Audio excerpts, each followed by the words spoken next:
In the Cage by Henry James. Chapter 1. It had occurred to her early that in her position, that of a young person spending in framed and wired confinement the life of a guinea pig or a magpie, she should know a great many persons without their recognizing the acquaintance. That made it an emotion the more lively, though singularly rare, and always, even then, with opportunity still very much smothered, to see anyone come in whom she knew outside, as she called it, anyone who could add anything to the meanness of her function. Her function was to sit there with two young men, the other telegraphist and the counter-clerk, to mind the sounder, which was always going, to dole out stamps and postal orders, weigh letters, answer stupid questions, give difficult change, and, more than anything else, count words as numberless as the sands of the sea, the words of the telegrams thrust from morning to night through the gap left in the high lattice across the encumbered shelf that her forearm ached with rubbing. This transparent screen fenced out, or fenced in, according to the side of the narrow counter on which the human lot was cast, the duskiest corner of a shop, pervaded not a little in winter by the poison of perpetual gas, and at all times by the presence of hams, cheese, dried fish, soap, varnish, paraffin, and other solids and fluids that she came to know perfectly by their smells without consenting to know them by their names. The barrier that divided the little post and telegraph office from the grocery was a frail structure of wood and wire. But the social, the professional separation was a gulf that fortune, by a stroke quite remarkable, had spared her the necessity of contributing at all publicly to bridge.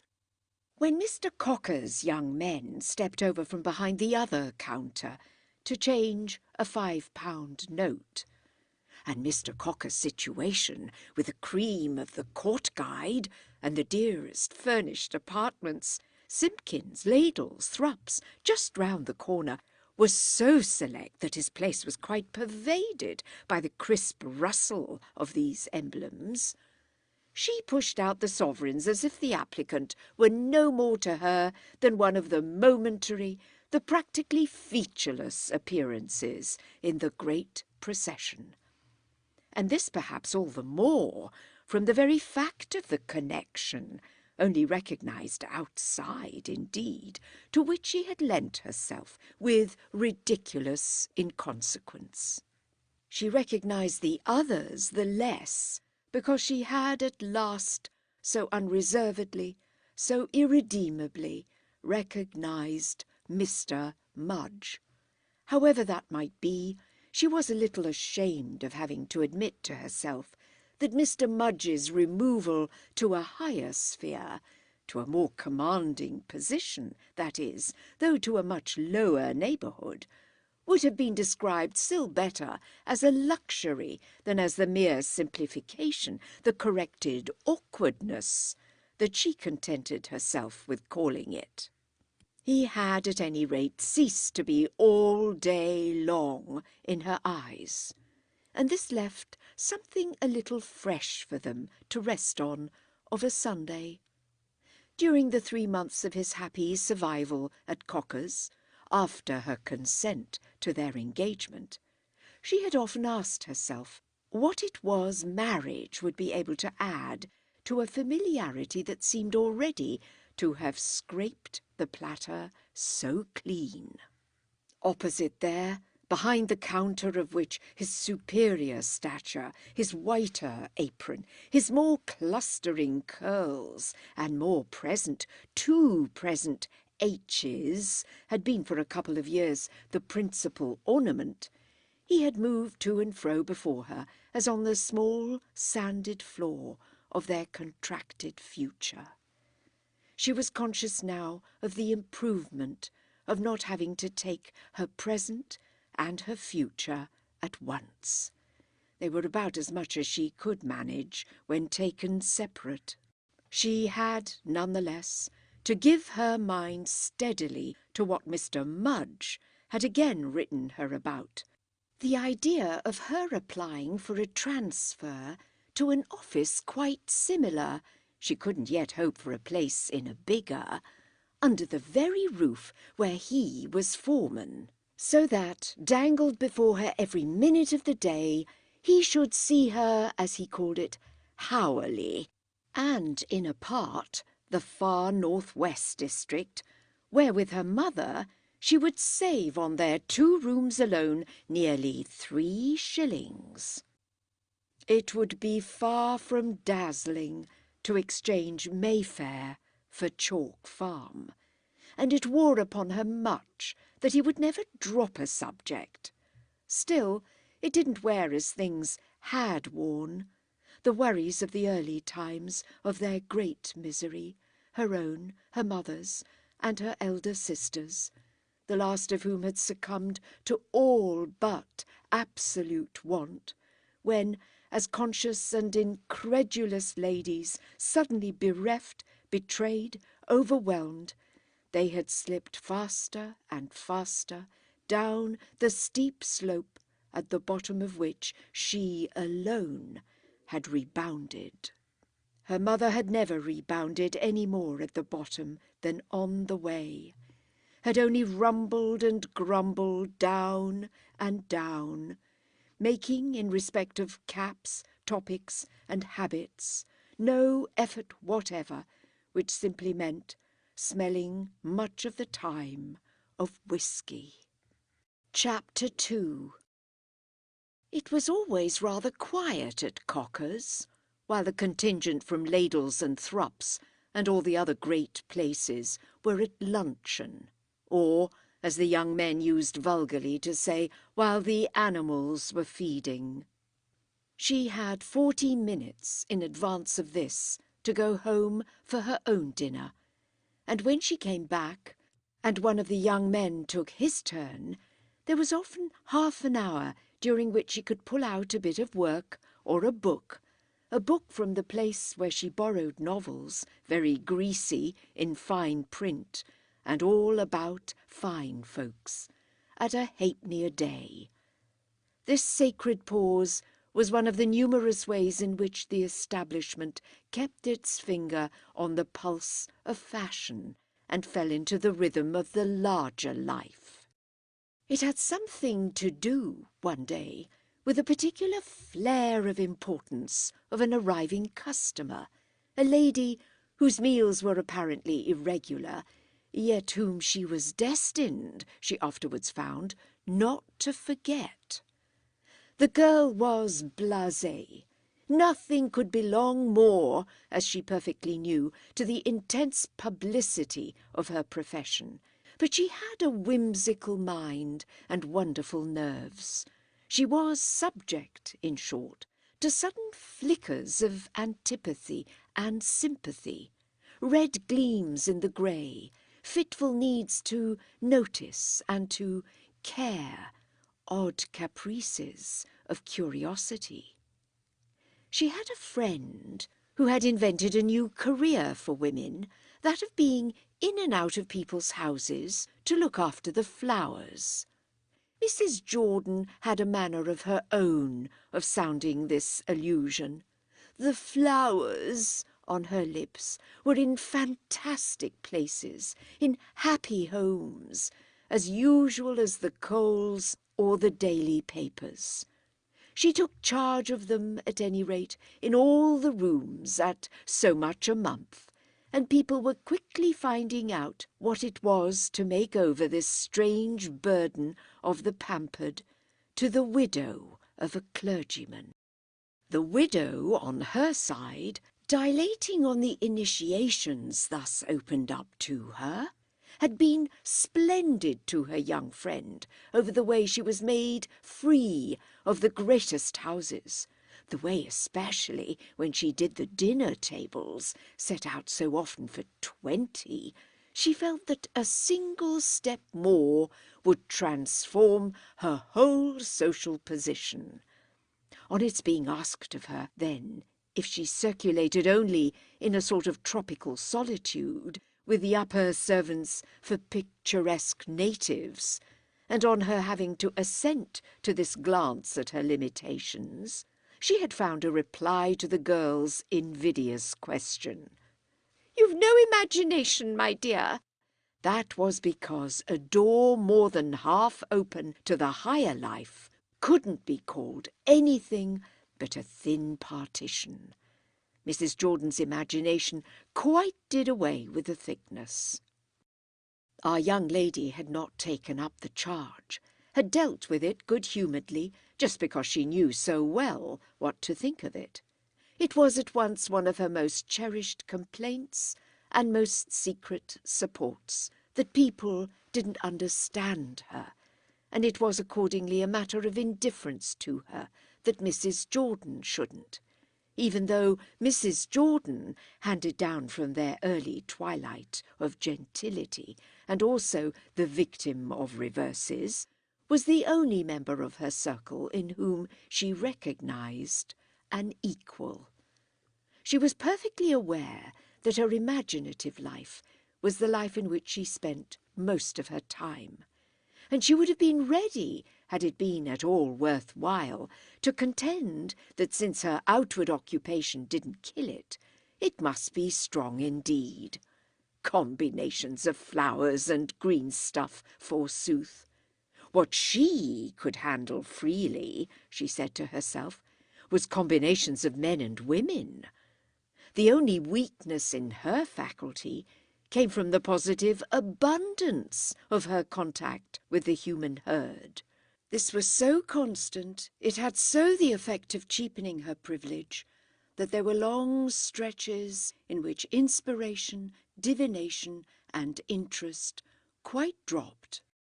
The great thing was the flashes, the quick revivals, absolute accidents all, and neither to be counted on nor to be resisted. Someone had only sometimes to put in a penny for a stamp, and the whole thing was upon her.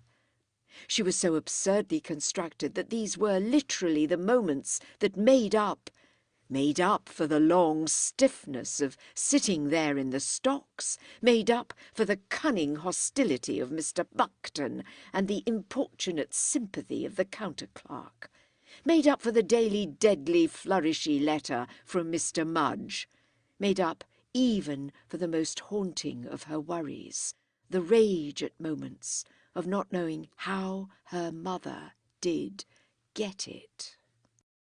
She had surrendered herself, moreover, of late, to a certain expansion of her consciousness, something that seemed perhaps vulgarly accounted for by the fact that, as the blast of the season roared louder and the waves of fashion tossed their spray further over the counter, there were more impressions to be gathered, and really, for it came to that, more life to be led. Definite at any rate it was that by the time May was well started, the kind of company she kept at Cocker's had begun to strike her as a reason she might almost put forward for a policy of procrastination. It sounded silly, of course, as yet, to plead such a motive, especially as the fascination of the place was, after all, a sort of torment. But she liked her torment. It was a torment she should miss at Chalk Farm. She was ingenious and uncandid, therefore, about leaving the breadth of London a little longer between herself and that austerity. If she hadn't quite the courage, in short, to say to Mr. Mudge that her actual chance for a play of mind was worth any week the 3 shillings he desired to help her to save, she yet saw something happen in the course of the month that in her heart of hearts, at least, answered the subtle question. This was connected precisely with the appearance of the memorable lady. Chapter 3. She pushed in 3 bescribbled forms, which the girl's hand was quick to appropriate, Mr. Buckton having so frequent a perverse instinct for catching first any eye that promised the sort of entertainment with which she had her peculiar affinity. The amusements of captives are full of a desperate contrivance, and one of our young friend's halfpennyworths had been the charming tale of Picciola. It was, of course, the law of the place that they were never to take no notice, as Mr. Buckton said, whom they served. But this also never prevented, certainly on the same gentleman's own part, what he was fond of describing as the underhand game. Both her companions, for that matter, made no secret of the number of favourites they had among the ladies. Sweet familiarities, in spite of which she had repeatedly caught each of them in stupidities and mistakes, confusions of identity and lapses of observation that never failed to remind her how the cleverness of men ends where the cleverness of women begins. Marguerite, Regent Street. Try on at 6, all Spanish lace, pearls, the full length. That was the first. It had no signature. Lady Agnes Orme, Hyde Park Place. Impossible tonight, dining Haddon. Opera tomorrow, promised Fritz, but could do play Wednesday. We'll try Haddon for Savoy, and anything in the world you like if you can get Gussie. Sunday, Montenero. Sit Mason Monday, Tuesday. Marguerite awful. Sissy. That was the second. The third, the girl noted when she took it, was on a foreign form. Everard, Hotel Brighton, Paris. Only understand and believe. 22nd to 26th, and certainly 8th and 9th. Perhaps others. Come. Mary. Mary was very handsome, the handsomest woman, she felt in a moment, she had ever seen. Or perhaps it was only Sissy. Perhaps it was both, for she had seen stranger things than that, ladies wiring to different persons under different names. She had seen all sorts of things and pieced together all sorts of mysteries. There had once been one, not long before, who without winking sent off 5 over 5 different signatures. Perhaps these represented 5 different friends who had asked her, all women, just as perhaps now Mary and Sissy, or one of the other of them, were wiring by deputy. Sometimes she put in too much of her own sense. Sometimes she put in too little, and in either case this often came round to her afterwards, for she had an extraordinary way of keeping clues. When she noticed, that was what it came to. There were days and days, there were weeks sometimes, of vacancy.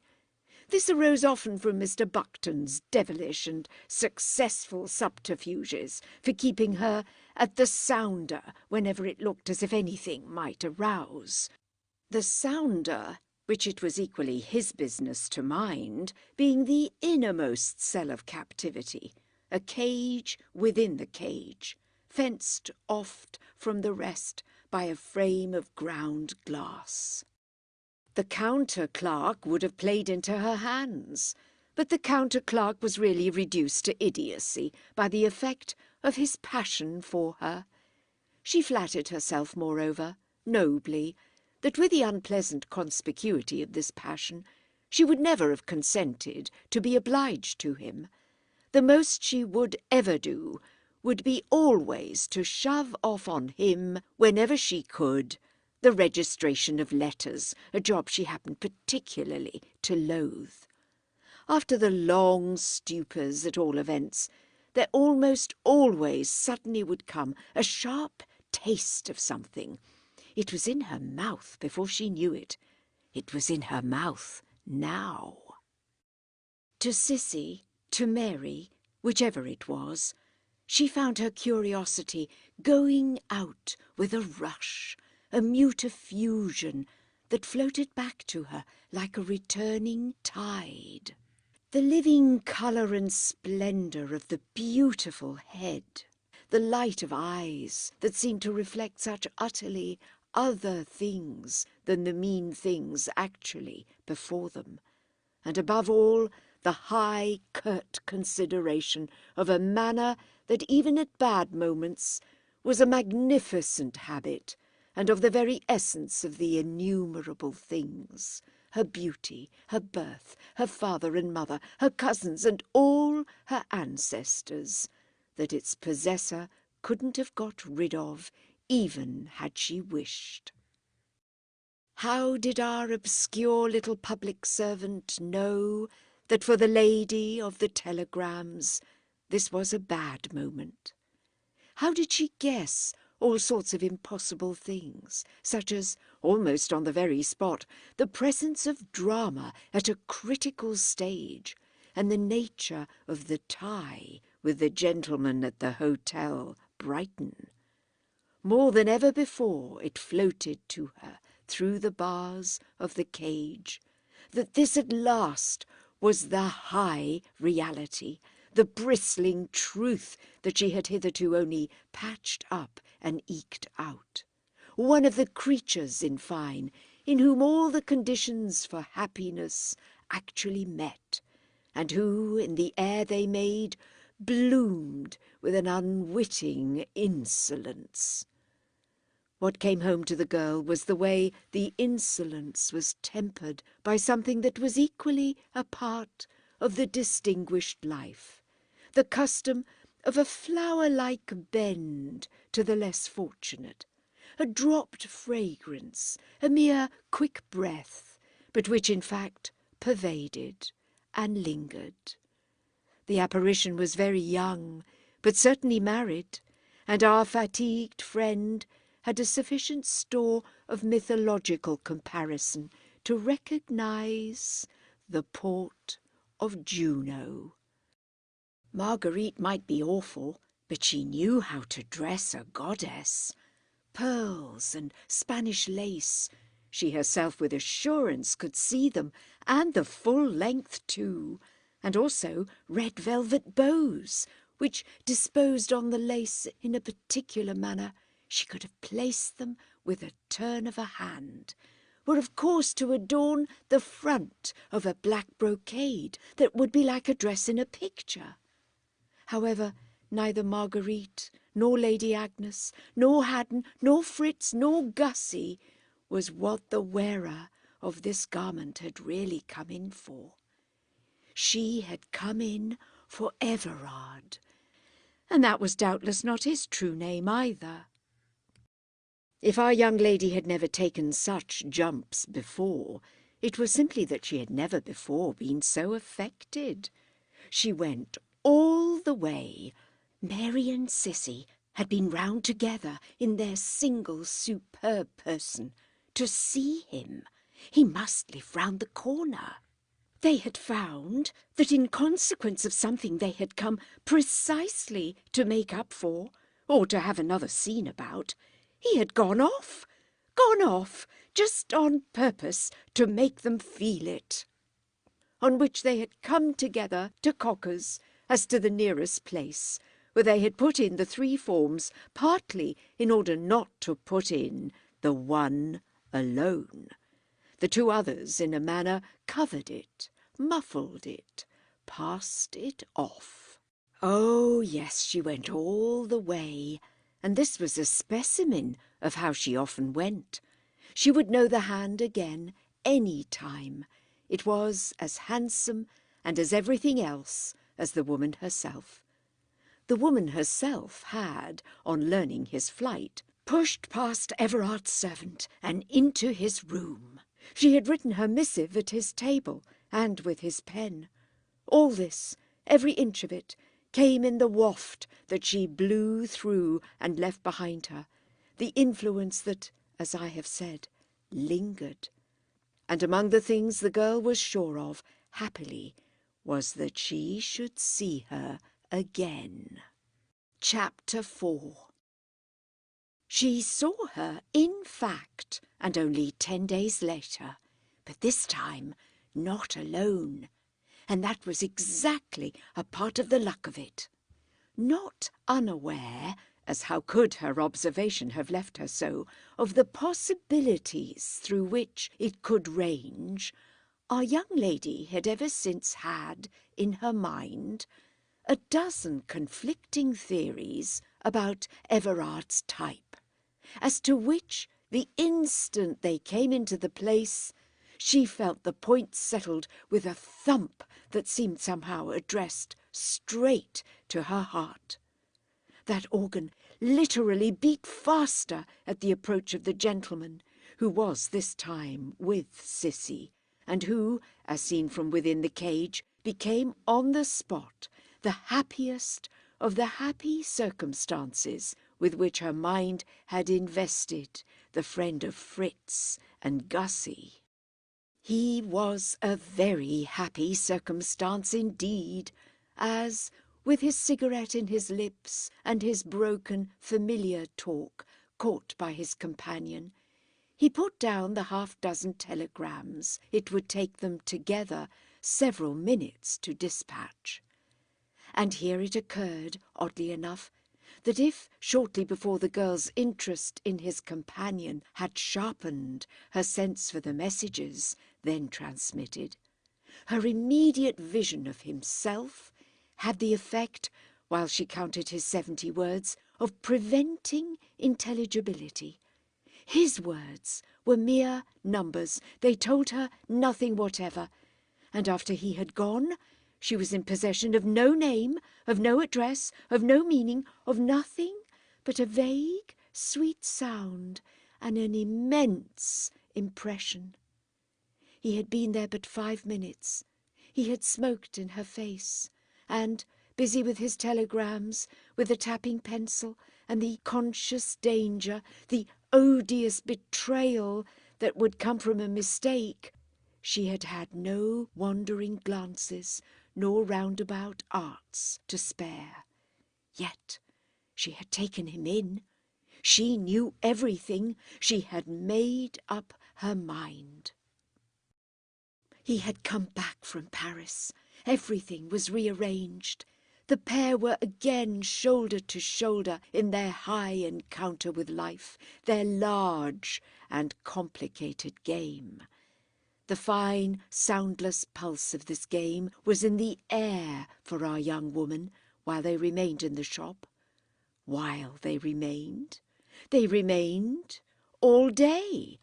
Their presence continued and abode with her, was in everything she did till nightfall, in the thousands of other words she counted, she transmitted, in all the stamps she detached, and the letters she weighed, and the change she gave, equally unconscious and unerring in each of these particulars, and not, as the run on the little office thickened with the afternoon hours, looking up at a single ugly face in the long sequence, nor really hearing the stupid questions that she patiently and perfectly answered. All patience was possible now. All questions were stupid after his. All faces were ugly. She had been sure she should see the lady again, and even now she should, perhaps, she should probably see her often. But for him it was totally different. She should never, never see him. She wanted it too much. There was a kind of wanting that helped. She had arrived with her rich experience at that generalization. And there was another kind that was fatal. It was this time the fatal kind. It would prevent. Well, she saw him the very next day, and on this second occasion it was quite different. The sense of every syllable he paid for was fiercely distinct. She indeed felt her progressive pencil dabbing, as if with a quick caress, the marks of his own, put life into every stroke. He was there a long time, had not brought his forms filled out, but worked them off in a nook on the counter. And there were other people as well, a changing, pushing cluster, with everyone to mind at once, and endless right change to make and information to produce. But she kept hold of him throughout. She continued for herself in a relation with him as close as that in which, behind the hated ground glass, Mr. Buckton luckily continued with the sounder. This morning everything changed, but rather to dreariness. She had to swallow the rebuff to her theory about fatal desires, which she did without confusion and indeed with absolute levity.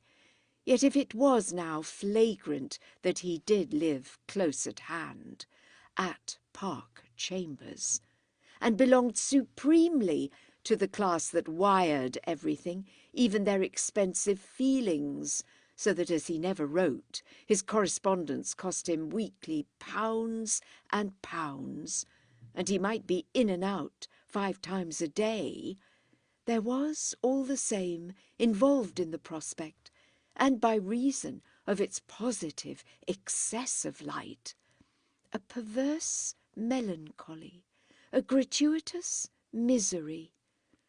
This was at once to give it a place in an order of feelings on which I shall presently touch. Meanwhile, for a month he was very constant. Cissy, Mary, never reappeared with him. He was always either alone or accompanied only by some gentleman who was lost in the blaze of his glory.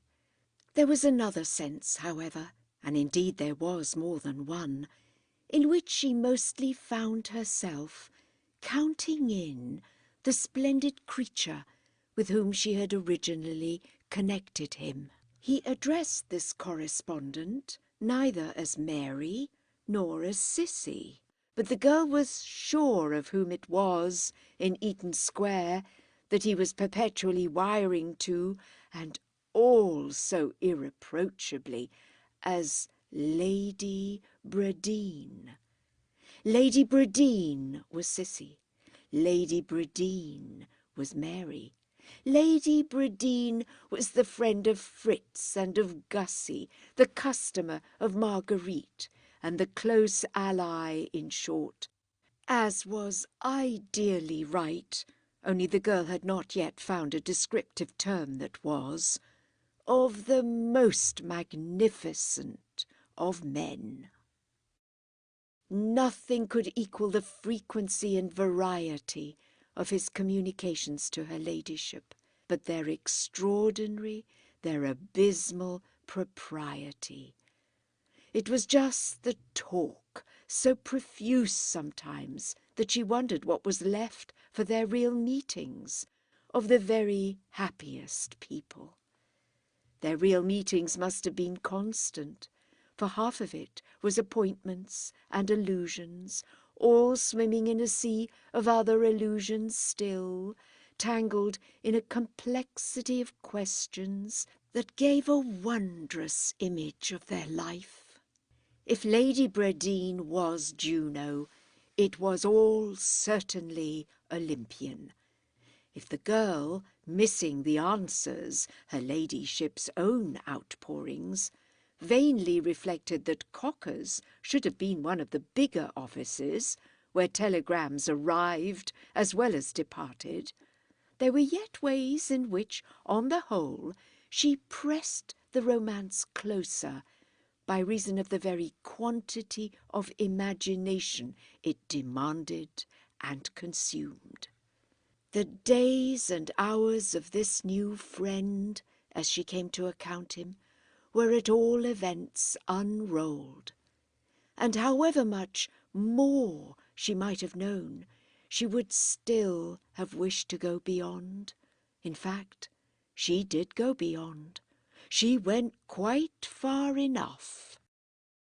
But she could nonetheless, even after a month, scarce have told if the gentleman who came in with him recurred or changed, and this in spite of the fact that they too were always posting and wiring, smoking in her face and signing or not signing.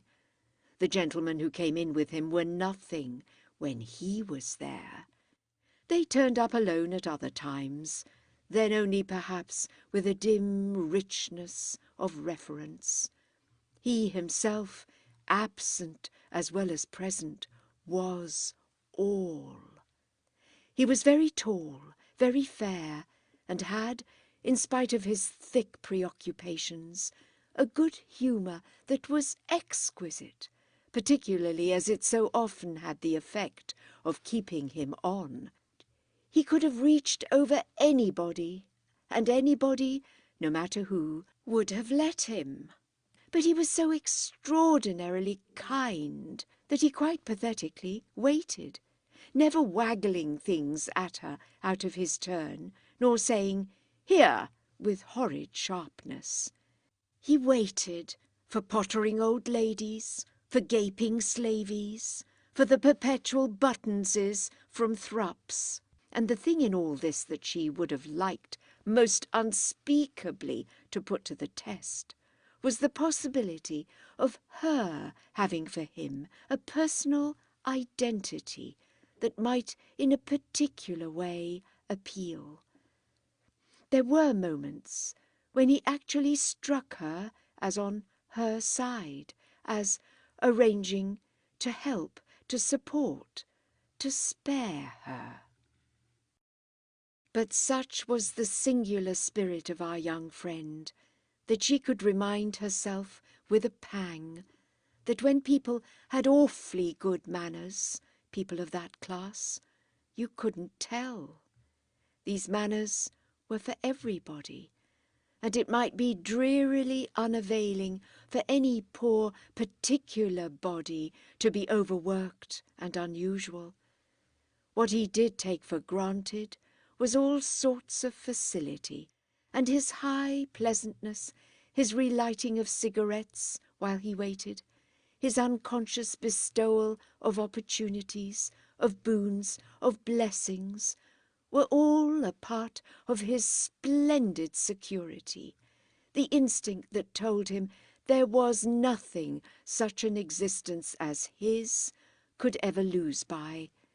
He was somehow all at once very bright and very grave, very young and immensely complete, and whatever he was at any moment, it was always, as much as all the rest, the mere bloom of his beatitude. He was sometimes Everard, as he had been at the Hotel Brighton, and he was sometimes Captain Everard. He was sometimes Philip with his surname, and sometimes Philip without it. In some directions he was merely Phil, in others he was merely Captain. There were relations in which he was none of these things, but a quite different person, the Count. There were several friends for whom he was William.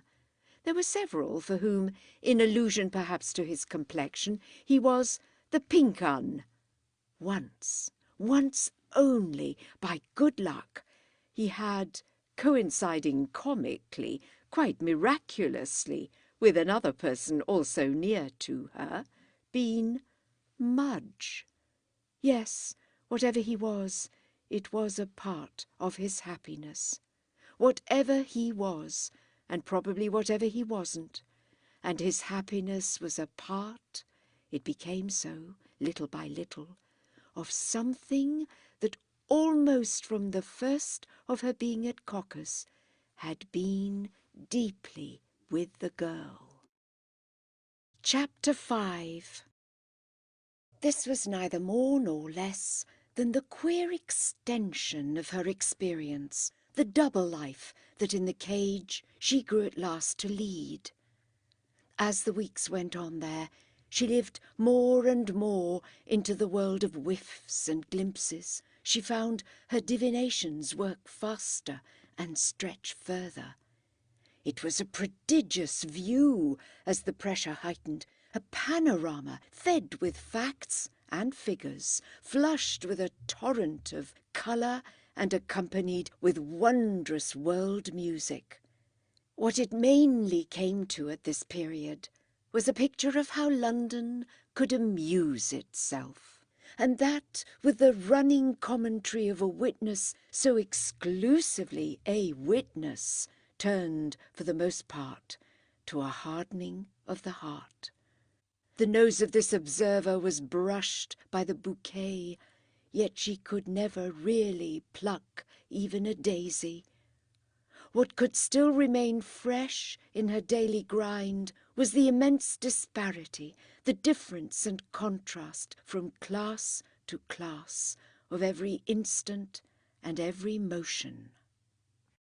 There were times when all the wires in the country seemed to start from the little hole and corner where she plied for a livelihood, and where, in the shuffle of feet, the flutter of forms, the straying of stamps, and the ring of change over the counter, the people she had fallen into the habit of remembering and fitting together with others, and of having her theories and interpretations of, kept up before her their long procession and rotation. What twisted the knife in her vitals was the way the profligate rich scattered about them in extravagant chatter over their extravagant pleasures and sins an amount of money that would have held the stricken household of her frightened childhood, her poor pinched mother and tormented father and lost brother and starved sister together for a lifetime. During her first weeks, she had often gasped at the sums people were willing to pay for the stuff they transmitted, the much loves, the awful regrets, the compliments and wonderments and vain, vague gestures that cost the price of a new pair of boots. She had had a way then of glancing at the people's faces, but she had early learnt that if you became a telegraphist, you soon ceased to be astonished. Her eye for types amounted nevertheless to genius, and there were those she liked and those she hated, her feeling for the latter of which grew to a positive possession, an instinct of observation and detection. There were the brazen women, as she called them, of the higher and the lower fashion, whose squanderings and graspings, whose struggles and secrets and love affairs and lies she tracked and stored up against them till she had at moments, in private, a triumphant, vicious feeling of mastery and ease, a sense of carrying their silly, guilty secrets in her pocket, her small, retentive brain, and thereby knowing so much more about them than they suspected or would care to think.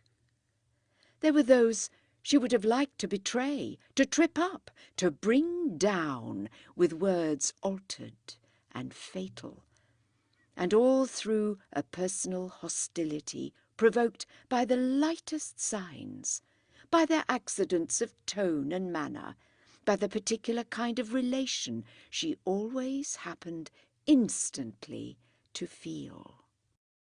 There were impulses of various kinds, alternately soft and severe, to which she was constitutionally accessible, and which were determined by the smallest accidents. She was rigid in general on the article of making the public itself affix its stamps, and found a special enjoyment in dealing to that end with some of the ladies who were too grand to touch them. She had thus a play of refinement and subtlety greater, she flattered herself, than any of which she could be made the subject. And though most people were too stupid to be conscious of this, it brought her endless small consolations and revenges. She recognized quite as much those of her sex whom she would have liked to help, to warn, to rescue, to see more of. And that alternative as well operated exactly through the hazard of personal sympathy, her vision for silver threads and moonbeams, and her gift for keeping the clues and finding her way in the tangle. The moonbeams and silver threads presented at moments all the vision of what poor she might have made of happiness. Blurred and blank as the whole thing often inevitably or mercifully became, she could still, through crevices and crannies, be stupefied, especially by what, in spite of all seasoning, touched the sorest place in her consciousness, the revelation of the golden shower flying about without a gleam of gold for herself. It remained prodigious to the end, the money her fine friends were able to spend to get still more, or even to complain to fine friends of their own that they were in want. The pleasures they proposed were equalled only by those they declined, and they made their appointments often so expensively that she was left wondering at the nature of the delights to which the mere approaches were so paved with shillings. She quivered on occasion into the perception of this and that one whom she would, on the chance, have just simply liked to be. Her conceit, her baffled vanity, was possibly monstrous. She certainly often threw herself into a defiant conviction that she would have done the whole thing much better. But her greatest comfort, mostly, was her comparative vision of the men, by whom I mean the unmistakable gentlemen, for she had no interest in the spurious or the shabby, and no mercy at all for the poor. She could have found a sixpence outside for an appearance of want, but her fancy, in some direction so alert, had never a throb of response for any sign of the sordid. The men she did track, moreover, she tracked mainly in one relation, the relation as to which the cage convinced her, she believed, more than anything else could have done, that it was quite the most diffused. She found her ladies, in short, almost always in communication with her gentlemen, and her gentlemen with her ladies, and she read into the immensity of their intercourse stories and meanings without end.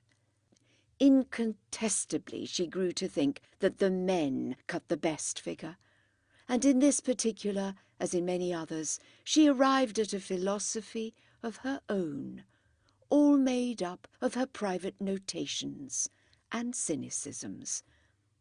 It was a striking part of the business, for example, that it was much more the women, on the whole, who were after the men than the men who were after the women. It was literally visible that the general attitude of the one sex was that of the object pursued and defensive, apologetic and attenuating, while the light of her own nature helped her, more or less, to conclude as to the attitude of the other. Perhaps she herself a little even fell into the custom of pursuit, in occasionally deviating only for gentlemen from her high rigour about the stamps.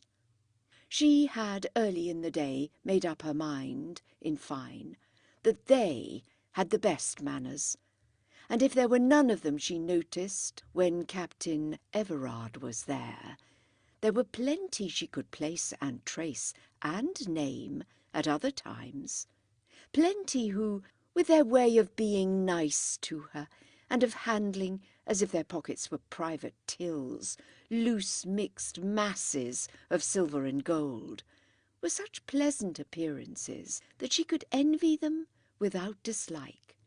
They never had to give change. They only had to get it.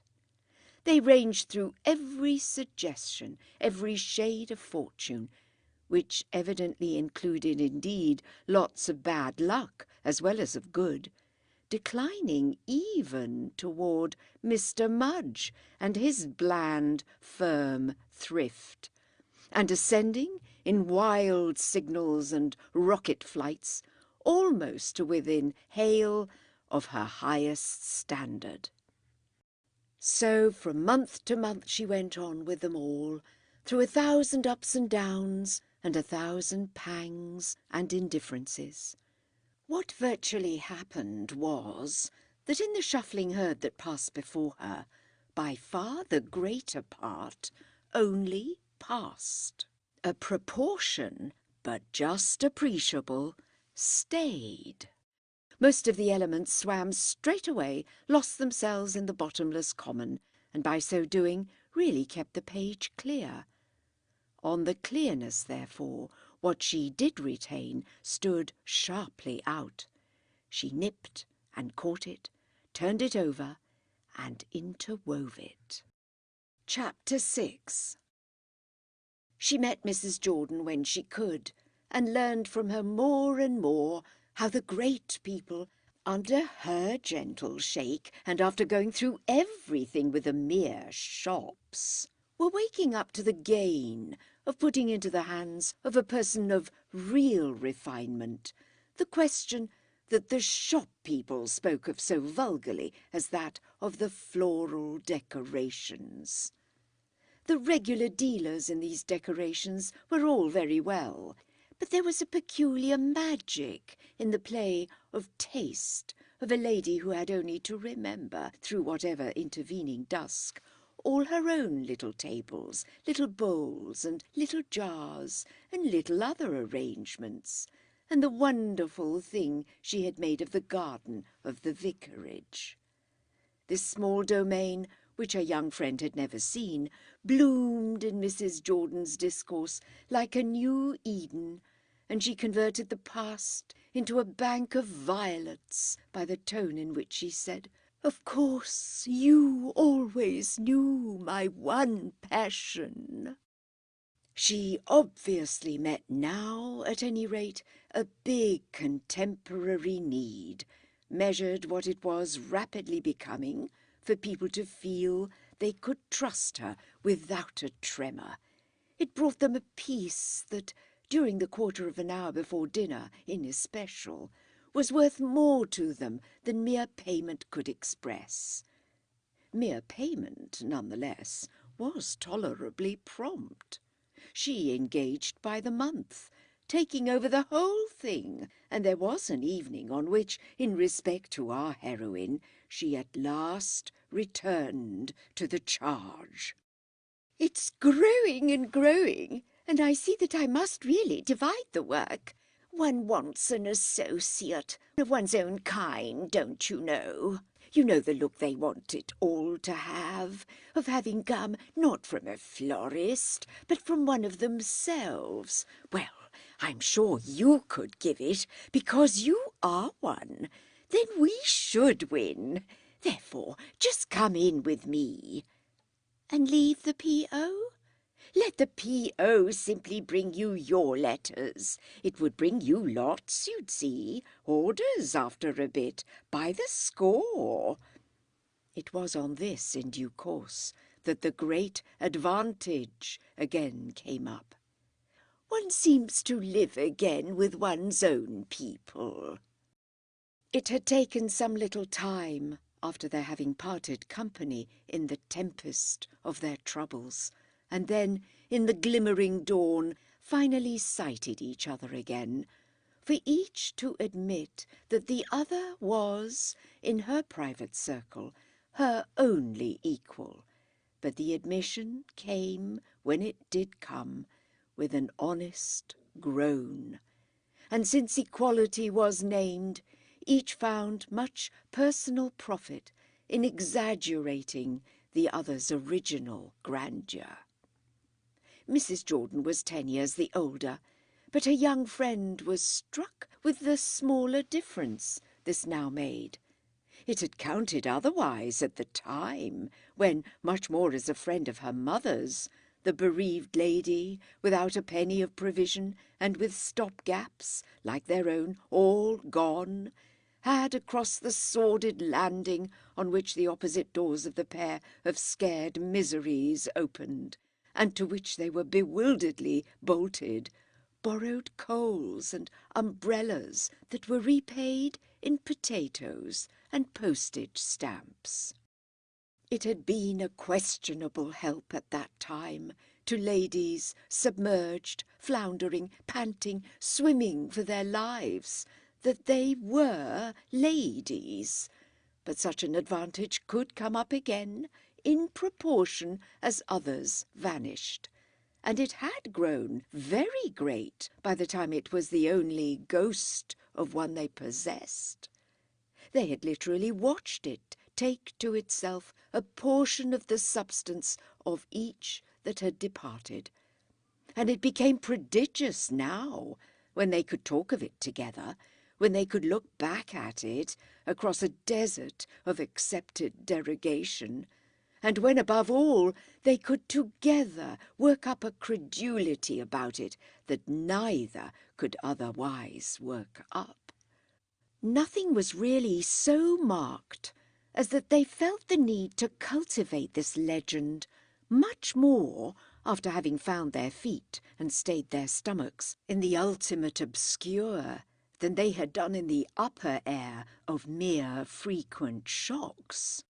The thing they could now oftenest say to each other was that they knew what they meant, and the sentiment with which, all round, they knew it was known, had well nigh amounted to a promise not again to fall apart. Mrs. Jordan was at present fairly dazzling on the subject of the way that, in the practice of her fairy art, as she called it, she more than peeped in, she penetrated. There was not a house of the great kind, and it was, of course, only a question of those real homes of luxury, in which she was not, at the rate such people now had things, all over the place. The girl felt before the picture the cold breath of disinheritance as much as she had ever felt it in the cage.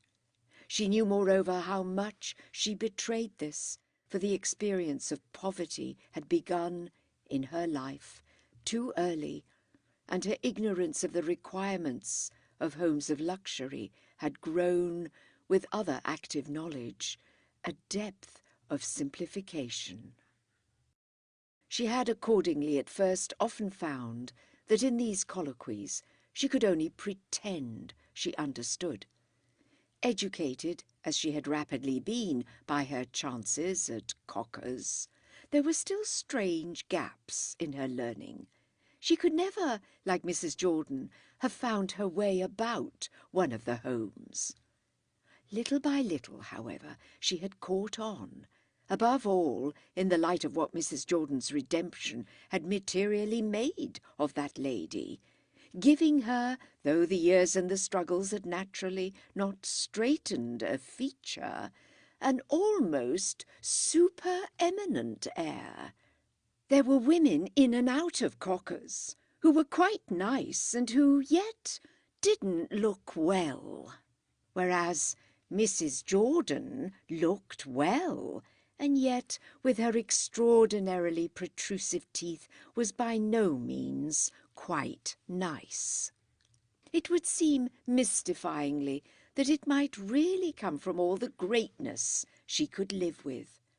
It was fine to hear her talk so often of dinners of 20, and of her doing, as she said, exactly as she liked with them. She spoke as if, for that matter, she invited the company. "They simply give me the table. All the rest, all the other effects come afterwards." Chapter 7. "Then you do see them?" the girl again asked. Mrs. Jordan hesitated, and indeed the point had been ambiguous before. "Do you mean the guests?"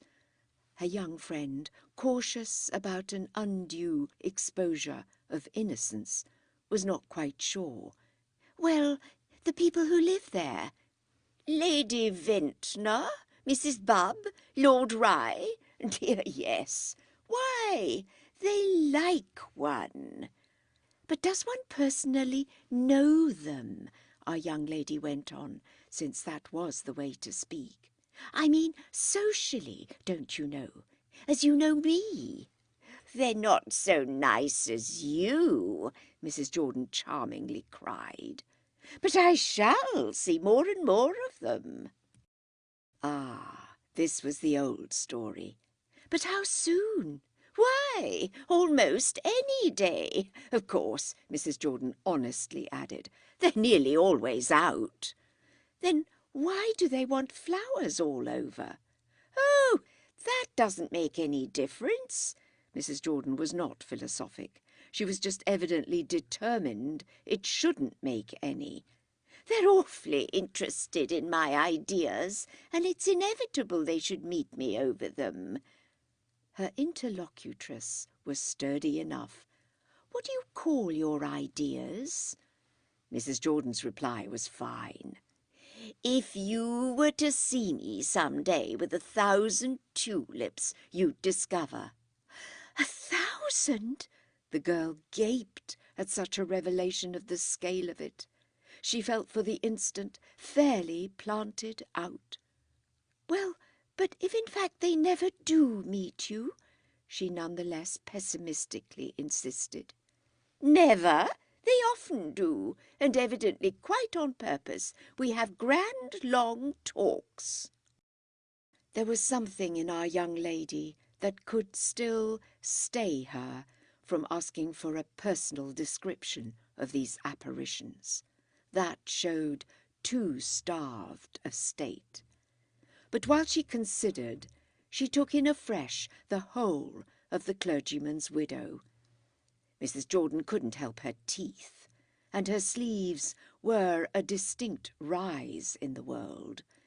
1,000 tulips at a shilling clearly took one further than 1,000 words at a penny, and the betrothed of Mr. Mudge, in whom the sense of the race for life was always acute, found herself wondering, with a twinge of her easy jealousy, if it mightn't after all then, for her also, be better than where she was, to follow some such scent.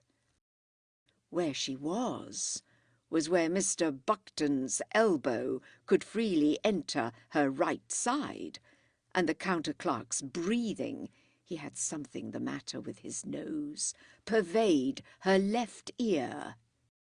It was something to fill an office under government, and she knew but too well there were places commoner still than Cocker's. But it needed no great range of taste to bring home to her the picture of servitude and promiscuity she couldn't but offer to the eye of comparative freedom. She was so boxed up with her young men, and anything like a margin so absent, that it needed more art than she could ever possess to pretend in the least to compass with anyone in the nature of an acquaintance, say, with Mrs. Jordan herself, flying in, as it might happen, to wire sympathetically to Mrs. Bubb, an approach to a relation of elegant privacy.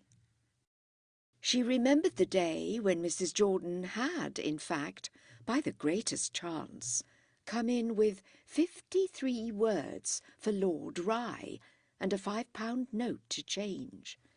This had been the dramatic manner of their reunion. Their mutual recognition was so great an event. The girl could at first only see her from the waist up, besides making but little of her long telegram to his lordship. It was a strange whirligig that had converted the clergyman's widow into such a specimen of the class that went beyond the sixpence. Nothing of the occasion, all the more, had ever become dim, least of all the way that, as her recovered friend looked up from counting, Mrs. Jordan had just blown in explanation through her teeth and through the bars of the cage. "I do flowers, you know." Our young woman had always, with her little finger crooked out, a pretty movement for counting, and she had not forgotten the small secret advantage, a sharpness of triumph, it might even have been called, that fell upon her at this moment, and avenged her for the incoherence of the message, an unintelligible enumeration of numbers, colours, days, hours. The correspondence of people she didn't know was one thing, but the correspondence of people she did had an aspect of its own for her, even when she couldn't understand it. The speech in which Mrs. Jordan had defined a position and announced a profession was like a tinkle of bluebells, but for herself, her one idea about flowers was that people had them at funerals, and her present sole gleam of light was that lords probably had them most. When she watched, a minute later, through the cage, the swing of her visitor's departing petticoats, she saw the sight from the waist down. And when the counter-clerk, after a mere male glance, remarked, with an intention unmistakably low, "Handsome woman," she had for him the finest of her chills. "She's the widow of a bishop."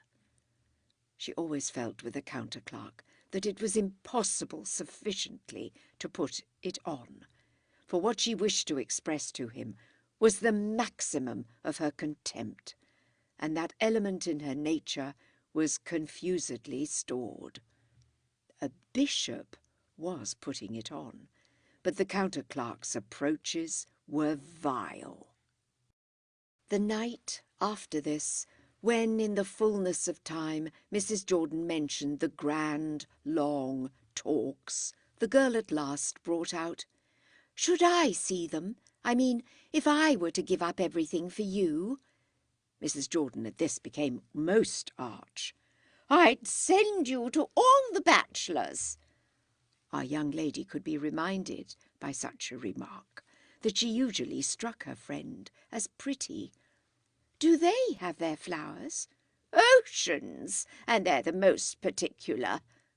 Oh, it was a wonderful world. "You should see Lord Rye's." "His flowers?" "Yes, and his letters. He writes me pages on pages with the most adorable little drawings and plans. You should see his diagrams." Chapter 8. The girl had, in course of time, every opportunity to inspect these documents, and they had a little disappointed her. But in the meanwhile there had been more talk, and it had led to her saying, as if her friend's guarantee of a life of elegance were not quite definite, "Well, I see everyone at my place." "Everyone?"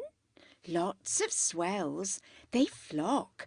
They live, you know, all round, and the place is filled with all the smart people, all the fast people, those whose names are in the papers. Mamma has still the Morning Post. And who come up for the season." Mrs. Jordan took this in with complete intelligence. "Yes, and I dare say it's some of your people that I do." Her companion assented, but discriminated. "I doubt if you do them as much as I. Their affairs, their appointments and arrangements, their little games and secrets and vices, those things all pass before me." This was a picture that could make a clergyman's widow not imperceptibly gasp. It was in intention, moreover, something of a retort to the 1,000 tulips. "Their vices? Have they got vices?" Our young critic even more overtly stared then, with a touch of contempt in her amusement. "Haven't you found that out?" The homes of luxury then hadn't so much to give. "I find out everything." Mrs. Jordan, at bottom a very meek person, was visibly struck. "I see. You do have them. Oh, I don't care. Much good it does me." Mrs. Jordan, after an instant, recovered her superiority. "No, it doesn't lead to much. Her own initiations so clearly did. Still, after all, and she was not jealous, there must be a charm."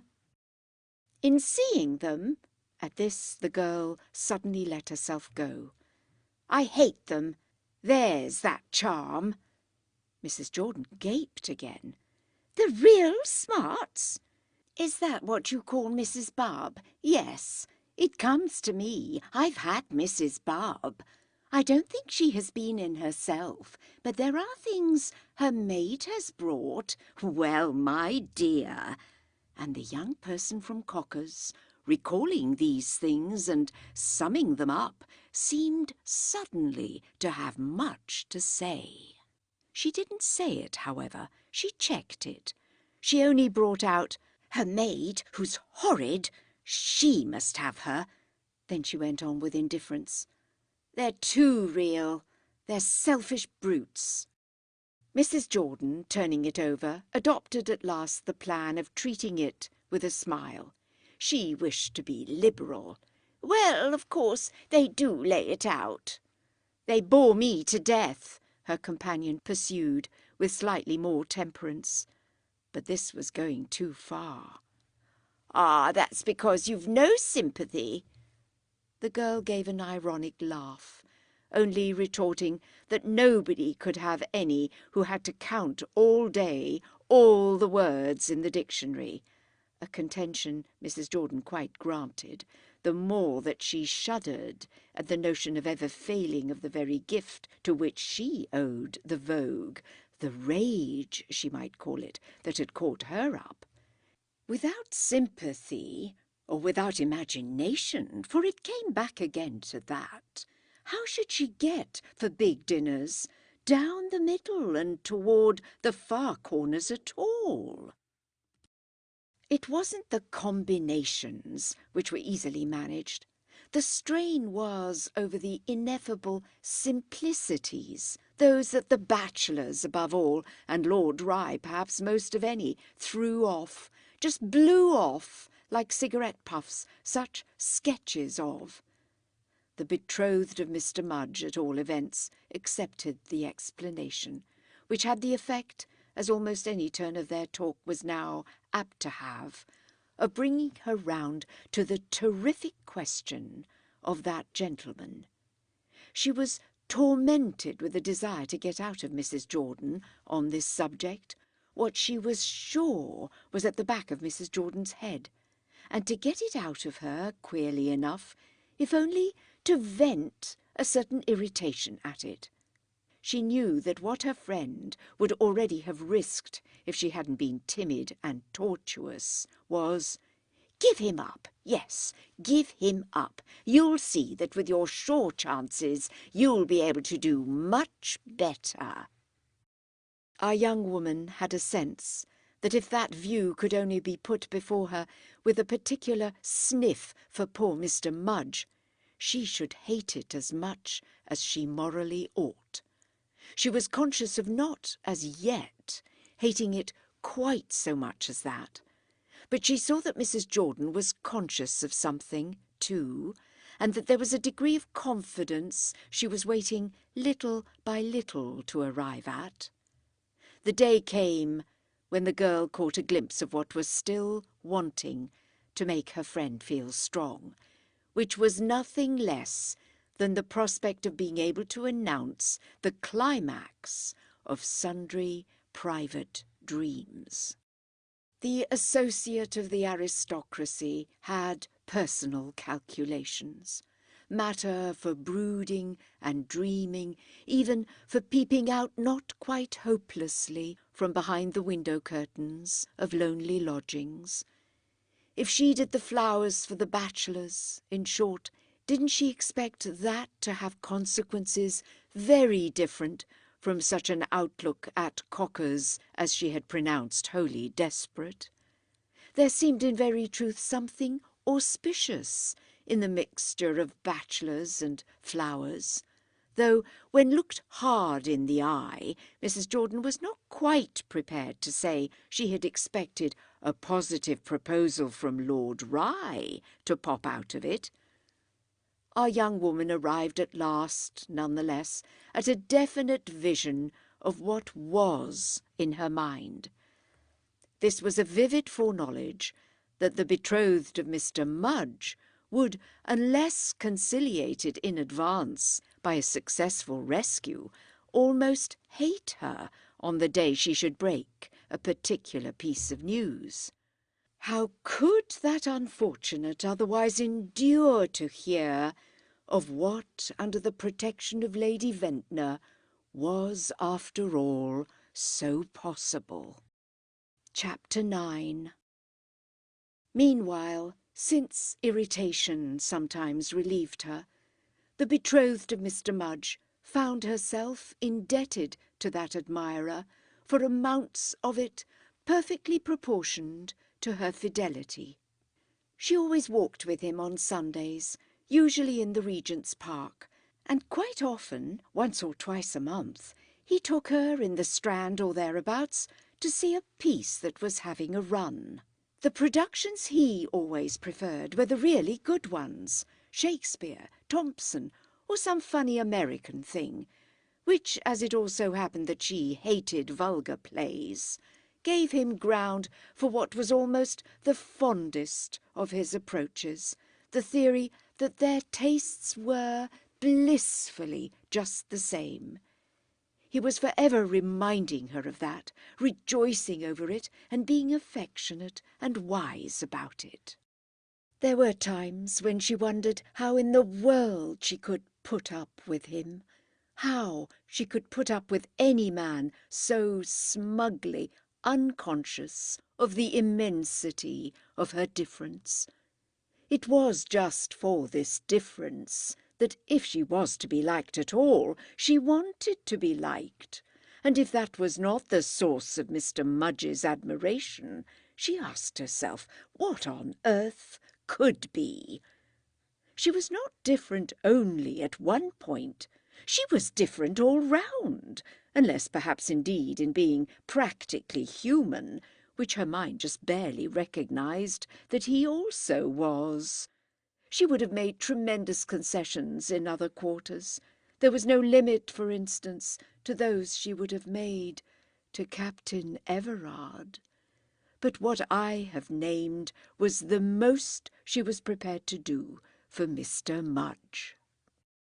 It was because he was different that in the oddest way she liked as well as deplored him, which was after all a proof that the disparity, should they frankly recognise it, wouldn't necessarily be fatal. She felt that oleaginous, too oleaginous as he was somehow comparatively primitive.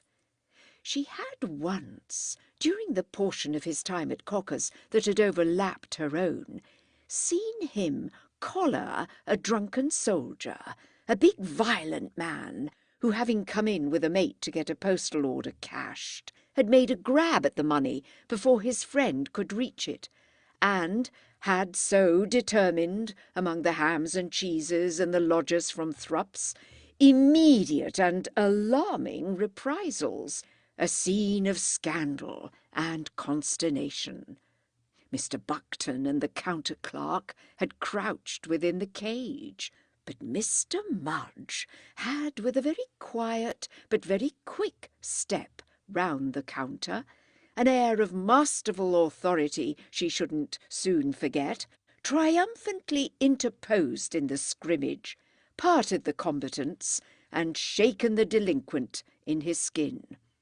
She had been proud of him at that moment, and had felt that if their affair had not already been settled, the neatness of his execution would have left her without resistance.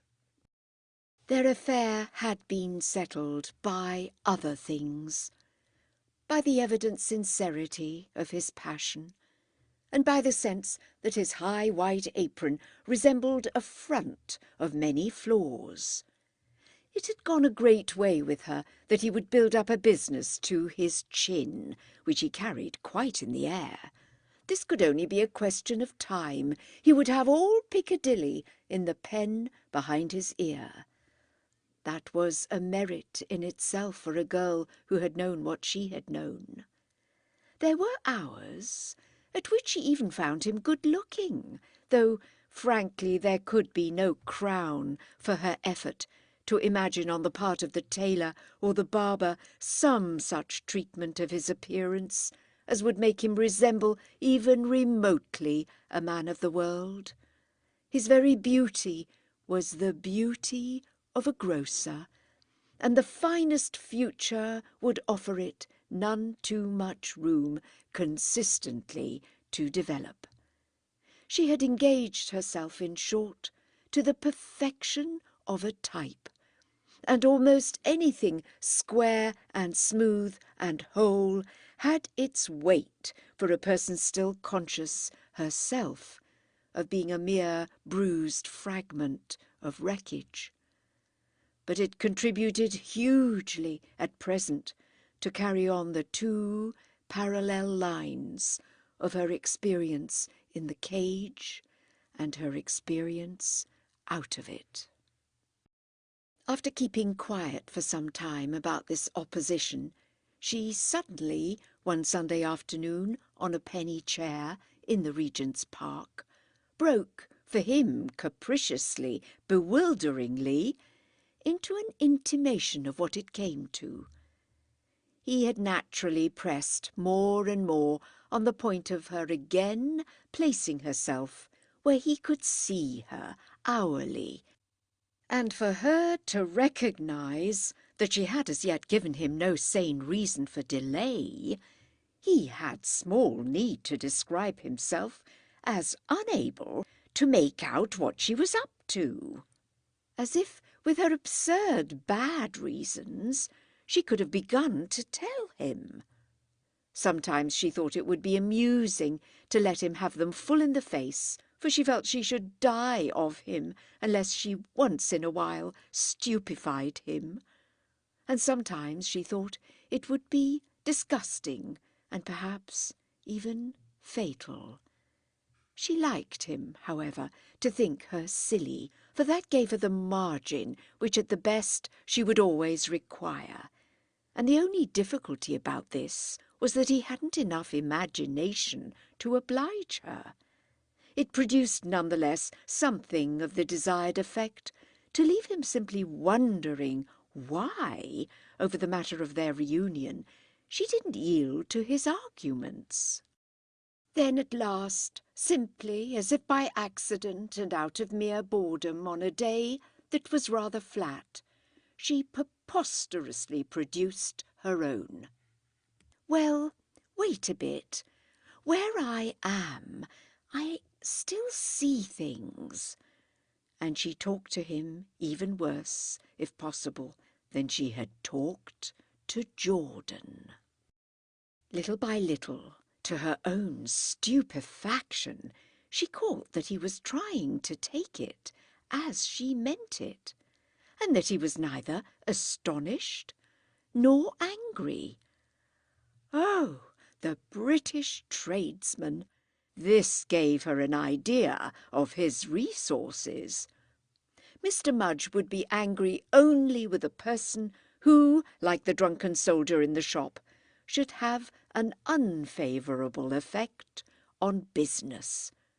He seemed positively to enter, for the time and without the faintest flash of irony or ripple of laughter, into the whimsical grounds of her enjoyment of Cocker's custom, and instantly to be casting up whatever it might, as Mrs. Jordan had said, lead to.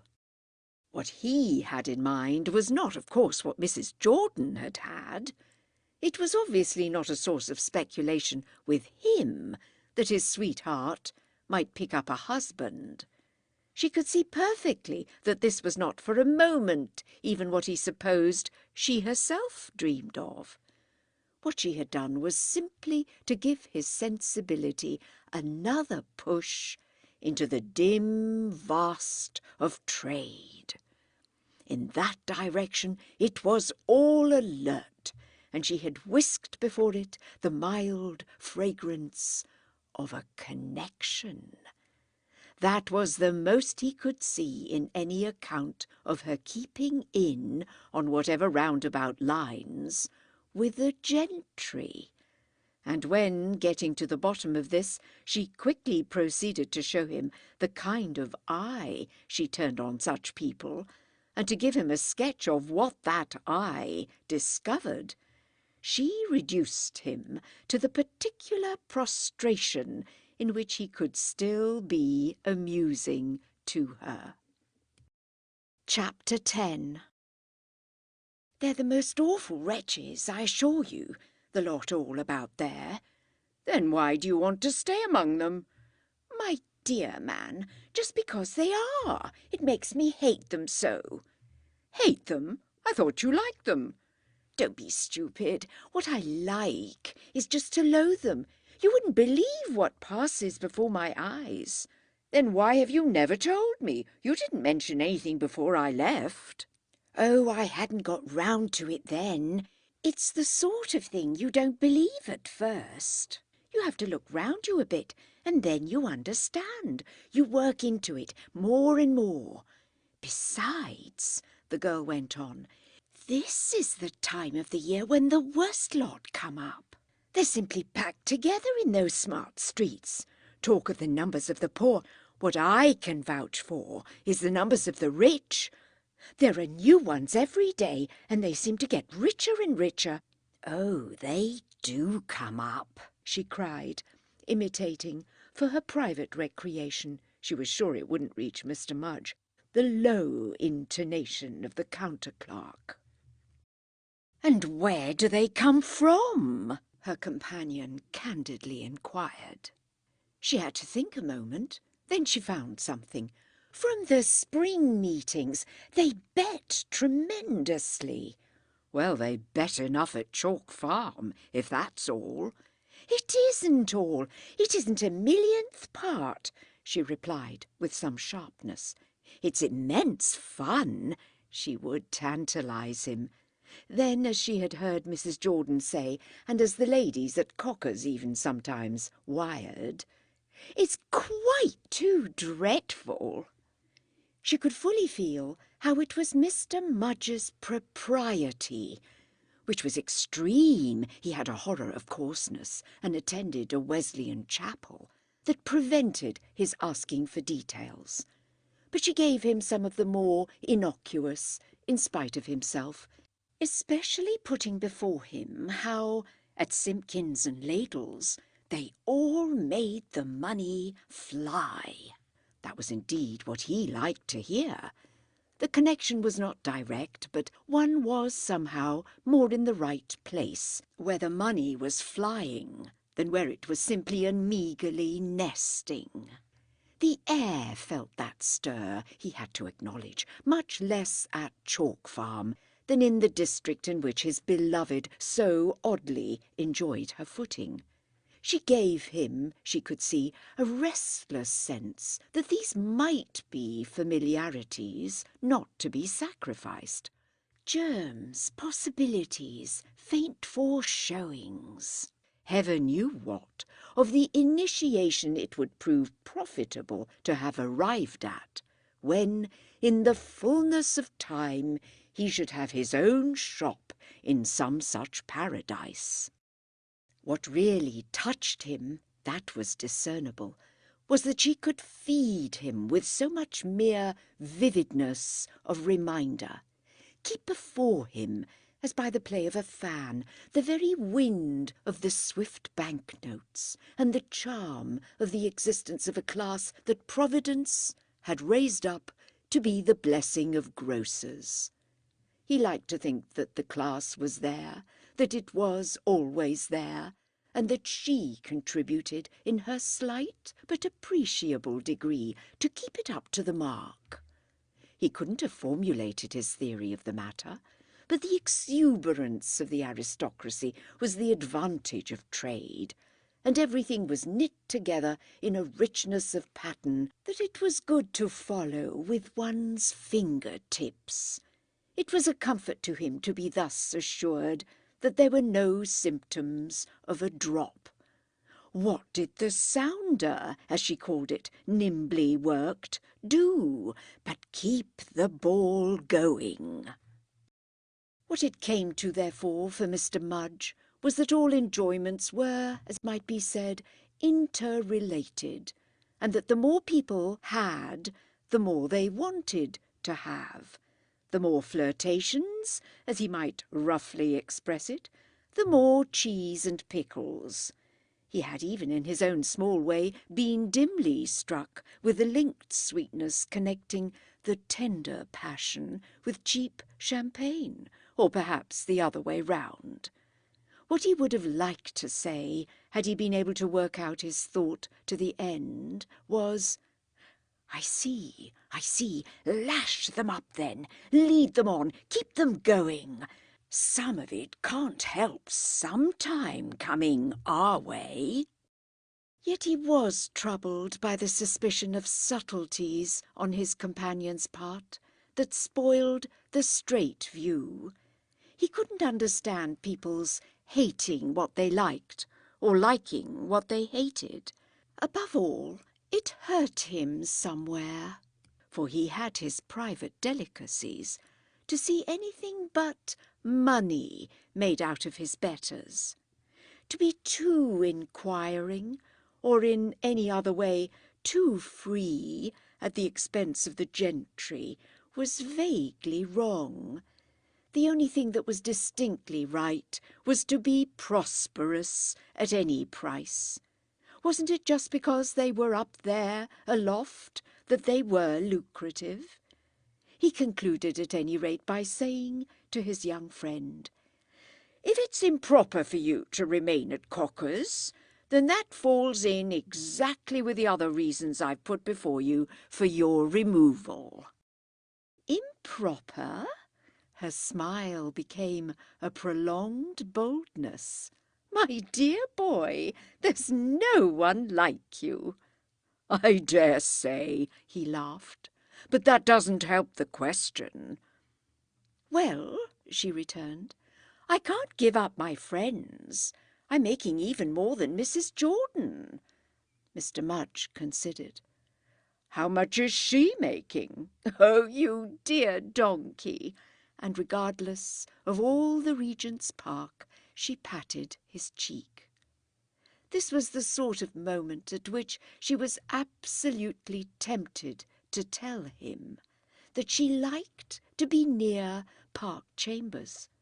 There was a fascination in the idea of seeing if, on a mention of Captain Everard, he wouldn't do what she thought he might, wouldn't weigh against the obvious objection the still more obvious advantage.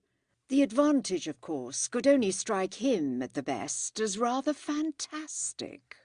But it was always to the good to keep hold when you had hold, and such an attitude would also, after all, involve a high tribute to her fidelity. Of one thing she absolutely never doubted. Mr. Mudge believed in her with a belief. She believed in herself, too, for that matter. If there was a thing in the world no one could charge her with, it was being the kind of low barmaid person who rinsed tumblers and bandied slang. But she forbore as yet to speak. She had not spoken even to Mrs. Jordan, and the hush that on her lips surrounded the captain's name maintained itself as a kind of symbol of the success that up to this time had attended something or other, she couldn't have said what, that she humoured herself with calling, without words, her relation with him. Chapter 11.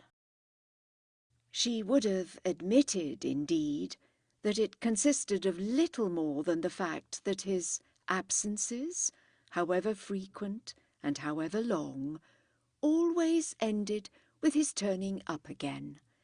It was nobody's business in the world but her own if that fact continued to be enough for her. It was, of course, not enough just in itself. What it had taken on to make it so was the extraordinary possession of the elements of his life that memory and attention had at last given her. There came a day when this possession on the girl's part actually seemed to enjoy between them, while their eyes met, a tacit recognition that was half a joke and half a deep solemnity. He bade her good morning always now. He often quite raised his hat to her. He passed a remark when there was time or room, and once she went so far as to say to him that she hadn't seen him for ages.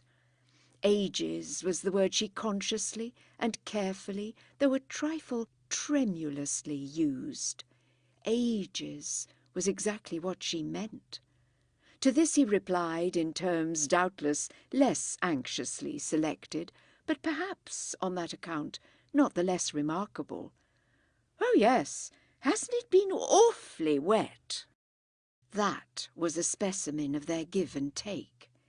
It fed her fancy that no form of intercourse so transcendent and distilled had ever been established on earth. Everything, so far as they chose to consider it so, might mean almost anything. The want of margin in the cage, when he peeped through the bars, wholly ceased to be appreciable. It was a drawback only in superficial commerce. With Captain Everard she had simply the margin of the universe. It may be imagined, therefore, how their unuttered reference to all she knew about him could, in this immensity, play at its ease. Every time he handed in a telegram, it was an addition to her knowledge. What did his constant smile mean to Mark, if it didn't mean to mark that? He never came into the place without saying to her, in this manner, "Oh, yes, you have me by this time so completely at your mercy that it doesn't in the least matter what I give you now. You've become a comfort, I assure you." She had only two torments, the greatest of which was that she couldn't, not even once or twice, touch with him on some individual fact.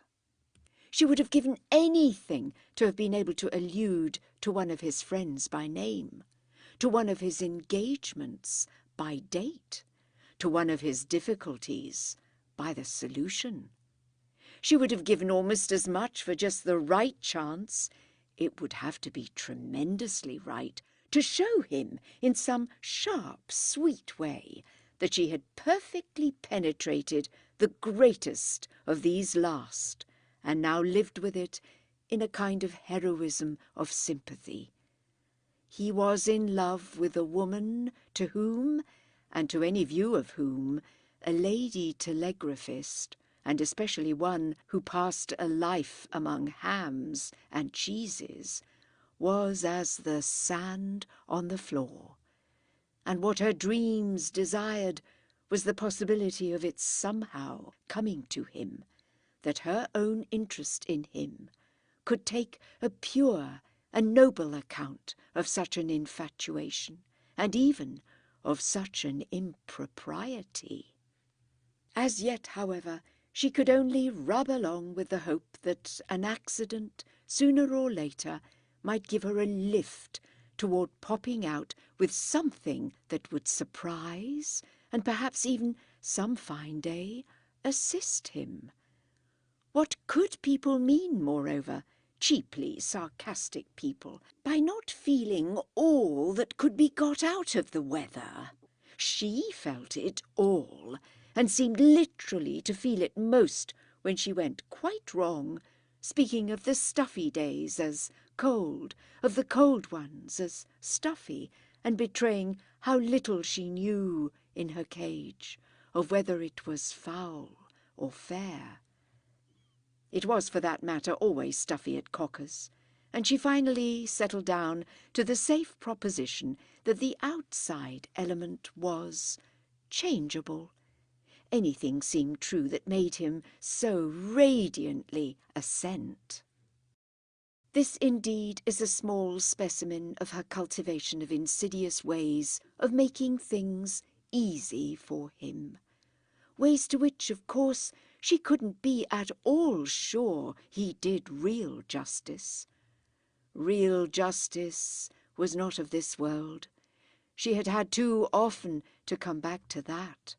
Yet, strangely, happiness was, and her traps had to be set for it in a manner to keep them unperceived by Mr. Buckton and the counter-clerk.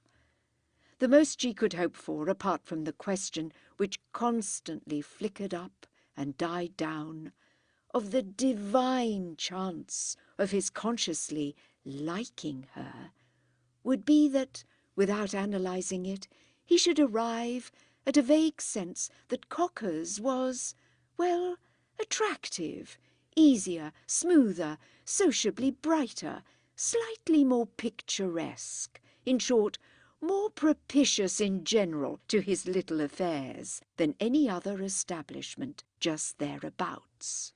She was quite aware that they couldn't be in so huddled a hole particularly quick, but she found her account in the slowness. She certainly could bear it if he could. The great pang was that just thereabouts post offices were so awfully thick. She was always seeing him in imagination, in other places, and with other girls. But she would defy any other girl to follow him as she followed. And though they weren't, for so many reasons, quick at Cocker's, she could hurry for him when, through an intimation light as air, she gathered that he was pressed.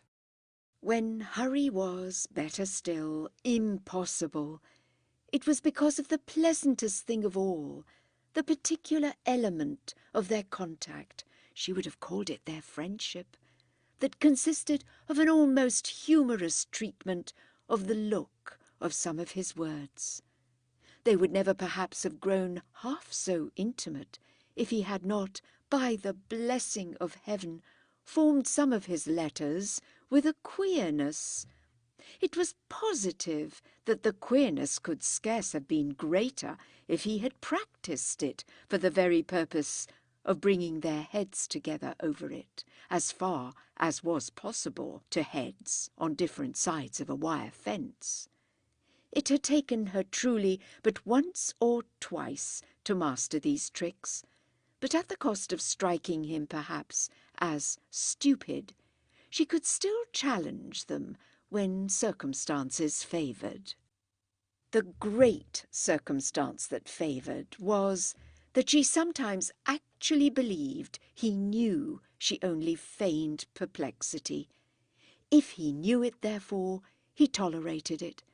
If he tolerated it, he came back. And if he came back, he liked her. This was her seventh heaven, and she didn't ask much of his liking. She only asked of it to reach the point of his not going away because of her own. He had at times to be away for weeks. He had to lead his life. He had to travel. There were places to which he was constantly wiring for rooms. All this she granted him, forgave him, in fact, in the long run, literally blessed and thanked him for. If he had to lead his life, that precisely fostered his leading it so much by telegraph. Therefore the benediction was to come in when he could. That was all she asked. that he shouldn't wholly deprive her.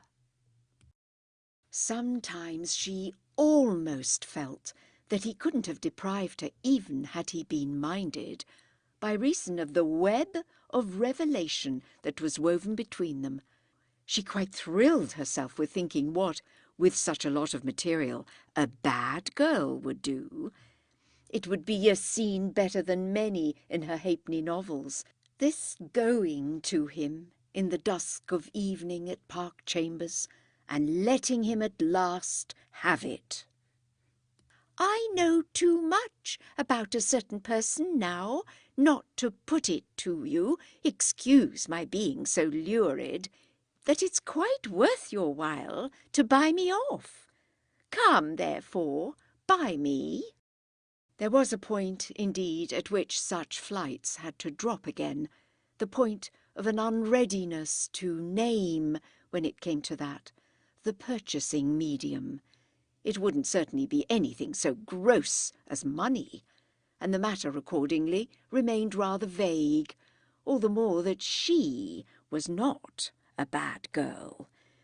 It wasn't for any such reason as might have aggravated a mere minx that she often hoped he would again bring Cissy. The difficulty of this, however, was constantly present to her, for the kind of communion to which Cockers so richly ministered rested on the fact that Cissy and he were so often in different places. She knew by this time all the places: Suchbury, Monkhouse, Whiteroy, Finches, and even how the parties on these occasions were composed.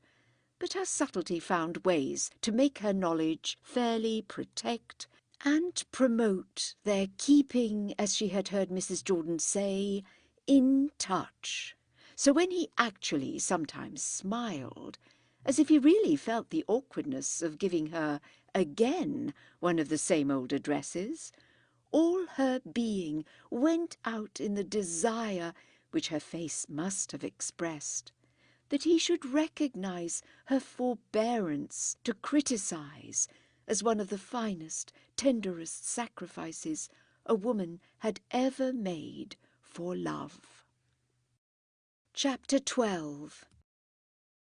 She was occasionally worried, however this might be, by the impression that these sacrifices, great as they were nothing to those that his own passion had imposed, if indeed it was not rather the passion of his confederate, which had caught him up and was whirling him round like a great steam-wheel. He was, at any rate, in the strong grip of a dizzy, splendid fate. The wild wind of his life blew him straight before it. Didn't she catch in his face at times, even through his smile and his happy habit, the gleam of that pale glare with which a bewildered victim appeals as he passes to some pair of pitying eyes? He perhaps didn't even himself know how scared he was, but she knew. They were in danger. They were in danger, Captain Everard and Lady Bradeen. It beat every novel in the shop. She thought of Mr. Mudge and his safe sentiment. She thought of herself, and blushed even more for her tepid response to it. It was a comfort to her at such moments to feel that in another relation, a relation supplying that affinity with her nature that Mr. Mudge, deluded creature, would never supply, she should have been no more tepid than her ladyship. Her deepest soundings were on 2 or 3 occasions of finding herself almost sure that if she dared, her ladyship's lover would have gathered relief from speaking to her. She literally fancied once or twice that, projected as he was toward his doom, her own eyes struck him while the air roared in his ears as the one pitying pair in the crowd. But how could he speak to her while she sat sandwiched there between the counter-clerk and the sounder. She had long ago, in her comings and goings, made acquaintance with Park Chambers, and reflected, as she looked up at their luxurious front, that they, of course, would supply the ideal setting for the ideal speech. There was not an object in London that before the season was over was more stamped upon her brain. She went round about to pass it, for it was not on the short way.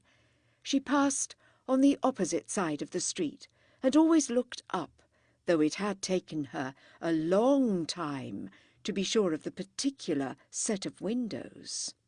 She had made that out, finally, by an act of audacity that at the time had almost stopped her heartbeats, and that in retrospect greatly quickened her blushes. One evening she had lingered late and watched for some moment, when the porter, who was in uniform and often on the steps, had gone in with a visitor. Then she followed boldly, on the calculation that he would have taken the visitor up, and that the hall would be free.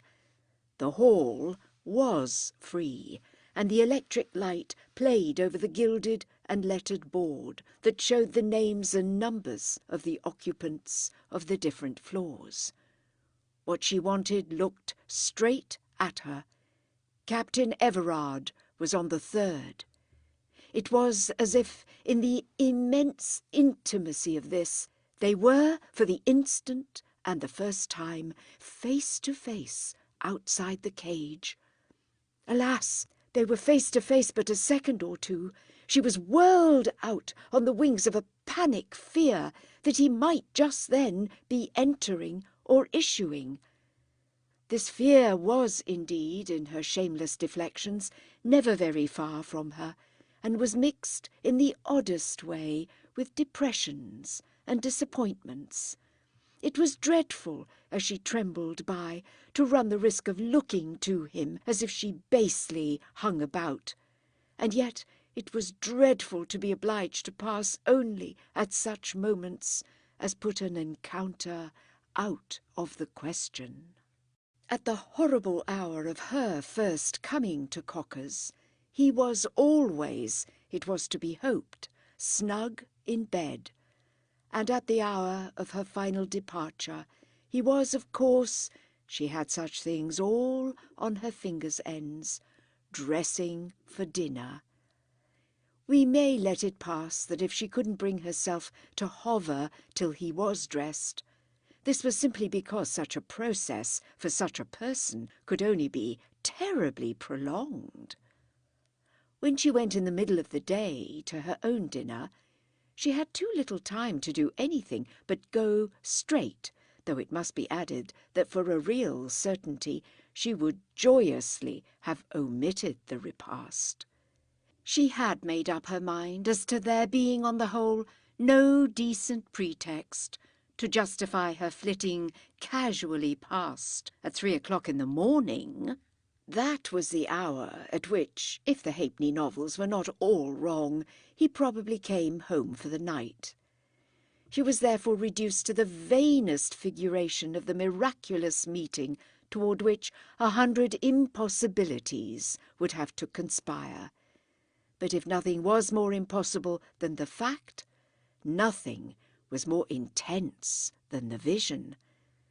What may not, we can only moralize, take place in the quickened, muffled perception of a young person with an ardent soul?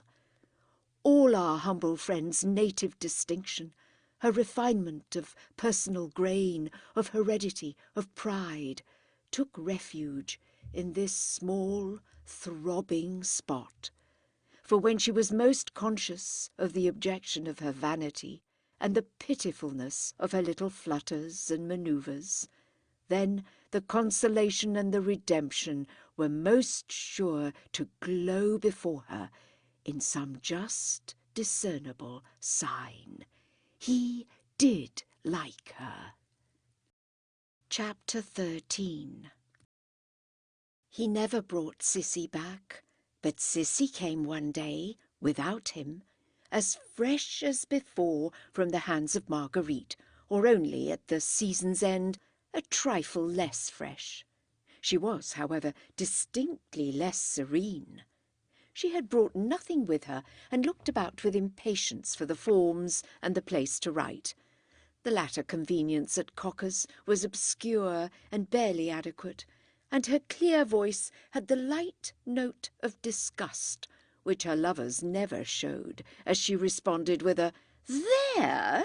of surprise to the gesture made by the counter-clerk in answer to her sharp question. Our young friend was busy with half a dozen people, but she had dispatched them in her most business-like manner by the time her ladyship flung through the bars this light of reappearance.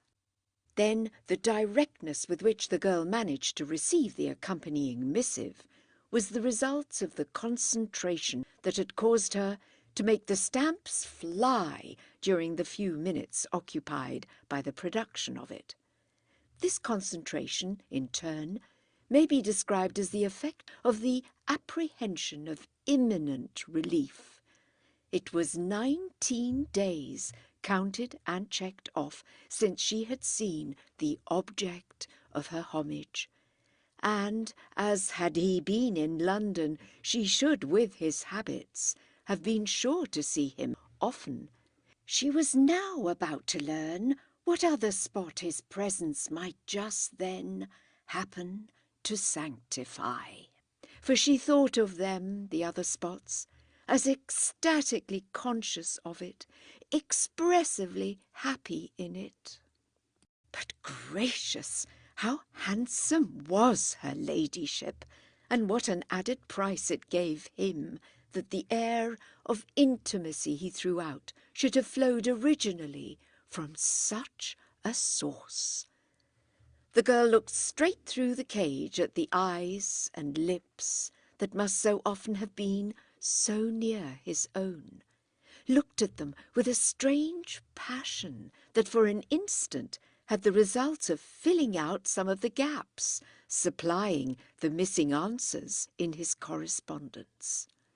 Then, as she made out that the features she thus scanned and associated were totally unaware of it, that they glowed only with the colour of quite other and not at all guessable thoughts, this directly added to their splendour, gave the girl the sharpest impression she had yet received of the uplifted, the unattainable plains of heaven, and yet, at the same time, caused her to thrill with a sense of the high company she did somehow keep. She was with the absent through her ladyship, and with her ladyship through the absent. The only pang, but it didn't matter, was the proof in the admirable face, in the sightless preoccupation of its possessor, that the latter hadn't a notion of her. Her folly had gone to the point of half-believing that the other party to the affair must sometimes mention in Eaton Square the extraordinary little person at the place from which he so often wired. Yet the perception of her visitor's blankness actually helped this extraordinary little person, the next instant, to take refuge in a reflection that could be as proud as it liked.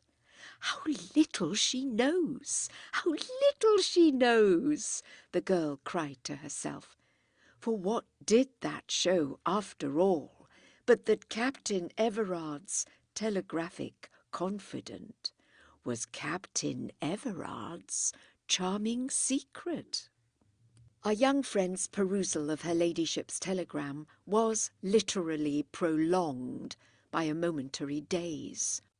What swam between her and the words, making her see them as through rippled, shallow, sunshot water, was the great, the perpetual flood of "how much I know, how much I know."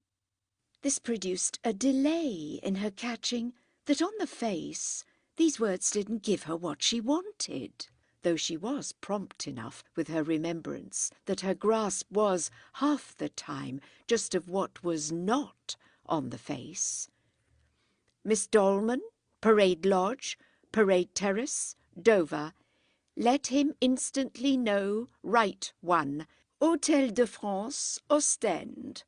Make it 794961.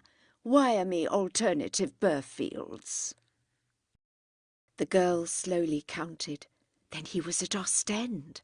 This hooked on with so sharp a click that not to feel she was as quickly letting it all slip from her, she had absolutely to hold it a minute longer and to do something to that end.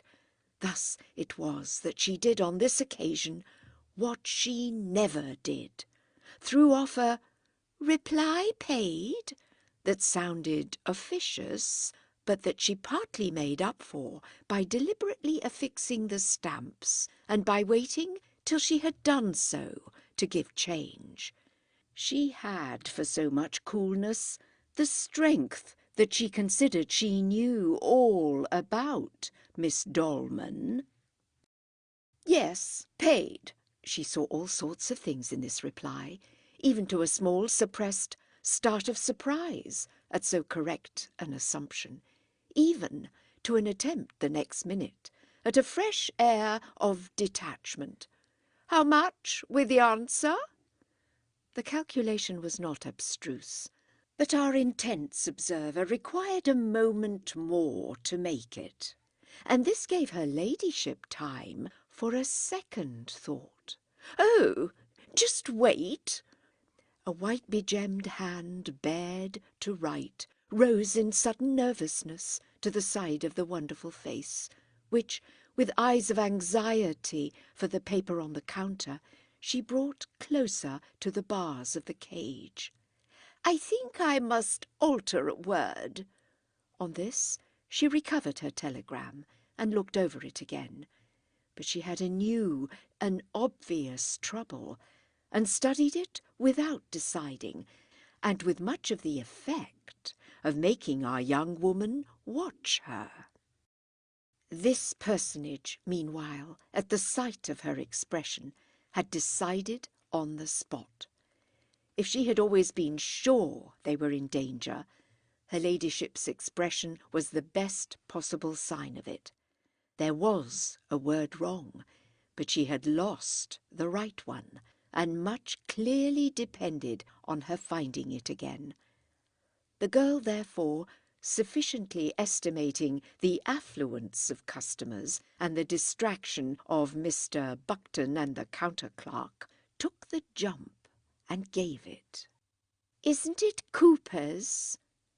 It was as if she had bodily leapt, cleared the top of the cage and alighted on her interlocutress. Cooper's? The stare was heightened by a blush. Yes, she had made Juno blush. This was all the greater reason for going on. I mean, instead of Burfield's. Our young friend fairly pitied her.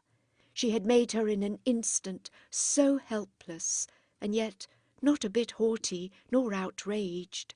She was only mystified and scared. Oh, you know? Yes, I know. Our young friend smiled, meeting the other's eyes, and, having made Juno blush, proceeded to patronize her. I'll do it. She put out a competent hand. Her ladyship only submitted, confused and bewildered, all presence of mind quite gone, and the next moment the telegram was in the cage again, and its author out of the shop. Then, quickly, boldly, under all the eyes that might have witnessed her tampering, the extraordinary little person at Cocker's made the proper change. People were really too giddy, and if they were, in a certain case, to be caught, it shouldn't be the fault of her own grand memory. Hadn't it been settled weeks before? For Miss Dolman, it was always to be Cooper's. Chapter 14. But the summer holidays brought a marked difference. They were holidays for almost everyone but the animals in the cage. The August days were flat and dry, and with so little to feed it, she was conscious of the ebb of her interest in the secrets of the refined. She was in a position to follow the refined to the extent of knowing, they had made so many of their arrangements with her aid, exactly where they were. Yet she felt quite as if the panorama had ceased unrolling and the band stopped playing. A stray member of the latter occasionally turned up, but the communications that passed before her bore now largely on rooms at hotels, prices of furnished houses, hours of trains, dates of sailings, and arrangements for being met. She found them for the most part prosaic and coarse. The only thing was that they brought into her stuffy corner as straight a whiff of alpine meadows and Scotch moors as she might hope ever to inhale. There were, moreover, in especial, fat, hot, dull ladies who had out with her to exasperation the terms for seaside lodgings, which struck her as huge, and the matter of the number of beds required, which was not less portentous. This in reference to places of which the names Eastbourne, Folkestone, Cromer, Scarborough, Whitby tormented her with something of the sound of the plash of water that haunts the traveller in the desert. She had not been out of London for a dozen years, and the only thing to give a taste to the present dead weeks was the spice of a chronic resentment. The sparse customers, the people she did see, were the people who were just off on the decks of fluttered yachts, off to the uttermost point of rocky headlands, where the very breeze was then playing, for the want of which she said to herself that she sickened.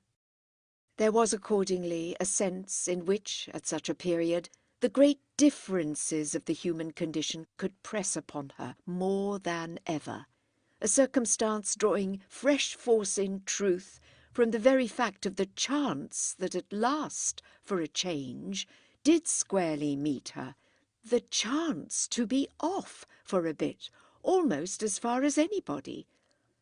They took their turns in the cage, as they took them both in the shop and at Chalk Farm. She had known these 2 months that time was to be allowed in September, no less than 11 days, for her personal private holiday. Much of her recent intercourse with Mr. Mudge had consisted of the hopes and fears, expressed mainly by himself, involved in the question of their getting the same dates, a question that, in proportion as the delight seemed assured, spread into a sea of speculation over the choice of where and how. All through July, on the Sunday evenings, and at such other odd times as he could seize, he had flooded their talk with wild waves of calculation. It was practically settled that with her mother somewhere on the south coast, a phrase of which she liked the sound, they should put in their allowance together, but she already felt the prospect quite weary and worn with the way he went round and round on it. It had become his sole topic, the theme alike of his most solemn prudences and most placid jests, to which every opening led for return and revision, and in which every little flower of a foretaste was pulled up as soon as planted. He had announced at the earliest day, characterizing the whole business from that moment as their plans, under which name he handled it as a syndicate handles a Chinese or other loan. He had promptly declared that the question must be thoroughly studied, and he produced on the whole subject from day to day an amount of information that excited her wonder, and even not a little, as she frankly let him know, her disdain, when she thought of the danger in which another pair of lovers rapturously lived. She inquired of him anew why he could leave nothing to chance. Then she got for answer that this profundity was just his pride, and he pitted Ramsgate against Bournemouth, and even Boulogne against Jersey, for he had great ideas, with all the mastery of detail that was some day, professionally, to carry him afar. The longer the time since she had seen Captain Everard, the more she was booked, as she called it, to pass Park Chambers.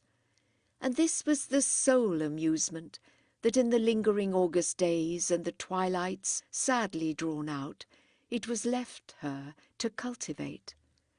She had long since learned to know it for a feeble one, though its feebleness was perhaps scarce the reason for her saying to herself each evening, as her time for departure approached, "No, no, not tonight." She never failed of that silent remark, any more than she failed of feeling in some deeper place than she had even yet fully sounded, that one's remarks were as weak as straws, and that, however one might indulge in them at 8 o'clock, one's fate infallibly declared itself in absolute indifference to them at about 8:15. Remarks were remarks, and very well for that, but fate was fate, and this young lady's was to pass Park Chambers every night in the working week. Out of the immensity of her knowledge of the life of the world, there bloomed on these occasions as specific remembrance that it was regarded in that region in August and September as rather pleasant just to be caught for something or other in passing through town. Somebody was always passing, and somebody might catch somebody else. It was in full cognizance of this subtle law that she adhered to the most ridiculous circuit she could have made to get home. One warm, dull, featureless Friday, when an accident had made her start from Cocker's a little later than usual, she became aware that something of which the infinite possibilities had for so long peopled her dreams was at last prodigiously upon her, though the perfection in which the conditions happened to present it was almost rich enough to be but the positive creation of a dream. She saw straight before her, like a vista painted in a picture, the empty street and the lamps that burned pale in the dusk not yet established. It was into the convenience of this quiet twilight that a gentleman on the doorstep of the chambers gazed with a vagueness that our young lady's little figure violently trembled in the approach with the measure of its power to dissipate. Everything indeed grew in a flash terrific and distinct. Her old uncertainties fell away from her, and since she was so familiar with fate, she felt as if the very nail that fixed it were driven in by the hard look with which, for a moment, Captain Everard awaited her. The vestibule was open behind him, and the porter as absent as on the day she had peeped in. He had just come out, was in town, in a tweed suit and a pot hat, but between two journeys, duly bored over his evening and at a loss what to do with it. Then it was that she was glad she had never met him in that way before. She reaped with such ecstasy the benefit of his not being able to think she passed often. She jumped in 2 seconds to the determination that he should even suppose it to be the very first time and the very oddest chance. This was while she still wondered if he would identify or notice her. His original attention had not, she instinctively knew, been for the young woman at Cocker's. It had only been for any young woman who might advance to the tune of her not troubling the quiet air, and, in fact, the poetic hour, with ugliness. Ah, but then, and just as she had reached the door, came his second observation, a long light reach with which visibly and quite amusedly he recalled and placed her. They were on different sides, but the street, narrow and still, had only made more of a stage for the small momentary drama. It was not over, besides. It was far from over, even on his sending across the way, with the pleasantest laugh she had ever heard, a little lift of his hat, and an "Oh, good evening." It was still less over on their meeting the next minute, though rather indirectly and awkwardly, in the middle of the road, a situation to which 3 or 4 steps of her own had unmistakably contributed, and then passing not again to the side on which she had arrived, but back toward the portal of Park Chambers. "I didn't know you at first. Are you taking a walk?" "Ah, I don't take walks at night. I'm going home after my work." "Oh." That was practically what they had meanwhile smiled out, and his exclamation, to which for a minute he appeared to have nothing to add, left them face to face, and in just such an attitude as, for his part, he might have worn had he been wondering if he could properly ask her to come in. During this interval, in fact, she really felt his question to be just how properly.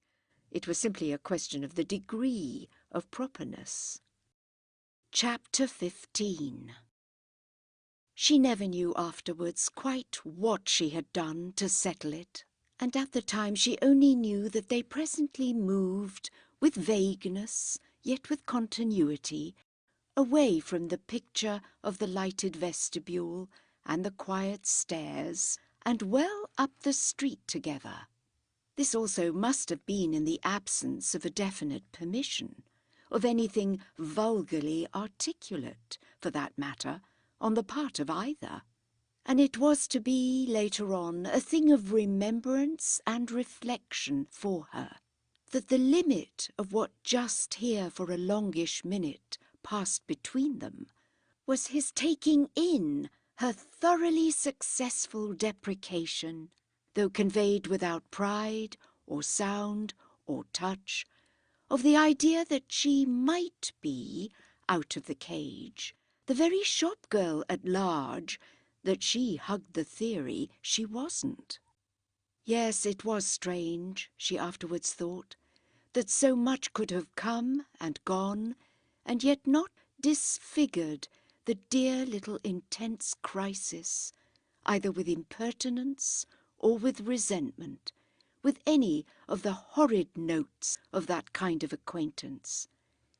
He had taken no liberty, as she would have so called it, and through not having to betray the sense of one, she herself had still more charmingly taken none.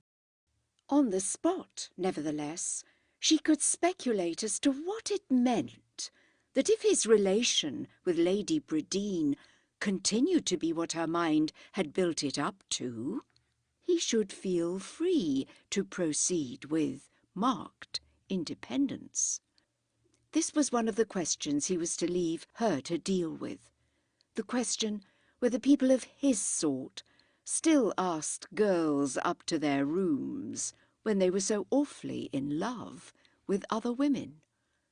Could people of his sort do that without what people of her sort would call being false to their love? She had already a vision of how the true answer was that people of her sort didn't, in such cases, matter. didn't count as infidelity, counted only as something else. She might have been curious, since it came to that, to see exactly what. Strolling together slowly in their summer twilight and their empty corner of Mayfair, they found themselves emerge at last opposite to one of the smaller gates of the park, upon which, without any particular word about it, they were talking so of other things, they crossed the street and went in and sat down on a bench. She had gathered by this time one magnificent hope about him, the hope he would say nothing vulgar. She knew thoroughly what she meant by that. She meant something quite apart from any matter of his being false. Their bench was not far within. It was near the Park Lane paling, and the patchy lamplight, and the rumbling cabs and buses. A strange emotion had come to her, and she felt indeed excitement within excitement, above all a conscious joy in testing him with chances he didn't take. She had an intense desire he should know the type she really conformed to, without her doing anything so low as tell him. And he had surely begun to know it from the moment he didn't seize the opportunities into which a common man would promptly have blundered. These were on the mere awkward surface, and their relation was beautiful behind and below them. She had questioned so little on the way what they might be doing that as soon as they were seated, she took straight hold of it.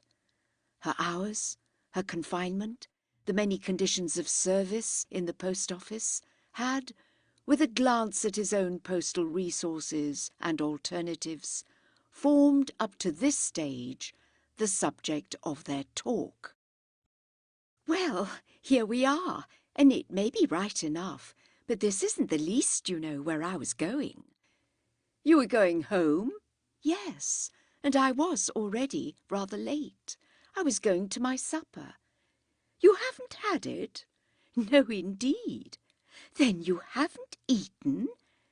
He looked of a sudden so extravagantly concerned that she laughed out. "All day? Yes, we do feed once, but that was long ago, so I must presently say good-bye." "Oh, dearie me!" he exclaimed, with an intonation so droll and yet a touch so light, and a distress so marked, a confession of helplessness for such a case, in short, so unrelieved, that she at once felt sure she had made the great difference plain. He looked at her with the kindest eyes, and still without saying what she had known he wouldn't. She had known he wouldn't say, "Then sup with me," but the proof of it made her feel as if she had feasted. "I'm not a bit hungry," she went on. "Ah, you must be, awfully," he made answer, but settling himself on the bench as if, after all, that needn't interfere with his spending his evening.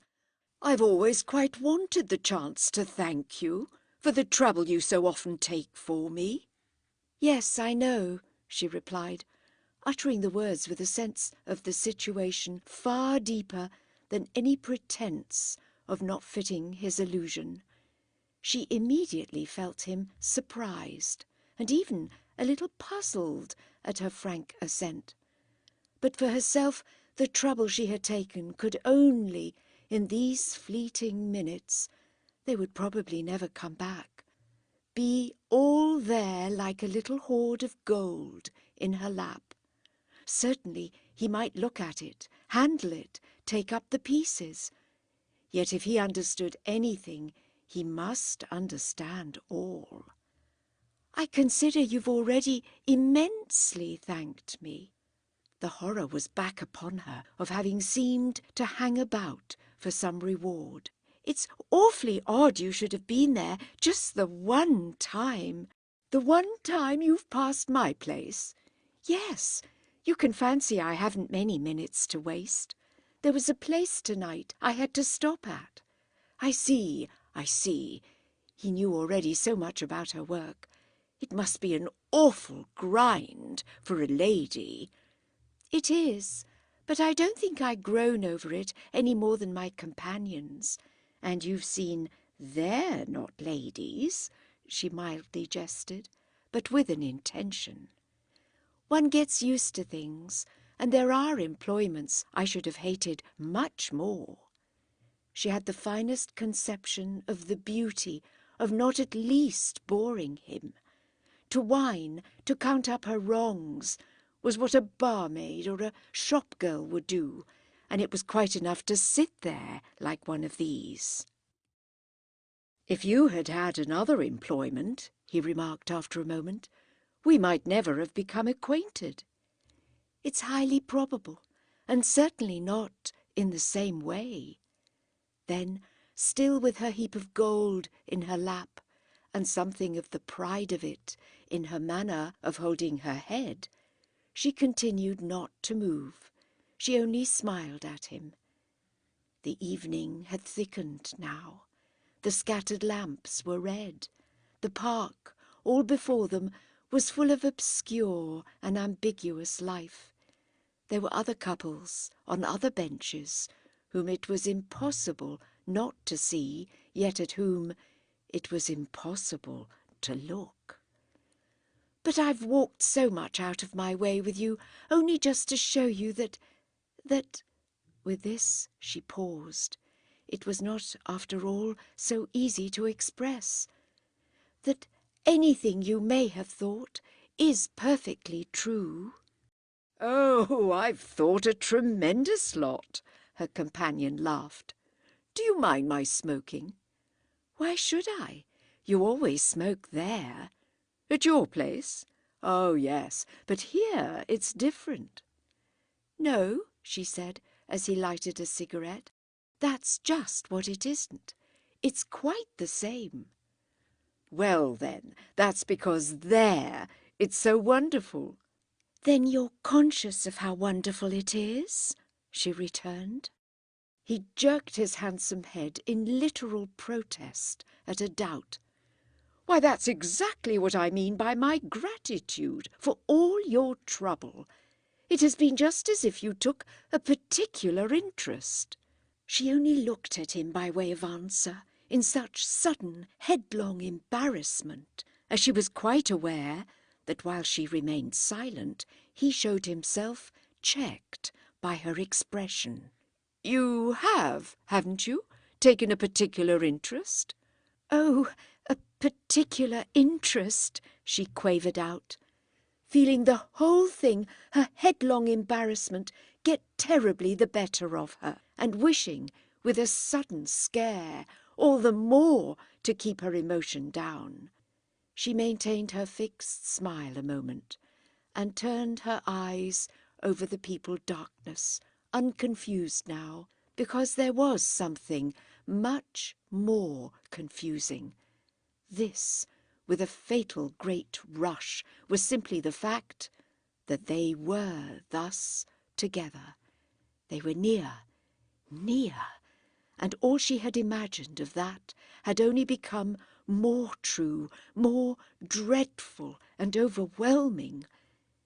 She stared straight away in silence till she felt she looked an idiot.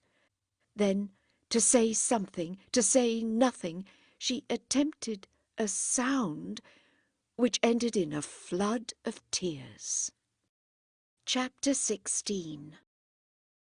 Her tears helped her really to dissimulate, for she had instantly, in so public a situation, to recover herself.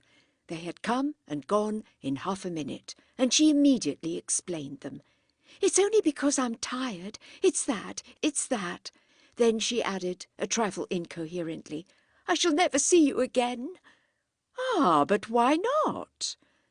The mere tone in which her companion asked this satisfied her once for all, as to the amount of imagination for which she could count on him.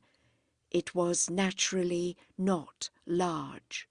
It had exhausted itself in having arrived at what he had already touched upon, the sense of an intention in her poor zeal at Cocker's. But any deficiency of this kind was no fault in him. He wasn't obliged to have an inferior cleverness, to have second-rate resources and virtues.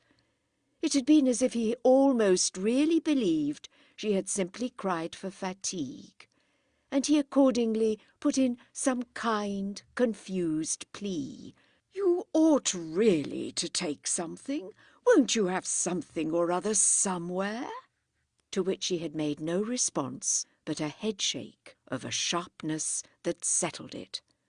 "Why shan't we all the more keep meeting?" "I mean meeting this way, only this way. At my place there, that I've nothing to do with, and I hope of course you'll turn up with your correspondence when it suits you, whether I stay or not, I mean, for I shall probably not stay." "You're going somewhere else?" He put it with positive anxiety. "Yes, ever so far away, to the other end of London. There are all sorts of reasons I can't tell you, and it's practically settled. It's better for me, much, and I've only kept on at Cocker's for you." "For me?" Making out in the dusk that he fairly blushed, she now measured how far he had been from knowing too much. Too much, she called it at present, and that was easy, since it proved so abundantly enough for her that he should simply be where he was. "As we shall never talk this way but tonight. Never, never again. Here it all is. I'll say it. I don't care what you think. It doesn't matter. I only want to help you. Besides, you're kind. You're kind.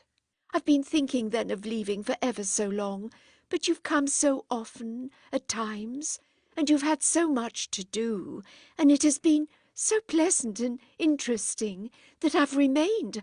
I've kept putting off any change. More than once, when I had nearly decided, you've turned up again, and I've thought, oh no, that's the simple fact."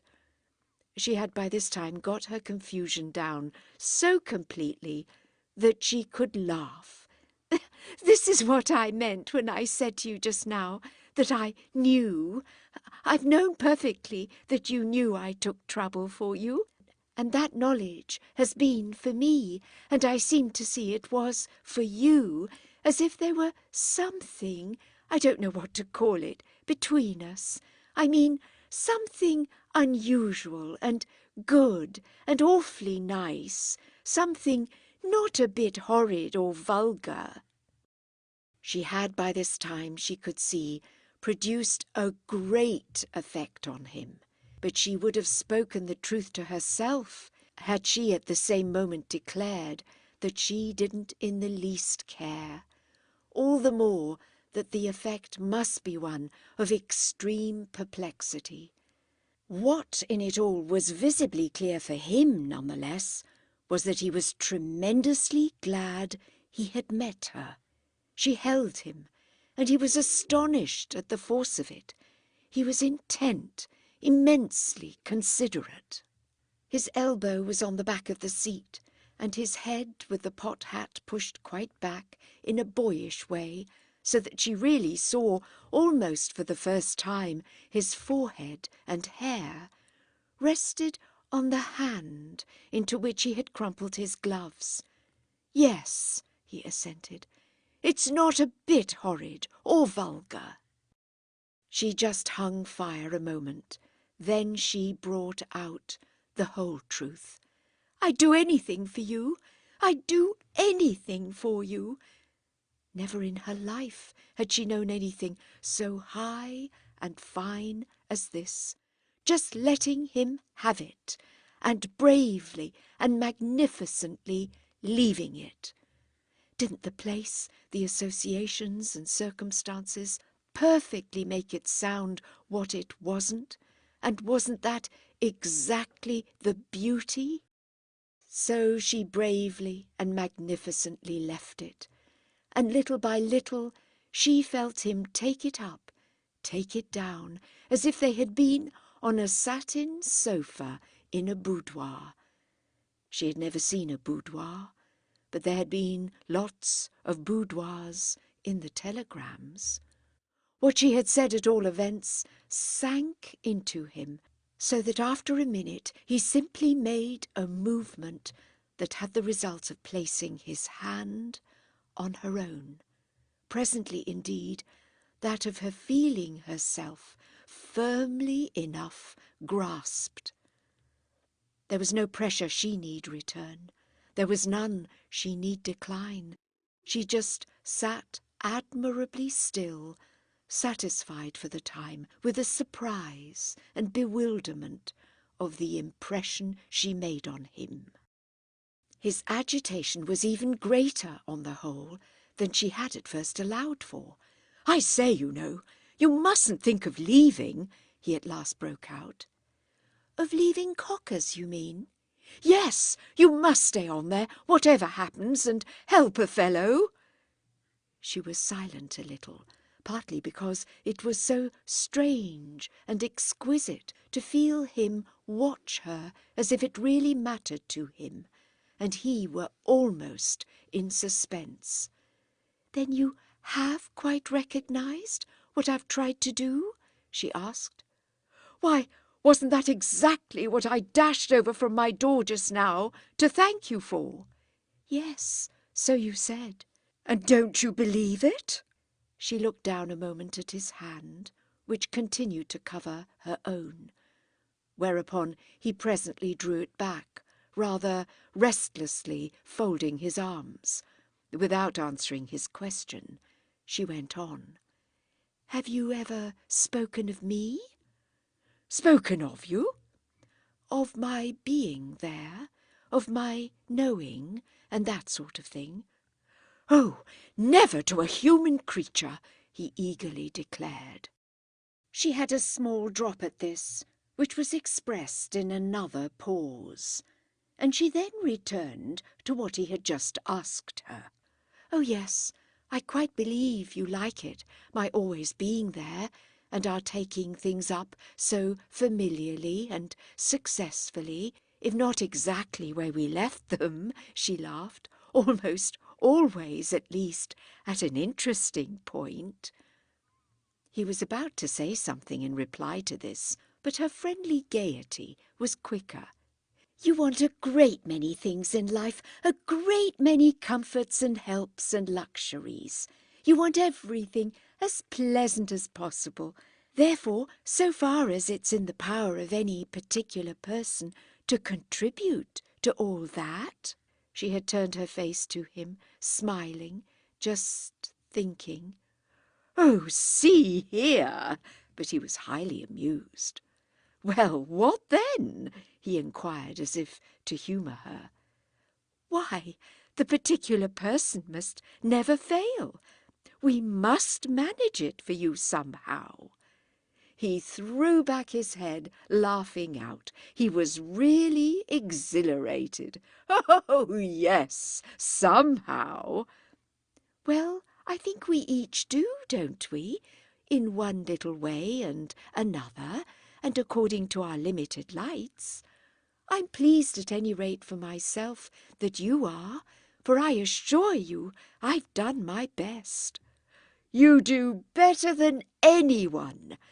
He had struck a match for another cigarette, and the flame lighted an instant his responsive, finished face, magnifying into a pleasant grimace the kindness with which he paid her this tribute. "You're awfully clever, you know. Cleverer, cleverer, cleverer." He had appeared on the point of making some tremendous statement. Then, suddenly puffing his cigarette and shifting almost with violence on his seat, he let it altogether fall. Chapter 17. In spite of this drop if not just by reason of it. She felt as if Lady Bradeen, all but named out, had popped straight up, and she practically betrayed her consciousness by waiting a little before she rejoined, "Cleverer than who?" "Well, if I wasn't afraid you'd think I swagger, I should say, than anybody. If you leave your place there, where shall you go?" he more gravely asked. "Oh, too far for you ever to find me." "I'd find you anywhere." The tone of this was so still more serious that she had but her one acknowledgment. "I'd do anything for you.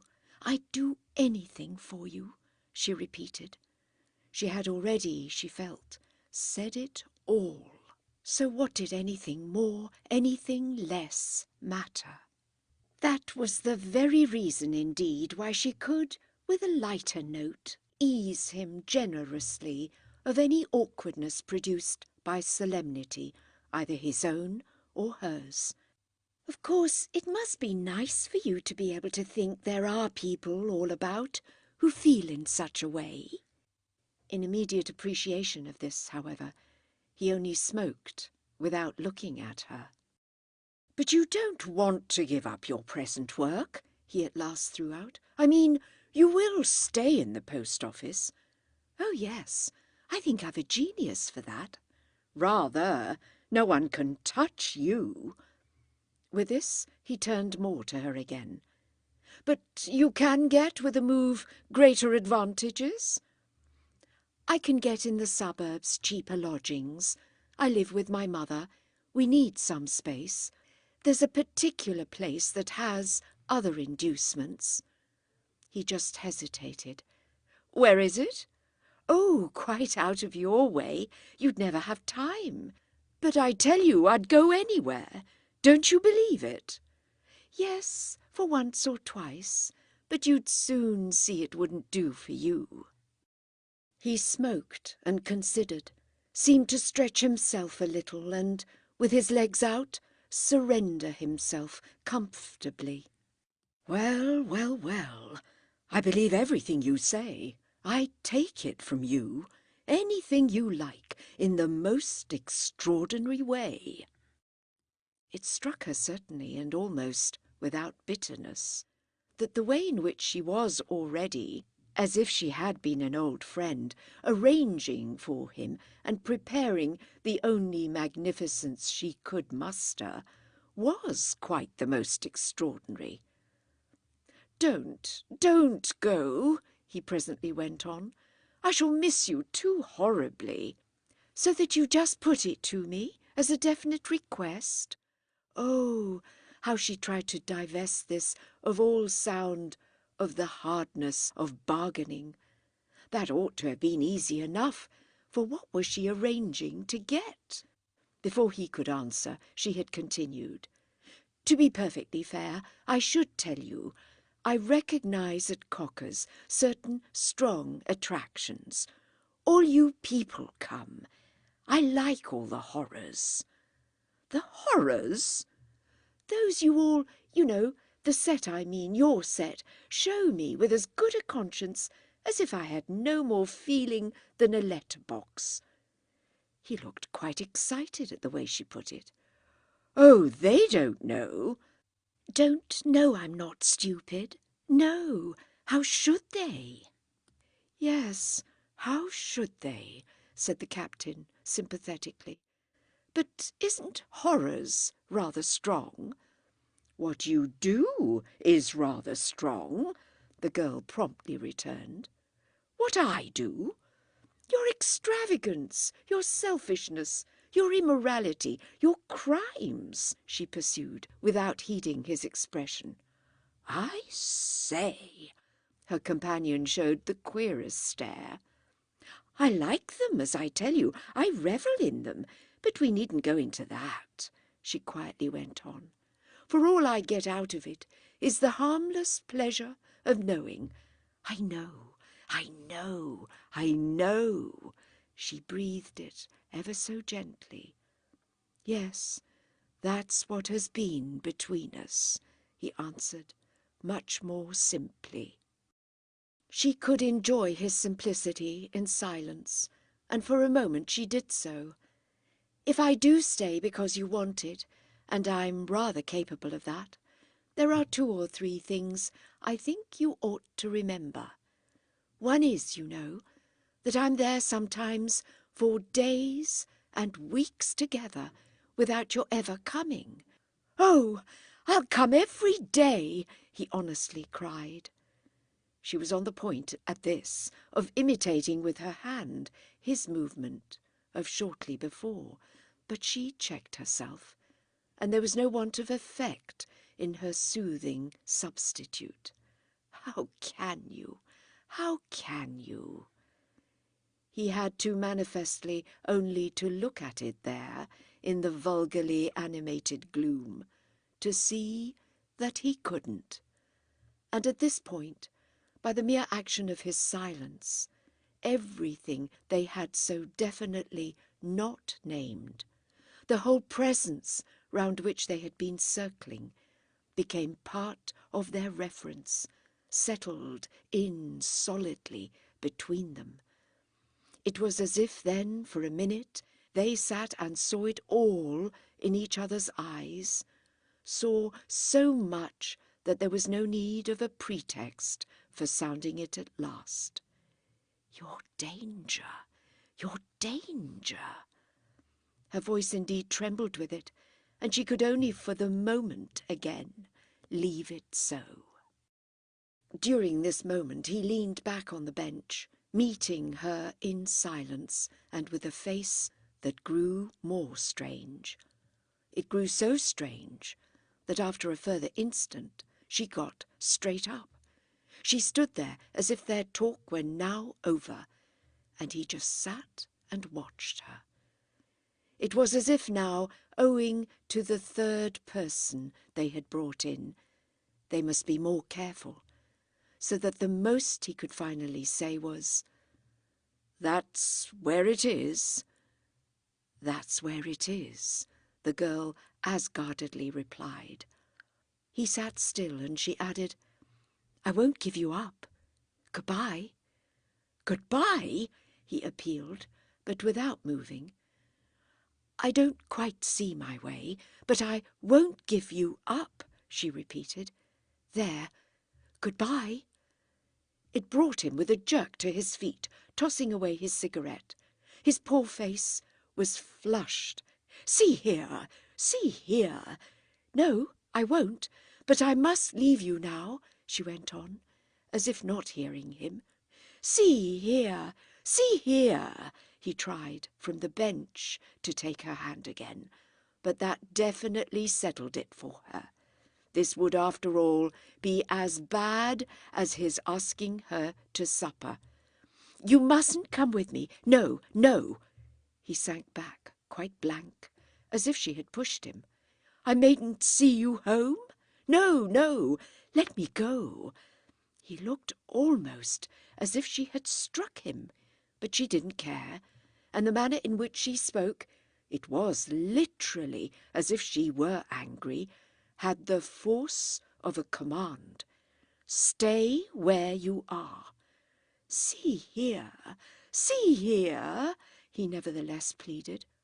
"I won't give you up," she cried once more, this time quite with passion, on which she got away from him as fast as she could, and left him staring after her. Chapter 18. Mr. Mudge had lately been so occupied with their famous plans that he had neglected for a while the question of her transfer.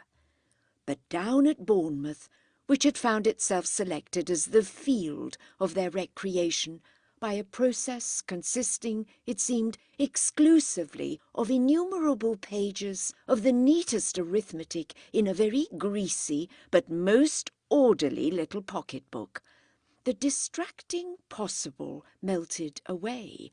The fleeting absolute ruled the scene.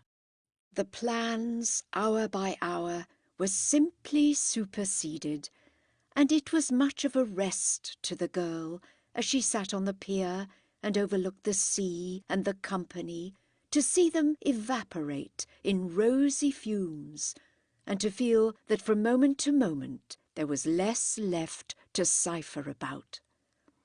The week proved blissfully fine, and her mother at their lodgings, partly to her embarrassment and partly to her relief, struck up with the landlady an alliance that left the younger couple a great deal of freedom.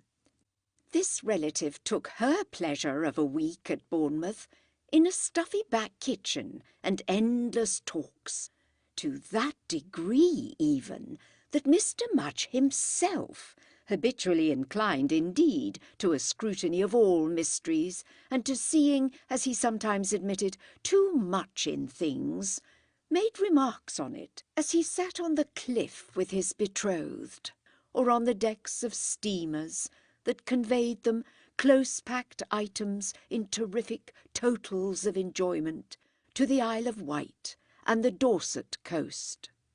He had a lodging in another house, where he had speedily learned the importance of keeping his eyes open, and he made no secret of his suspecting that sinister mutual connivances might spring under the roof of his companions from unnatural sociabilities. At the same time, he fully recognised that as a source of anxiety, not to say of expense, his future mother-in-law would have weighted them more by accompanying their steps than by giving her hostess, in the interest of the tendency they considered that they never mentioned, equivalent pledges as to the tea-caddy and the jam-pot. These were the questions, these indeed the familiar commodities, that he had now to put into the scales, and his betrothed had in consequence, during her holiday, the odd and yet pleasant and almost languid sense of an anticlimax. She had become conscious of an extraordinary collapse, a surrender to stillness and to retrospect. She cared neither to walk nor to sail. It was enough for her to sit on benches and wonder at the sea and taste the air and not be at Cocker's and not see the counter-clerk. She still seemed to wait for something in the key of the immense discussions that had mapped out their little week of idleness on the scale of a world atlas. Something came at last, but without perhaps appearing quite adequately to crown the monument. Preparation and precaution were, however, the natural flowers of Mr. Mudge's mind, and in proportion as these things declined in one quarter, they inevitably bloomed elsewhere. He could always, at the worst, have on Tuesday the project of their taking the Swanage boat on Thursday, and on Thursday that of their ordering minced kidneys on Saturday. He had, moreover, a constant gift of inexorable inquiry as to where and what they should have gone and have done, if they hadn't been exactly as they were. He had, in short, his resources, and his mistress had never been so conscious of them. On the other hand, they never interfered so little with her own. She liked to be as she was, if it could only have lasted. She could accept, even without bitterness, a rigour of economy so great that the little fee they paid for admission to the pier had to be balanced against other delights. The people at Ladles and at Thrupp's had their ways of amusing themselves, whereas she had to sit and hear Mr. Mudge talk of what he might do if he didn't take a bath, or of the bath he might take if he only hadn't taken something else. He was always with her now, of course, always beside her. She saw him more than hourly, more than ever yet, more even than he had planned she should do at Chalk Farm. she preferred to sit at the far end, away from the band and the crowd, as to which she had frequent differences with her friend, who reminded her often that they could have only, in the thick of it, the sense of the money they were getting back. That had little effect on her, for she got back her money by seeing many things, the things of the past year, fall together and connect themselves, undergo the happy relegation that transforms melancholy and misery, passion and effort into experience and knowledge.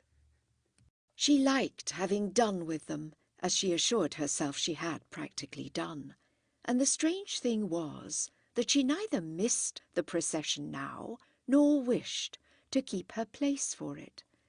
It had become there, in the sun and the breeze and the sea smell, a faraway story, a picture of another life. If Mr. Mudge himself liked processions, liked them at Bournemouth and on the pier, quite as much as at Chalk Farm or anywhere, she learned after a little not to be worried by his perpetual counting of the figures that made them up. There were dreadful women in particular, usually fat and in men's caps and white shoes, whom he could never let alone, not that she cared. It was not the great world, the world of cockers and ladles and thrups, but it offered an endless field to his faculties of memory, philosophy and frolic. She had never accepted him so much, never arranged so successfully for making him chatter while she carried on secret conversations. The separate commerce was with herself, and if they both practised a great thrift, she had quite mastered that of merely spending words enough to keep him imperturbably and continuously going. He was charmed with the panorama, not knowing, or at any rate not at all showing that he knew, what far other images peopled her mind than the women in the navy caps and the shop boys in the blazers. His observations on these types, his general interpretation of the show, brought home to her the prospect of Chalk Farm. She wondered sometimes that he should have derived so little illumination during his period from the society at Cocker's. But one evening, while their holiday cloudlessly waned, he gave her such a proof of his quality as might have made her ashamed of her many suppressions. He brought out something that in all his overflow he had been able to keep back till other matters were disposed of. It was the announcement that he was, at last, ready to marry, that he saw his way. A rise at Chalk Farm had been offered him. He was to be taken into the business, bringing with him a capital the estimation of which by other parties constituted the handsomest recognition yet made of the head on his shoulders. Therefore, their waiting was over. It could be a question of a near date. They would settle this date before going back, and he meanwhile had his eye on a sweet little home. He would take her to see it on their first Sunday. Chapter 19. His having kept this great news for the last, having had such a card up his sleeve and not floated it out in the current of his chatter and the luxury of their leisure, was one of those incalculable strokes by which he could still affect her, the kind of thing that reminded her of the latent force that had ejected the drunken soldier, an example of the profundity of which his promotion was the proof. She listened a while in silence on this occasion to the wafted strains of the music. She took it in as she had not quite done before, that her future was now constituted. Mr. Mudge was distinctly her fate. Yet at this moment she turned her face quite away from him, showing him so long a mere quarter of her cheek that she at last again heard his voice. He couldn't see a pair of tears that were partly the reason of her delay to give him the assurance he required, but he expressed at a venture the hope that she had had her fill of cockers. She was finally able to turn back. "Oh, quite. There's nothing going on. No one comes but the Americans at Thrupp's, and they don't do much. They don't seem to have a secret in the world." "Then the extraordinary reason you've been giving me for holding on there has ceased to work?" She thought a moment. "Yes, that one. I've seen the thing through. I've got them all in my pocket." "So you're ready to come?" For a little again she made no answer. "No, not yet, all the same. I've still got a reason, a different one." He looked her all over, as if it might have been something she kept in her mouth, or her glove, or under her jacket, something she was even sitting upon. "Well, I'll have it, please." "I went out the other night and sat in the park with a gentleman," she said at last. Nothing was ever seen like his confidence in her, and she wondered a little now why it didn't irritate her. It only gave her ease and space, as she felt, for telling him the whole truth that no one knew.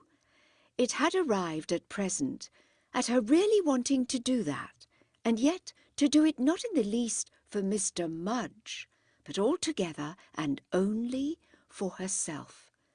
This truth filled out for her there the whole experience about to relinquish, suffused and coloured it as a picture that she should keep, and that, describe it as she might, no one but herself would ever really see. Moreover, she had no desire whatever to make Mr. Mudge jealous. There would be no amusement in it, for the amusement she had lately known had spoiled her for lower pleasures. There were even no materials for it. The odd thing was how she never doubted that, properly handled, his passion was poisonable. What had happened was that he had cannily selected a partner with no poison to distill. She read then and there that she should never interest herself in anybody as to whom some other sentiment, some superior view, wouldn't be sure to interfere for him with jealousy. "And what did you get out of that?" he asked, with a concern that was not in the least for his honour. "Nothing but a good chance to promise him I wouldn't forsake him. He's one of my customers." "Then it's for him not to forsake you." "Well, he won't. It's all right. But I must just keep on as long as he may want me." "Want you to sit with him in the park?" "He may want me for that, but I shan't. I rather liked it, but once, under the circumstances, is enough. I can do better for him in another manner." "And what manner, pray?" "Well, elsewhere." "Elsewhere? I say!" This was an ejaculation used also by Captain Everard, but oh, with what a different sound.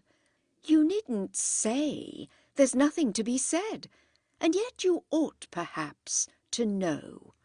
"Certainly I ought. But what, up to now?" "Why, exactly what I told him, that I'd do anything for him."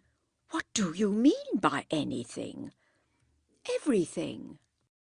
Mr. Mudge's immediate comment on this statement was to draw from his pocket a crumpled paper containing the remains of £50 of sundries.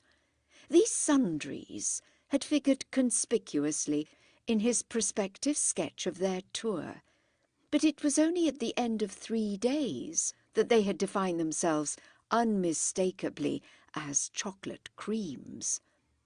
"Have another? That one," he said.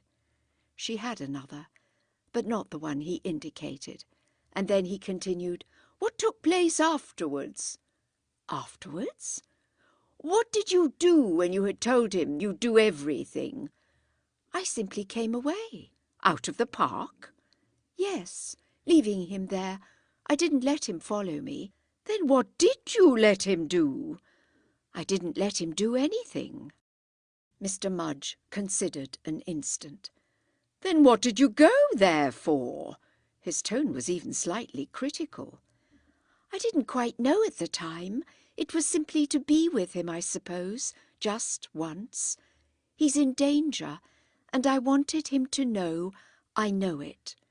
It makes meeting him at Cocker's, since it's that I want to stay on for, more interesting." "It makes it mighty interesting for me," Mr. Mudge freely declared. "Yet he didn't follow you?" he asked. "I would." "Yes, of course. That was the way you began, you know. You're awfully inferior to him." "Well, my dear, you're not inferior to anybody. You've got a cheek. What's he in danger of?"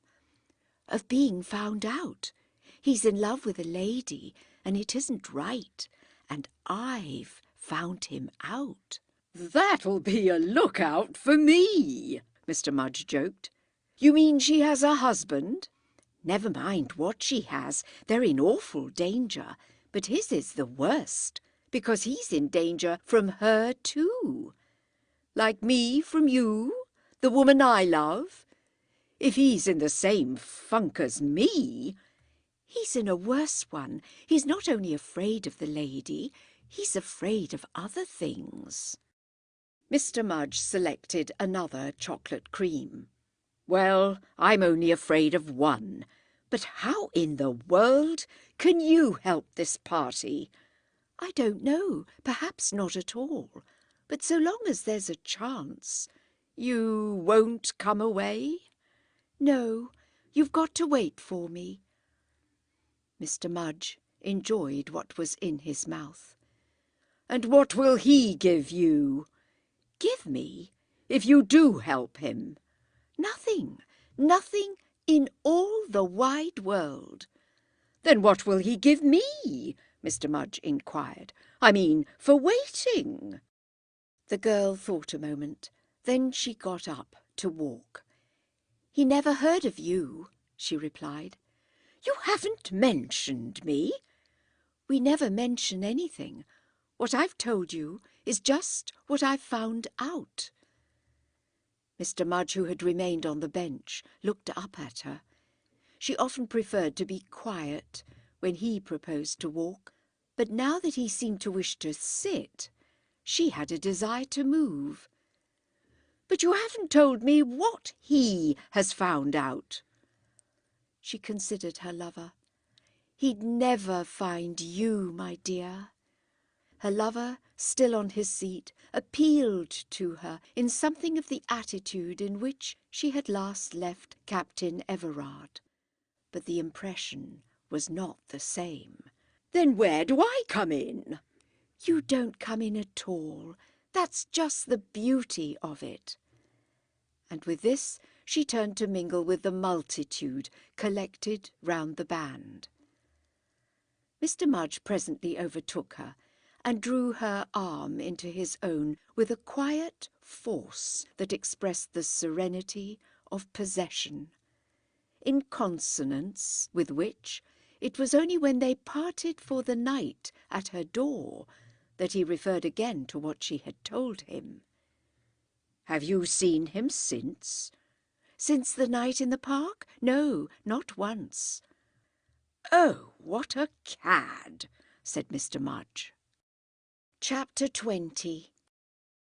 It was not till the end of October that she saw Captain Everard again, and on that occasion the only one of all the series on which hindrance had been so utter, no communication with him proved possible. She had made out, even from the cage, that it was a charming golden day. A patch of hazy autumn sunlight lay across the sanded floor, and also, higher up, quickened into brightness a row of ruddy bottled syrups. Work was slack, and the place, in general, empty. The town, as they said in the cage, had not waked up, and the feeling of the day likened itself to something that in happier conditions she would have thought of romantically as St. Martin's summer. The counter-clerk had gone to his dinner. She herself was busy with arrears of postal jobs, in the midst of which she became aware that Captain Everard had apparently been in the shop a minute, and that Mr. Buckton had already seized him. He had, as usual, 6 telegrams, and when he saw that she saw him, and their eyes met, he gave, on bowing to her, an exaggerated laugh in which she read a new consciousness. It was a confession of awkwardness. It seemed to tell her that of course he knew he ought better to have kept his head, ought to have been clever enough to wait on some pretext till he should have found her free. Mr. Buckton was a long time with him, and her attention was soon demanded by other visitors, so that nothing passed between them but the fullness of their silence. The look she took from him was his greeting, and the other one a simple sign of the eyes sent her before going out.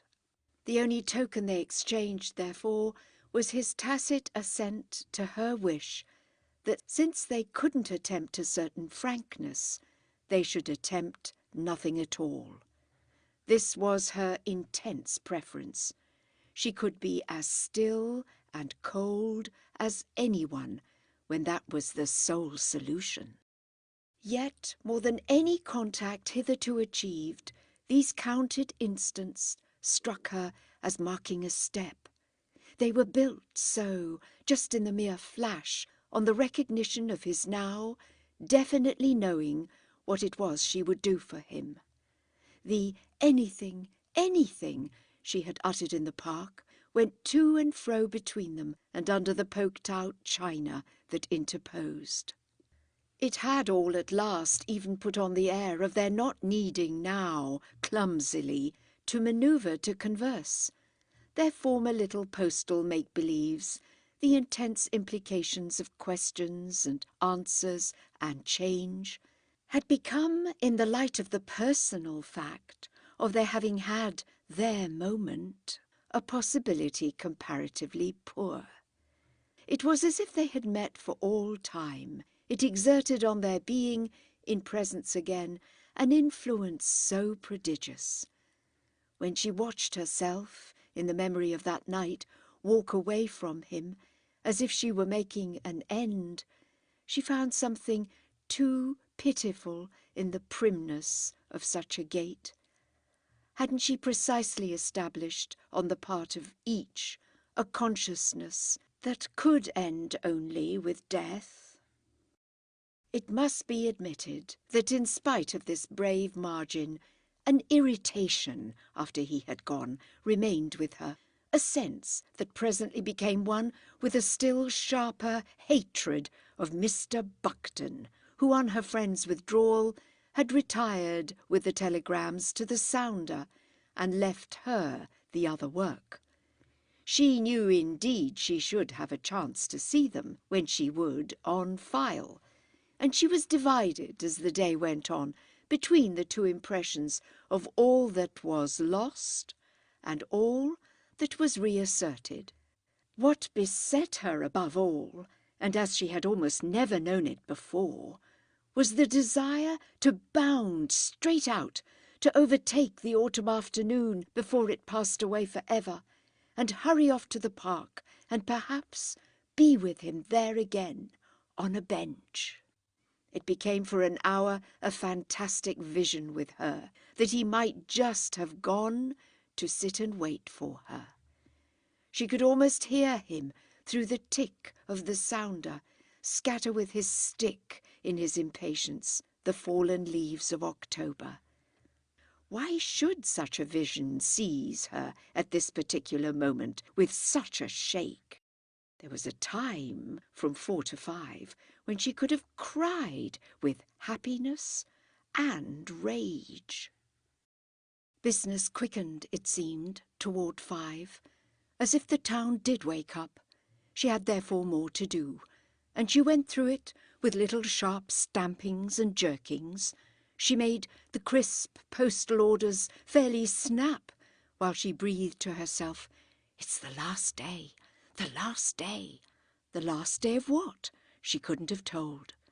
All she knew now was that if she were out of the cage, she wouldn't in the least have minded this time it's not yet being dark. She would have gone straight toward Park Chambers and have hung about there till no matter when.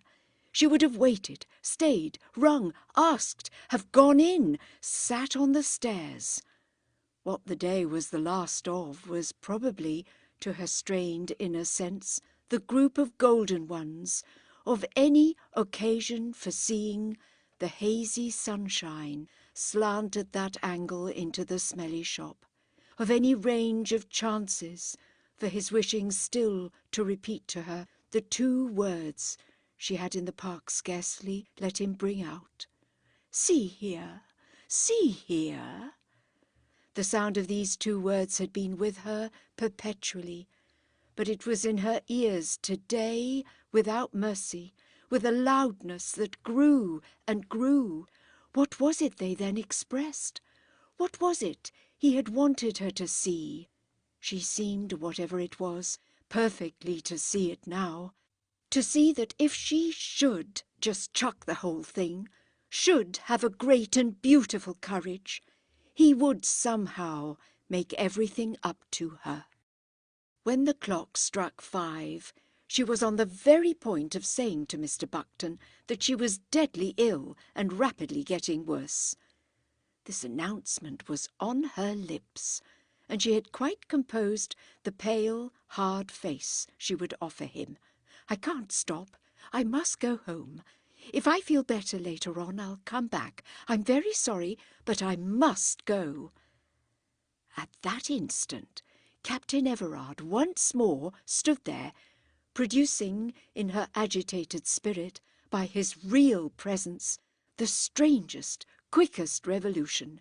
He stopped her off without knowing it, and by the time he had been a minute in the shop, she felt herself saved. That was from the first minute how she thought of it. There were again other persons with whom she was occupied, and again the situation could only be expressed by their silence.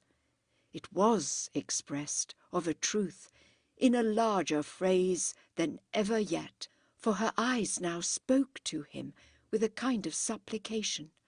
Be quiet," they pleaded, and they saw his own reply. "I'll do whatever you say. I won't even look at you. See, see?" They kept conveying thus with the friendliest liberality that they wouldn't look, quite positively wouldn't. What she was to see was that he hovered at the other end of the counter, Mr. Buckton's end, and surrendered himself again to that frustration. It quickly proved so great indeed that what she was to see further was how he turned away before he was attended to, and hung off, waiting, smoking, looking about the shop. How he went over to Mr. Cocker's own counter and appeared to price things, gave, in fact, presently 2 or 3 orders, and put down money, stood there a long time with his back to her, considerately abstaining from any glance round to see if she were free. It at last came to pass in this way that he had remained in the shop longer than she had ever yet known him to do, and that, nevertheless, when he did turn about, she could see him time himself. She was freshly taken up, and crossed straight to her postal subordinate, whom someone else had released. He had in his hand all this while neither letters nor telegrams, and now that he was close to her, for she was close to the counter-clerk, it brought her heart into her mouth merely to see him look at her neighbour and open his lips. She was too nervous to bear it. He asked for a post-office guide, and the young man whipped out a new one, whereupon he said he wished not to purchase, but only to consult one a moment, with which, the copy kept on loan being produced, he once more wandered off. What was he doing to her? What did he want of her? Well, it was just the aggravation of his "see here." She felt at this moment strangely and portentously afraid of him, had in her ears the hum of a sense that, should it come to that kind of tension, she must fly on the spot to Chalk Farm. Mixed with her dread and with her reflection was the idea that if he wanted her so much as he seemed to show, it might be after all simply to do for him the anything she had promised, the everything she had thought it so fine to bring out to Mr. Mudge.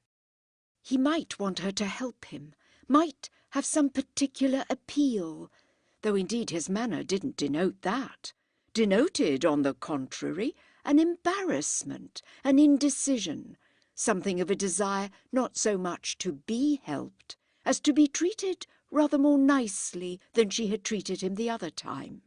Yes, he considered quite probably that he had help rather to offer than to ask for.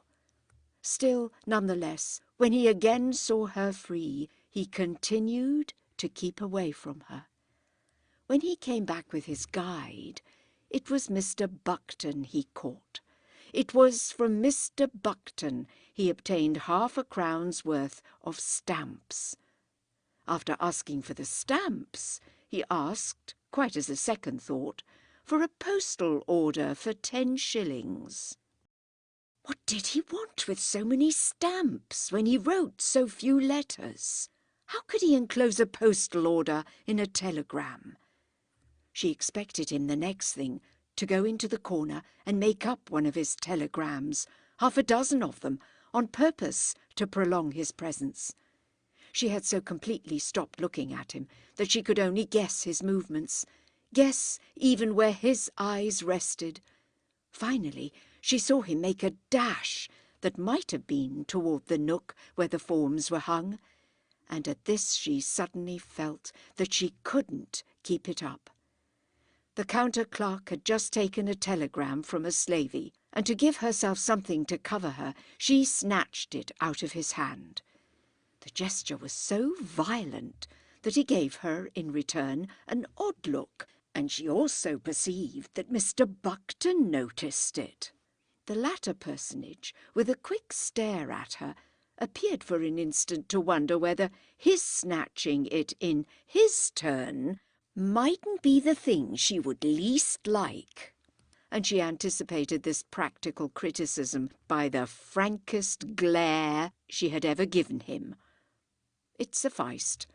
This time it paralysed him, and she sought with her trophy the refuge of the sounder.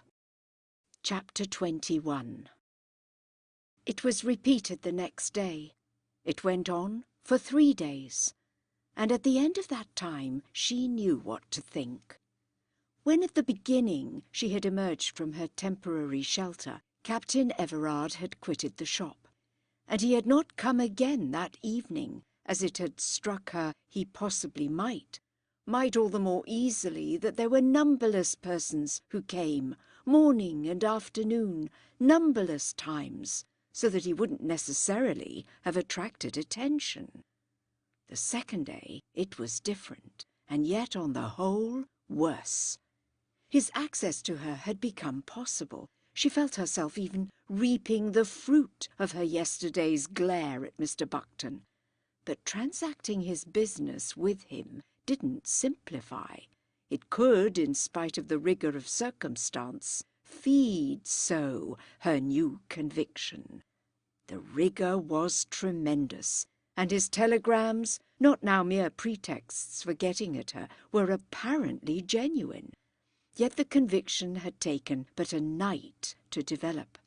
It could be simply enough expressed. She had had the glimmer of it the day before in her idea that he needed no more help than she had already given, that it was help he himself was prepared to render.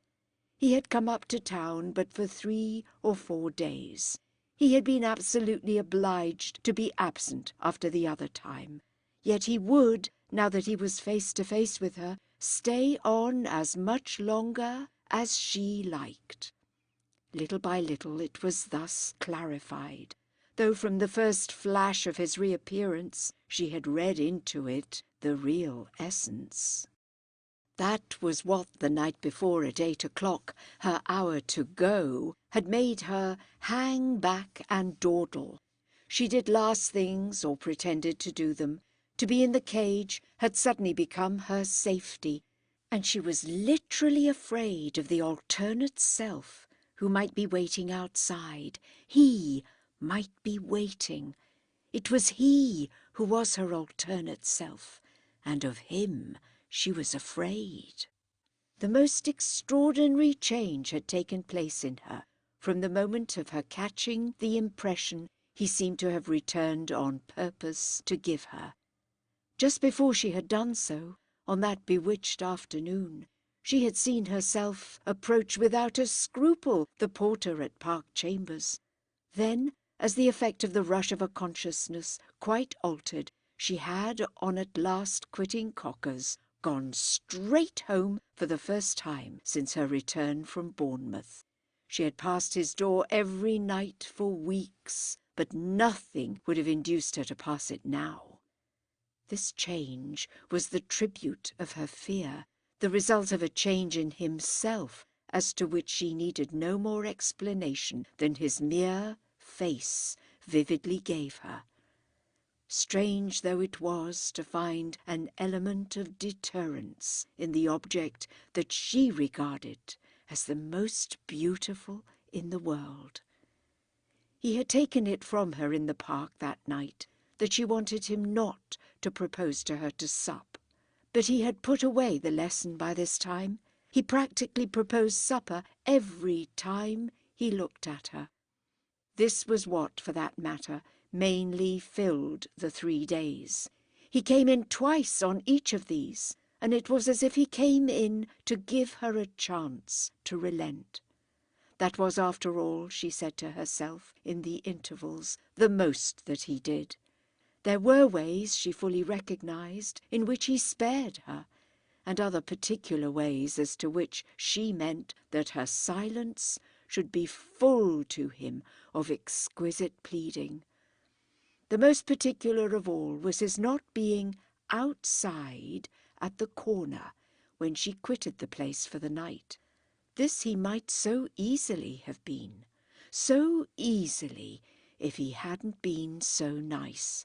She continued to recognize in his forbearance the fruit of her dumb supplication, and the only compensation he found for it was the harmless freedom of being able to appear to say, "Yes, I'm in town only for 3 or 4 days, but you know, I would stay on." He struck her as calling attention each day, each hour, to the rapid ebb of time. He exaggerated to the point of putting it that there were only 2 days more, that there was at last, dreadfully, only 1.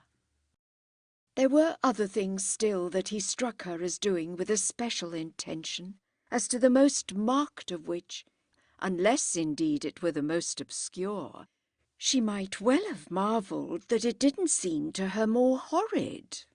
It was either the frenzy of her imagination or the disorder of his baffled passion that gave her once or twice the vision of his putting down redundant money, sovereigns not concerned with the little payments he was perpetually making, so that she might give him some sign of helping him to slip them over to her.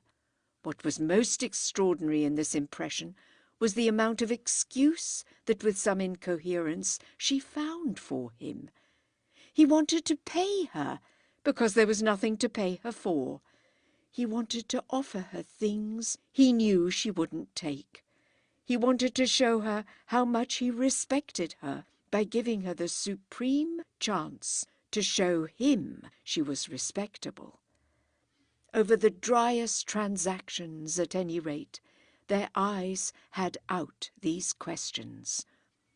On the third day, he put in a telegram that had evidently something of the same point as the stray sovereigns, a message that was in the first place concocted, and that on a second thought he took back from her before she had stamped it. He had given her time to read it, and had only then bethought himself that he had better not send it. If it was not to Lady Bradeen at Twindle, where she knew her ladyship then to be, this was because an address to Dr. Buzzard at Brickwood was just as good, with the added merit of its not giving away quite so much a person whom he had still, after all, in a manner to consider. It was, of course, most complicated, only half-lighted, but there was discernibly enough a scheme of communication in which Lady Bradeen at Twindle and Dr. Buzzard at Brickwood were, within limits, one and the same person. The words he had shown her, and then taken back, consisted at all events of the brief but vivid phrase, "Absolutely impossible." The point was not that she should transmit it. The point was just that she should see it. What was absolutely impossible was that before he had settled something at Cocker's, he should go either to Twindle or to Brickwood. The logic of this, in turn for herself, was that she could lend herself to no settlement so long as she so intensely knew. What she knew was that he was, almost under peril of life, clenched in a situation. Therefore how could she also know where a poor girl in the post office might really stand? It was more and more between them that if he might convey to her he was free, with all the impossible locked away into a closed chapter, her own case might become different for her. She might understand and meet him and listen. But he could convey nothing of the sort, and he only fidgeted and floundered in his want of power. The chapter wasn't in the least closed, not for the other party, and the other party had a pull somehow and somewhere. This his whole attitude and expression confessed, at the same time that they entreated her not to remember and not to mind. So long as she did remember and did mind, he could only circle about and go and come, doing futile things of which he was ashamed. He was ashamed of his 2 words to Dr. Buzzard. He went out of the shop as soon as he had crumpled up the paper again and thrust it into his pocket. It had been an abject little exposure of dreadful, impossible passion. He appeared, in fact, to be too ashamed to come back. He had once more left town, and a first week elapsed, and a second. He had had naturally to return to the real mistress of his fate. She had insisted, she knew how to insist, and he couldn't put in another hour. There was always a day when she called time. It was known to our young friend, moreover, that he had now been dispatching telegrams from other offices. She knew at last so much that she had quite lost her earlier sense of merely guessing. There were no different shades of distinctness. It all bounced out. Chapter 22. 18 days elapsed. and she had begun to think it probable she should never see him again. He too then understood now. He had made out that she had secrets and reasons and impediments, that even a poor girl at the post office might have her complications. With the charm she had cast on him, lighted by distance, he had suffered a final delicacy to speak to him, had made up his mind that it would be only decent to let her alone. Never so much as during these latter days had she felt the precariousness of their relation, the happy, beautiful, untroubled, original one, if it could only have been restored, in which the public servant and the casual public only were concerned. It hung at the best by the merest silken thread, which was at the mercy of any accident and might snap at any minute. She arrived by the end of the fortnight at the highest sense of actual fitness, never doubting that her decision was now complete. She would just give him a few days more to come back to her on a proper, impersonal basis, for even to an embarrassing representative of the casual public, a public servant with a conscience did owe something, and then would signify to Mr. Mudge that she was ready for the little home. It had been visited, in the further talk she had had with him at Bournemouth, from garret to cellar, and they had especially lingered with their respectively darkened brows before the niche into which it was to be broached to her mother that she must find means to fit. He had put it to her more definitely than before that his calculations had allowed for that dingy presence, and he had thereby marked the greatest impression he had ever made on her. It was a stroke superior even again to his handling of the drunken soldier. What she considered that in the face of it she hung on at Cocker's for was something she could only have described as the common fairness of a last word.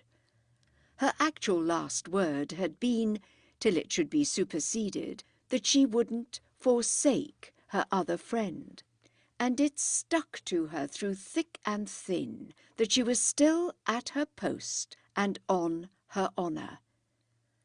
This other friend had shown so much beauty of conduct already that he would surely, after all, just reappear long enough to relieve her, to give her something she could take away. She saw it, caught it at times, his parting present, and there were moments when she felt herself sitting like a beggar with a hand held out to almsgiver who only fumbled. She hadn't taken the sovereigns, but she would take the penny. She heard in imagination on the counter the ring of the copper. "Don't put yourself out any longer," he would say, "for so bad a case. You've done all there is to be done. I thank and acquit and release you. Our lives take us. I don't know much, though I've really been interested, about yours, but I suppose you've got one. Mine, at any rate, will take me, and where it will. Hey-ho! Good-bye." And then once more, for the sweetest, faintest flower of all, "Only, I say, see here." She had framed the whole picture with a squareness that included also the image of how again she would decline to see there. Decline, as she might say, to see anywhere, see anything. Yet it befell that just in the fury of this escape, she saw more than ever.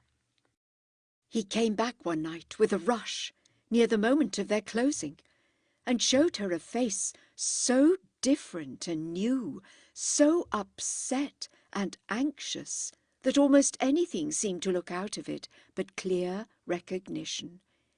He poked in a telegram very much as if the simple sense of pressure, the distress of extreme haste, had blurred the remembrance of where in particular he was. But as she met his eyes, a light came.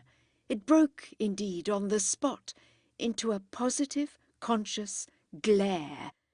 That made up for everything, since it was an instant proclamation of the celebrated danger. It seemed to pour things out in a flood. "Oh, yes, here it is. It's upon me at last. Forget, for God's sake, my having worried or bored you, and just help me, just save me, by getting this off without the loss of a second." Something grave had clearly occurred. A crisis declared itself.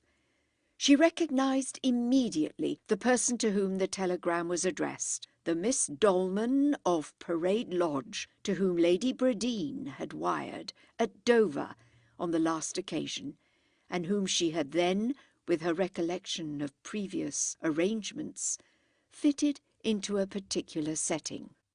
Miss Dolman had figured before, and not figured since, but she was now the subject of an imperative appeal.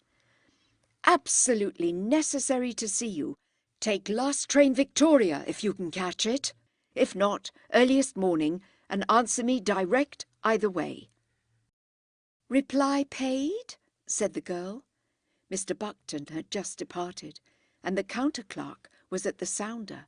There was no other representative of the public, and she had never yet, as it seemed to her, not even in the street or in the park, been so alone with him. "Oh, yes, reply paid, and as sharp as possible, please." She affixed the stamps in a flash. "She'll catch the train," she then declared to him, breathlessly, as if she could absolutely guarantee it. "I don't know. I hope so. It's awfully important. So kind of you. Awfully sharp, please." It was wonderfully innocent now, his oblivion of all but his danger. Anything else that had ever passed between them was utterly out of it. Well, she had wanted him to be impersonal. There was less of the same need, therefore, haply, for herself. Yet she only took time, before she flew to the sounder, to gasp at him, "You're in trouble?" "Horrid! Horrid! There's a row!" But they parted on it in the next breath, and as she dashed at the sounder, almost pushing in her violence the counter-clerk off the stool, she caught the bang with which, at Cocker's door, in his further precipitation, he closed the apron of the cab into which he had leapt. As he rebounded to some other precaution suggested by his alarm, his appeal to Miss Dolman flashed straight away. But she had not on the morrow been in the place 5 minutes before he was with her again, still more discomposed, and quite now, as she said to herself, like a frightened child coming to its mother. Her companions were there, and she felt it to be remarkable how, in the presence of his agitation, his mere scared, exposed nature, she suddenly ceased to mind. It came to her, as it had never come to her before, that with absolute directness and assurance they might carry almost anything off. He had nothing to send. She was sure he had been wiring all over, and yet his business was evidently huge. There was nothing but that in his eyes, not a glimmer of reference or memory. He was almost haggard with anxiety, and had clearly not slept a wink. Her pity for him would have given her any courage, and she seemed to know at last why she had been such a fool. "She didn't come?" she panted. "Oh, yes, she came, but there has been some mistake. We want a telegram." "A telegram?" "One that was sent from here ever so long ago. There was something in it that has to be recovered, something very, very important. Please, we want it immediately." He really spoke to her as if she had been some strange young woman at Knightsbridge or Paddington, but it had no other effect on her than to give her the measure of his tremendous flurry. Then it was that, above all, she felt how much she had missed in the gaps and blanks and absent answers, how much she had had to dispense with. It was now black darkness, save for this little wild red flare. So much as that she saw, so much her mind dealt with. One of the lovers was quaking somewhere out of town, and the other was quaking just where he stood. This was vivid enough, and after an instant she knew it was all she wanted. She wanted no detail, no fact. She wanted no nearer vision of discovery or shame. "When was your telegram? Do you mean you sent it from here?" She tried to do the young woman at Knightsbridge. "Oh, yes, from here, several weeks ago. 5, 6, 7. He was confused and impatient. "Don't you remember?" "Remember?" She could scarcely keep out of her face at the word the strangest of smiles. But the way he didn't catch what it meant was perhaps even stranger still. "I mean, don't you keep the old ones?" "For a certain time. But how long?" She thought she must do the young woman, and she knew exactly what the young woman would say, and still more wouldn't. "Can you give me the date?" "Oh, God, no. It was some time or other in August, toward the end. It was to the same address as the one I gave you last night." "Oh," said the girl, knowing at this the deepest thrill she had ever felt.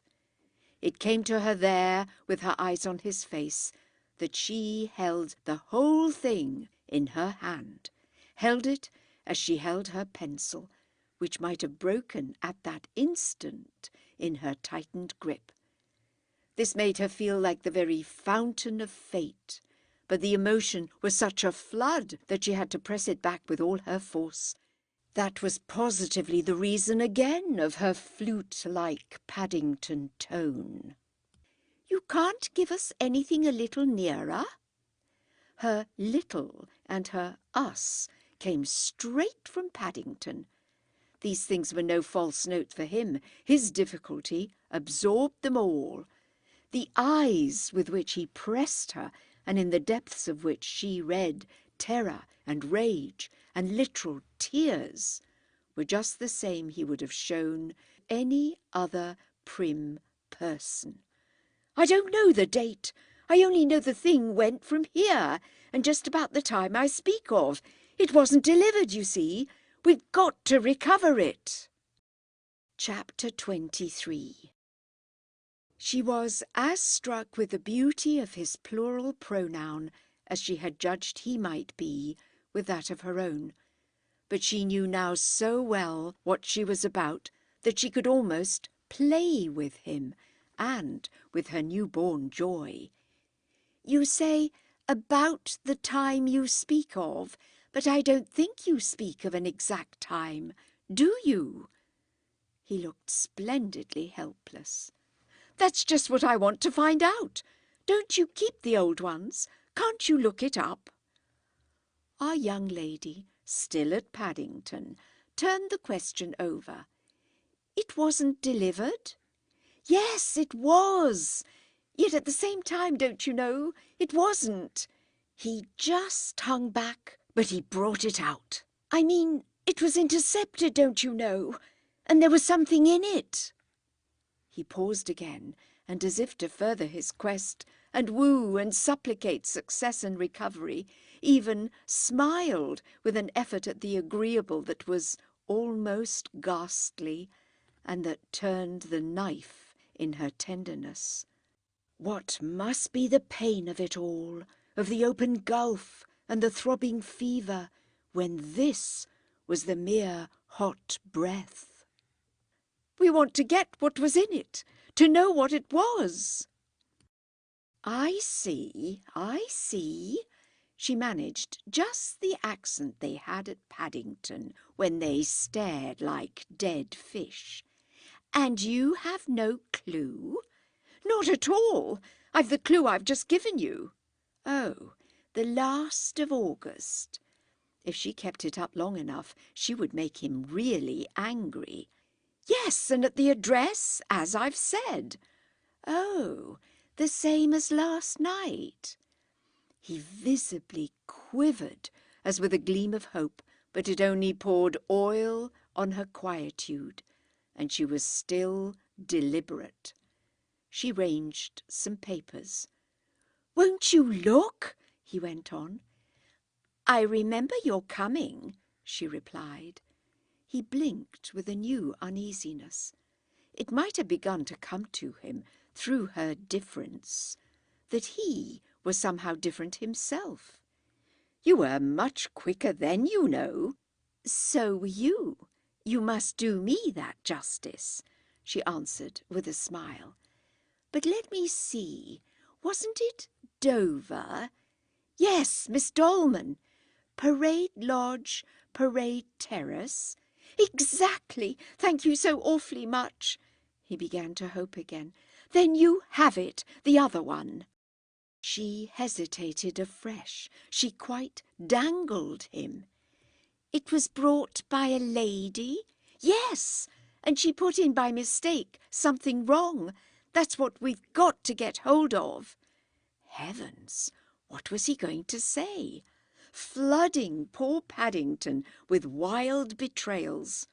She couldn't too much for her joy dangle him, yet she couldn't either for his dignity warn or control or check him. What she found herself doing was just to treat herself to the middle way. "It was intercepted? It fell into the wrong hands. But there's something in it," he continued to blurt out, "that may be all right. That is, if it's wrong, don't you know? It's all right if it's wrong," he remarkably explained. What was he on earth going to say? Mr. Buckton and the counter-clerk were already interested. No one would have the decency to come in, and she was divided between her particular terror for him and her general curiosity. Yet she already saw with what brilliancy she could add, to carry the thing off, a little false knowledge to all her real. "I quite understand," she said with benevolent, with almost patronizing quickness. "The lady has forgotten what she did put." "Forgotten most wretchedly, and it's an immense inconvenience. It has only just been found that it didn't get there, so that if we could immediately have it—" "Immediately? Every minute counts. You have," he pleaded, "surely got them on file." "So that you can see it on the spot?" "Yes, please, this very minute." The counter rang with his knuckles, with the knob of his stick, with his panic of alarm. Do hunt it up," he repeated. "I dare say we could get it for you," the girl sweetly returned. "Get it?" He looked aghast. "When?" "Probably by tomorrow." "Then it isn't here?" His face was pitiful. She caught only the uncovered gleams that peeped out of the blackness, and she wondered what complication, even among the most supposable, the very worst, could be bad enough to account for the degree of his terror. There were twists and turns, there were places where the screw drew blood that she couldn't guess. She was more and more glad she didn't want to. "It has been sent on. But how do you know if you don't look?" She gave him a smile that was meant to be, in the absolute irony of its propriety, quite divine. "It was August 23rd, and we've nothing later here than August 27th.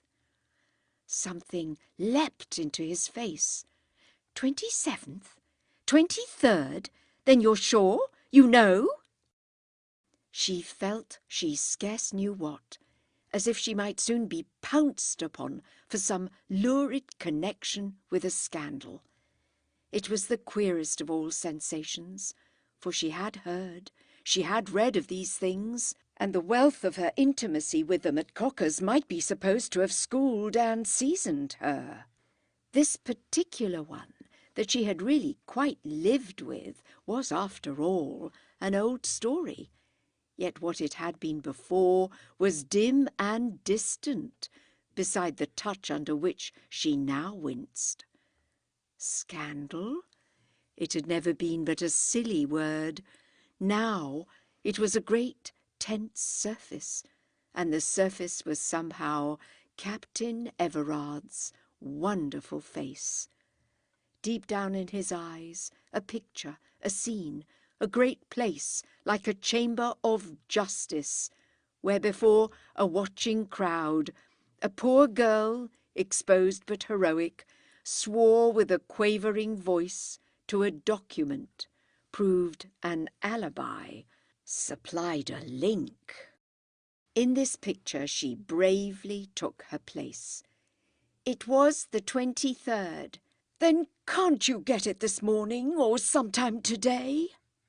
She considered, still holding him with her look, which she then turned on her two companions, who were by this time unreservedly enlisted. She didn't care, not a scrap, and she glanced about for a piece of paper. With this she had to recognise the rigour of official thrift. A morsel of blackened blotter was the only loose paper to be seen. "Have you got a card?" she said to her visitor. He was quite away from Paddington now, and the next instant, pocket-book in hand, he had whipped a card out. She gave no glance at the name on it, only turned it to the other side. She continued to hold him, she felt at present, as she had never held him, and her command of her colleagues was for the moment not less marked. She wrote something on the back of the card and pushed it across to him. He fairly glared at it. 794961, she obligingly completed the number. "Is it right?" she smiled. He took the whole thing in with a flushed intensity. Then there broke out in him a visibility of relief that was simply a tremendous exposure. He shone at them all like a tall lighthouse, embracing even, for sympathy, the blinking young men. "By all the powers, it's wrong!" And without another look, without a word of thanks, without time for anything or anybody, he turned on them the broad back of his great stature, straightened his triumphant shoulders, and strode out of the place. She was left confronted with her habitual critics. "If it's wrong, it's all right," she extravagantly quoted to them. The counter-clerk was really awe-stricken. "But how did you know, dear?" "I remembered, love." Mr. Buckton, on the contrary, was rude. "And what game is that, miss?" No happiness she had ever known came within miles of it, and some minutes elapsed before she could recall herself sufficiently to reply that it was none of his business. Chapter 24. If life at Cocker's, with the dreadful drop of August, had lost something of its savour, she had not been slow to infer that a heavier blight had fallen on the graceful industry of Mrs. Jordan. With Lord Rye and Lady Ventnor and Mrs. Bubb all out of town, with the blinds down on all the homes of luxury, this ingenious woman might well have found her wonderful taste left quite on her hands. She bore up, however, in a way that began by exciting much of her young friends' esteem. They perhaps even more frequently met, as the wine of life flowed less free from other sources, and each, in the lack of better diversion, carried on with more mystification for the other an intercourse that consisted not a little in peeping out and drawing back. Each waited for the other to commit herself. Each profusely curtained for the other the limits of low horizons. Mrs. Jordan was indeed probably the more reckless skirmisher. Nothing could exceed her frequent incoherence, unless it was indeed her occasional bursts of confidence. Her account of her private affairs rose and fell like a flame in the wind, sometimes the bravest bonfire, and sometimes a handful of ashes. This our young woman took to be an effect of the position, at one moment and another, of the famous door of the great world. She had been struck in one of her halfpenny volumes with the translation of a French proverb, according to which such a door, any door, had to be either open or shut. And it seemed part of the precariousness of Mrs. Jordan's life that hers mostly managed to be neither. There had been occasions when it appeared to gape wide, fairly to woo her across its threshold. There had been others, of an order distinctly disconcerting, when it was all but banged in her face. On the whole, however, she had evidently not lost heart. These still belonged to the class of things in spite of which she looked well. She intimated that the profits of her trade had swollen so as to float her through any state of the tide, and she had, besides this, 100 profundities and explanations. She rose superior above all on the happy fact that there were always gentlemen in town, and that gentlemen were her greatest admirers. Gentlemen from the city in especial, as to whom she was full of information about the passion and pride excited in such breasts by the elements of her charming commerce. The city men did, in short, go in for flowers. There was a certain type of awfully smart stockbroker. Lord Rye called them Jews and bounders, but she didn't care, whose extravagance, she more than once threw out, had really, if one had any conscience, to be forcibly restrained. It was not perhaps a pure love of beauty. It was a matter of vanity and a sign of business. They wished to crush their rivals, and that was one of their weapons. Mrs. Jordan's shrewdness was extreme. She knew in any case her customer. She dealt, as she said, with all sorts. And it was, at the worst, a race for her, a race even in the dull months, from one set of chambers to another. And then, after all, there were also still the ladies. The ladies of stockbroking circles were perpetually up and down. They were not quite, perhaps, Mrs. Barb or Lady Ventnor, but you couldn't tell the difference unless you quarrelled with them, and then you knew it only by their making up sooner. These ladies formed the branch of her subject on which she most swayed in the breeze, to that degree that her confidant had ended with an inference or two tending to banish regret for opportunities not embraced.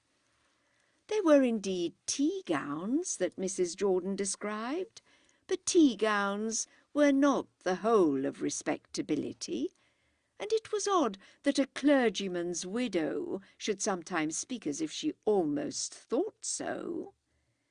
She came back, it was true, unfailingly to Lord Rye, never evidently quite losing sight of him, even on the longest excursions. That he was kindness itself had become, in fact, the very moral it all pointed. pointed in strange flashes of the poor woman's near-sighted eyes. She launched at her young friend portentous looks, solemn heralds of some extraordinary communication. The communication itself, from week to week, hung fire, but it was to the facts over which it hovered that she owed her power of going on. "They are, in one way and another," she often emphasized, "a tower of strength." And as the allusion was to the aristocracy, the girl could quite wonder why, if they were so in one way, they should require to be so in two. She thoroughly knew, however, how many ways Mrs. Jordan counted in. It all meant simply that her fate was pressing her close. If that fate was to be sealed at the matrimonial altar, it was perhaps not remarkable that she shouldn't come all at once to the scratch of overwhelming a mere telegraphist. It would necessarily present to such a person a prospect of regretful sacrifice. Lord Rye, if it was Lord Rye, wouldn't be kind to a nonentity of that sort, even though people quite as good had been. One Sunday afternoon in November, they went by arrangement to church together, after which, on the inspiration of the moment, the arrangement had not included it, they proceeded to Mrs. Jordan's lodging in the region of Maida Vale. She had raved to her friend about her service of predilection. She was excessively high, and had more than once wished to introduce the girl to the same comfort and privilege. There was a thick brown fog, and Maida Vale tasted of acrid smoke. But they had been sitting among chants and incense and wonderful music, during which, though the effect of such things on her mind was great, our young lady had indulged in a series of reflections, but indirectly related to them. One of these was the result of Mrs. Jordan's having said to her on the way, and with a certain fine significance, that Lord Rye had been for some time in town. She had spoken as if it were a circumstance to which little required to be added, as if the bearing of such an item on her life might easily be grasped. Perhaps it was the wonder of whether Lord Rye wished to marry her that made her guest, with thoughts straying to that quarter, quite determined that some other nuptials also should take place at St. Julian's. Mr. Mudge was still an attendant at his Wesleyan chapel, but this was the least of her worries. It had never even vexed her enough for her to so much as name it to Mrs. Jordan. Mr. Mudge's form of worship was one of several things. They made up in superiority and beauty for what they wanted in number, that she had long ago settled he should take from her, and she had now, moreover, for the first time, definitely established her own. Its principal feature was that it was to be the same as that of Mrs. Jordan and Lord Rye, which was indeed very much what she said to her hostess as they sat together later on. The brown fog was in this hostess's little parlour, where it acted as a postponement of the question of there being, besides, anything else than the teacups and a pewter pot and a very black little fire and a paraffin lamp without a shade. There was at any rate no sign of a flower. It was not for herself Mrs. Jordan gathered sweets.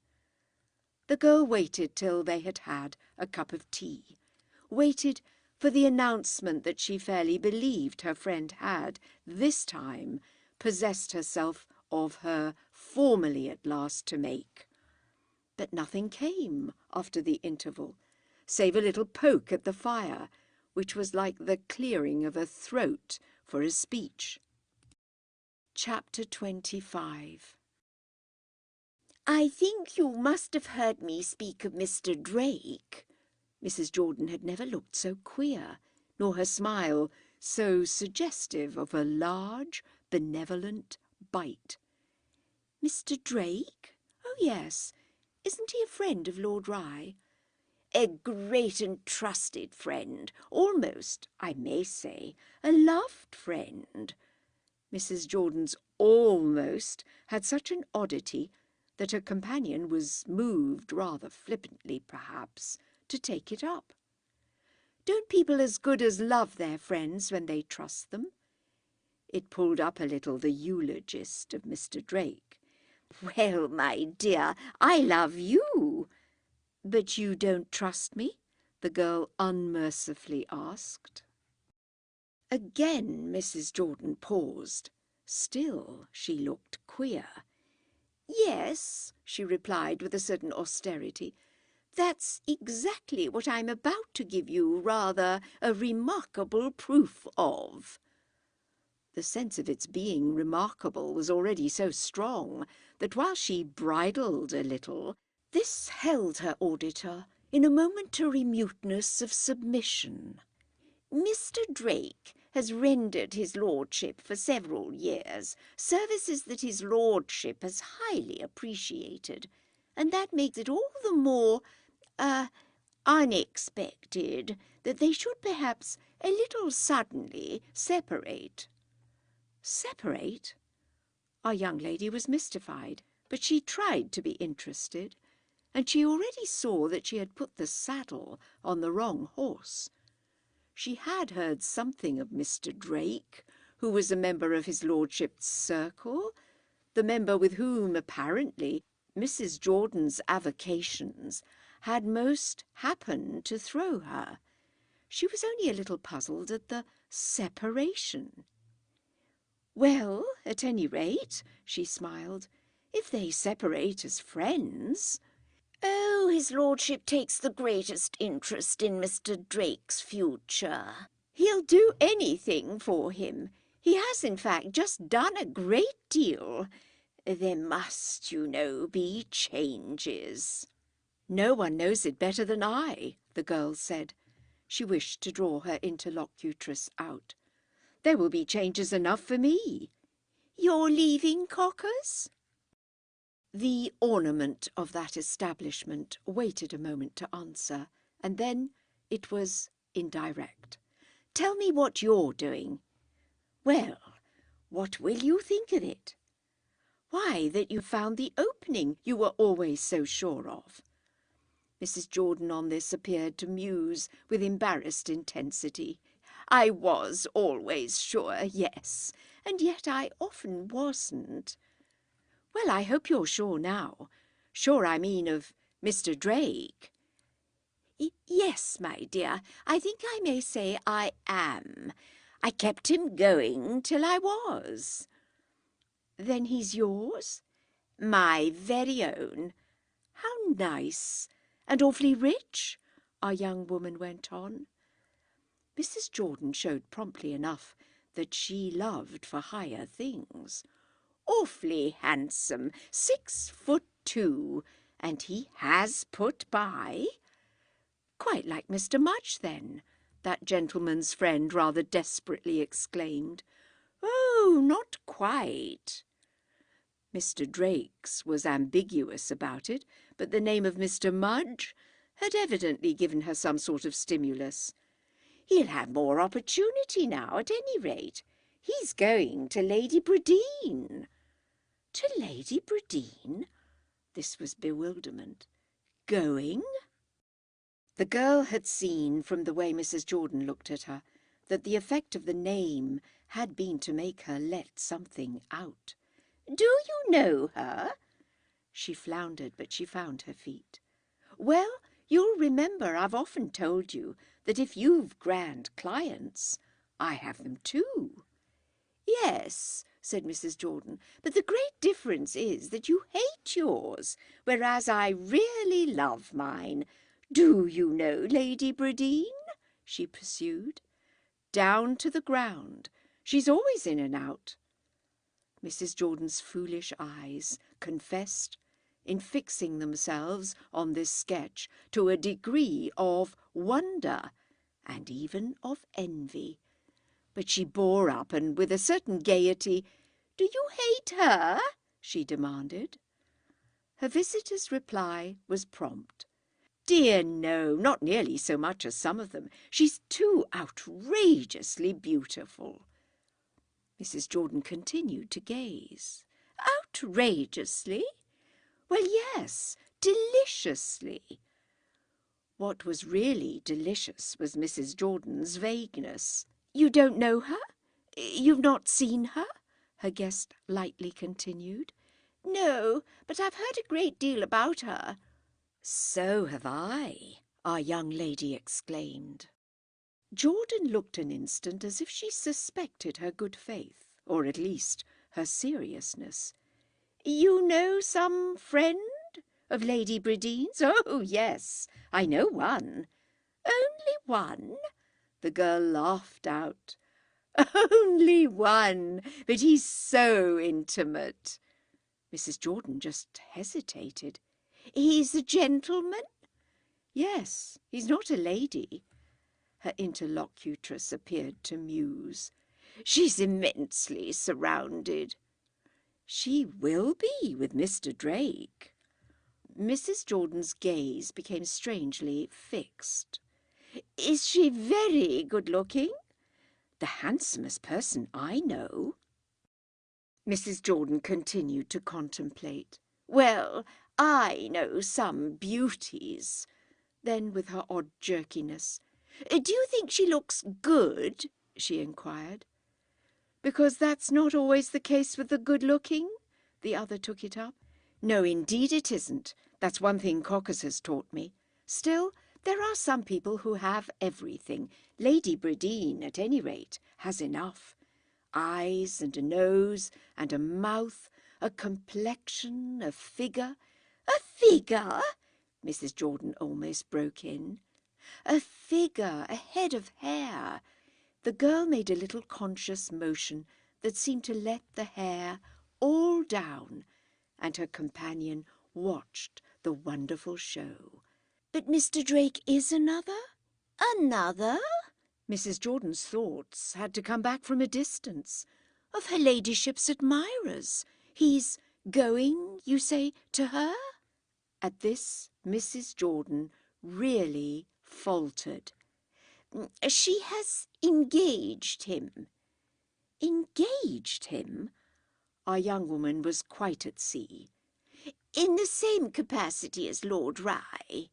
"And was Lord Rye engaged?"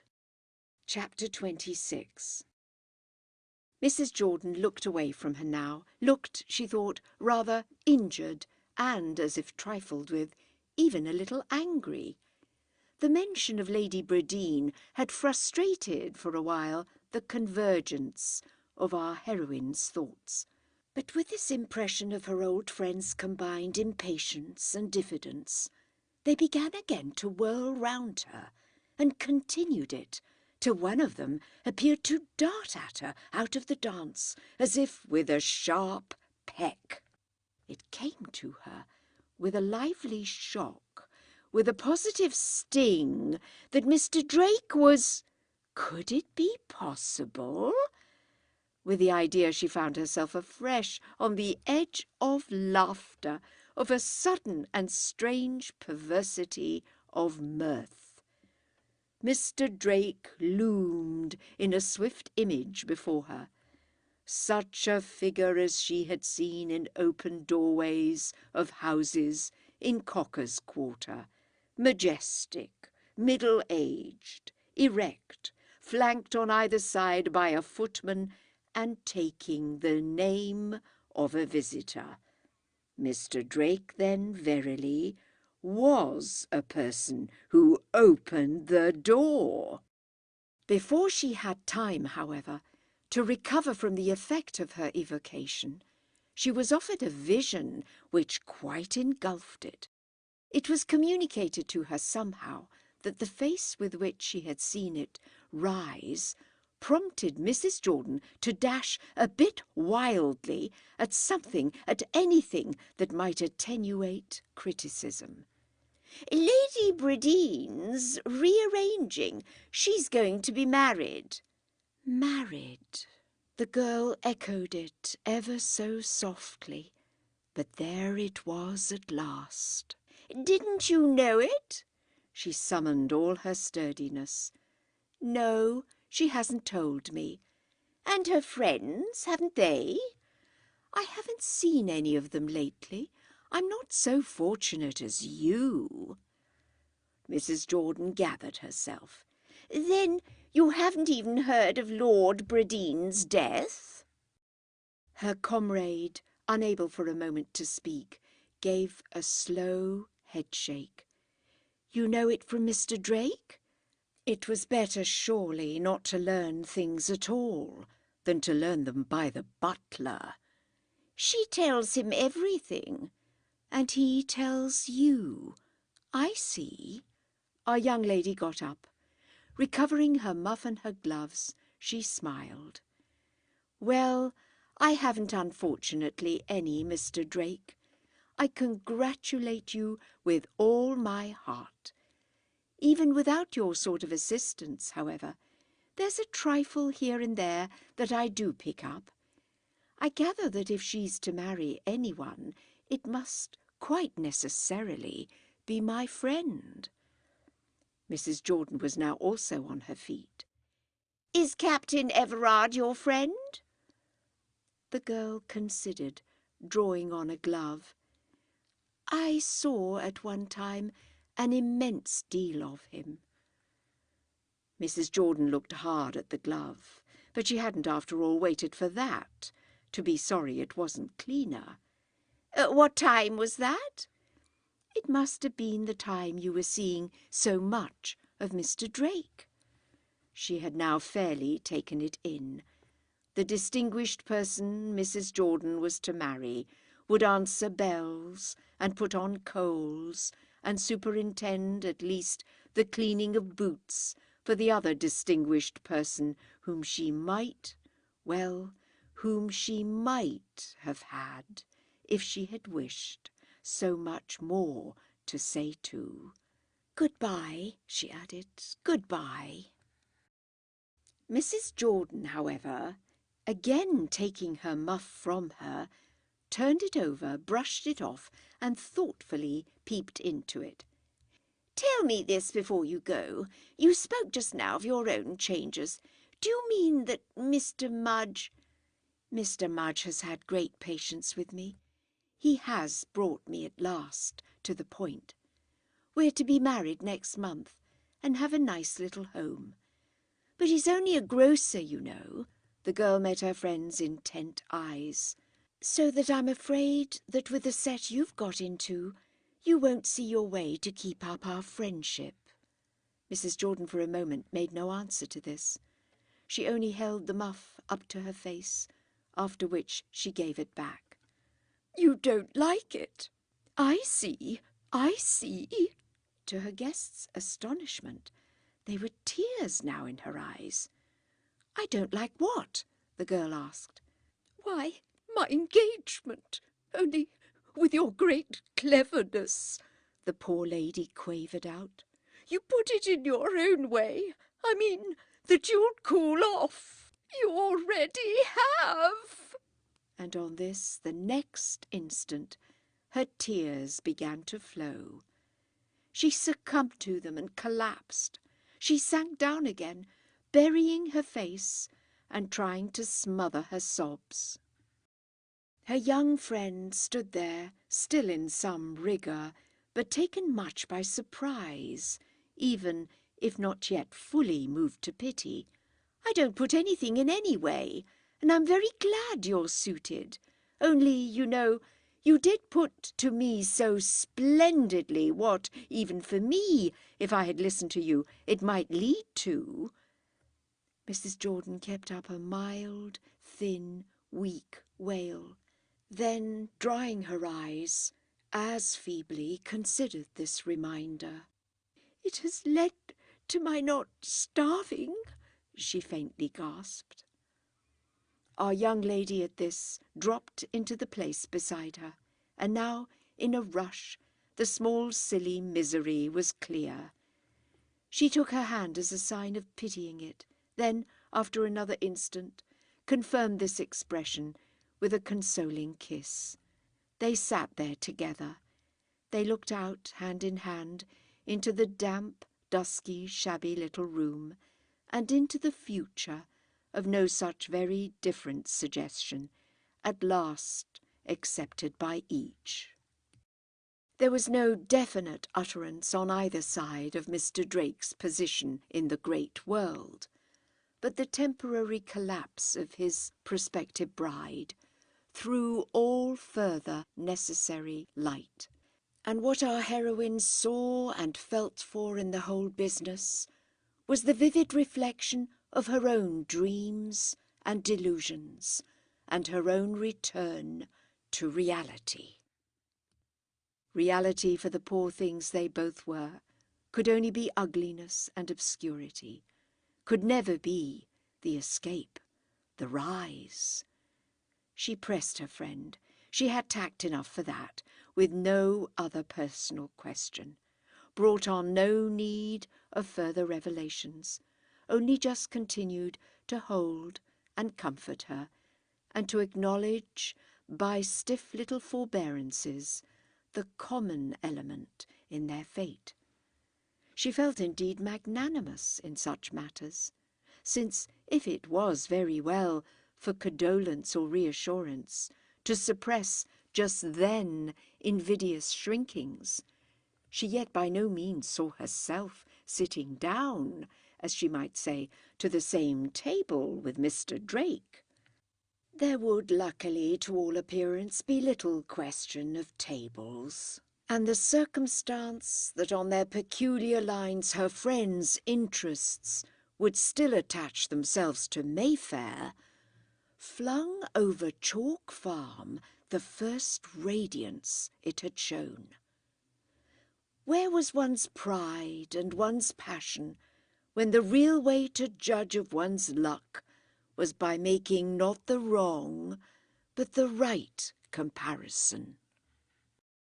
Before she had again gathered herself to go, she felt very small and cautious and thankful.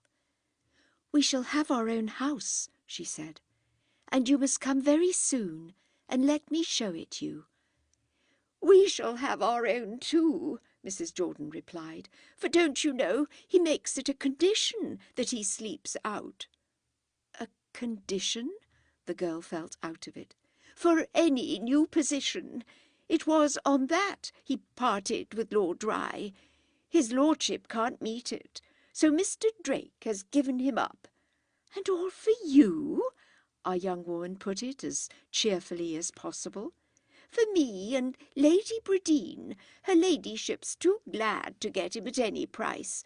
Lord Rye, out of interest in us, has in fact quite made her take him. So, as I tell you, he will have his own establishment." Mrs. Jordan, in the elation of it, had begun to revive, but there was nevertheless between them rather a conscious pause, a pause in which neither visitor nor hostess brought out a hope or an invitation. It expressed in the last resort that in spite of submission and sympathy, they could now, after all, only look at each other across the social gulf. They remained together as if it would be indeed their last chance, still sitting, though awkwardly, quite close, and feeling also, and this most unmistakably, that there was one thing more to go into. By the time it came to the surface, moreover, our young friend had recognized the whole of the main truth, from which she even drew again a slight irritation. It was not the main truth, perhaps, that most signified, but after her momentary effort, her embarrassment, and her tears, Mrs. Jordan had begun to sound afresh, and even without speaking, the note of a social connection. She hadn't really let go of it, that she was marrying into society. Well, it was a harmless compensation, and it was all the prospective bride of Mr. Mudge had to leave with her. Chapter 27. This young lady at last rose again, but she lingered before going. "And has Captain Everard nothing to say to it?" "To what, dear?" "Why, to such questions. The domestic arrangements, things in the house." "How can he, with any authority, when nothing in the house is his?" "Not his?" The girl wondered, perfectly conscious of the appearance she thus conferred on Mrs. Jordan of knowing, in comparison with herself, so tremendously much about it.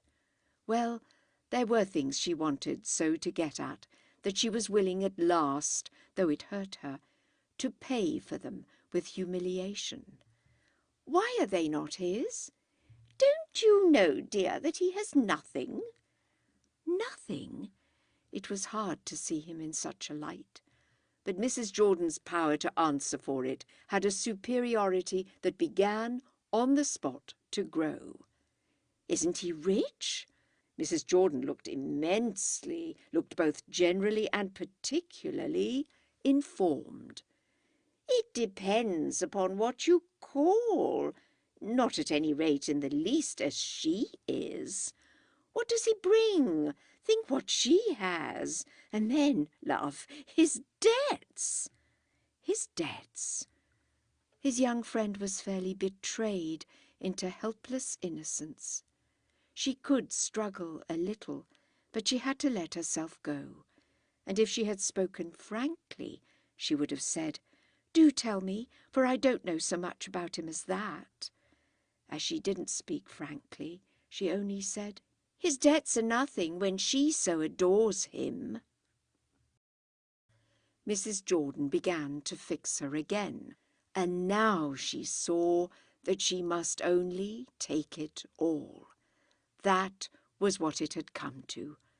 His having sat with her there on the bench and under the trees in the summer darkness, and put his hand on her, making her know what he would have said if permitted.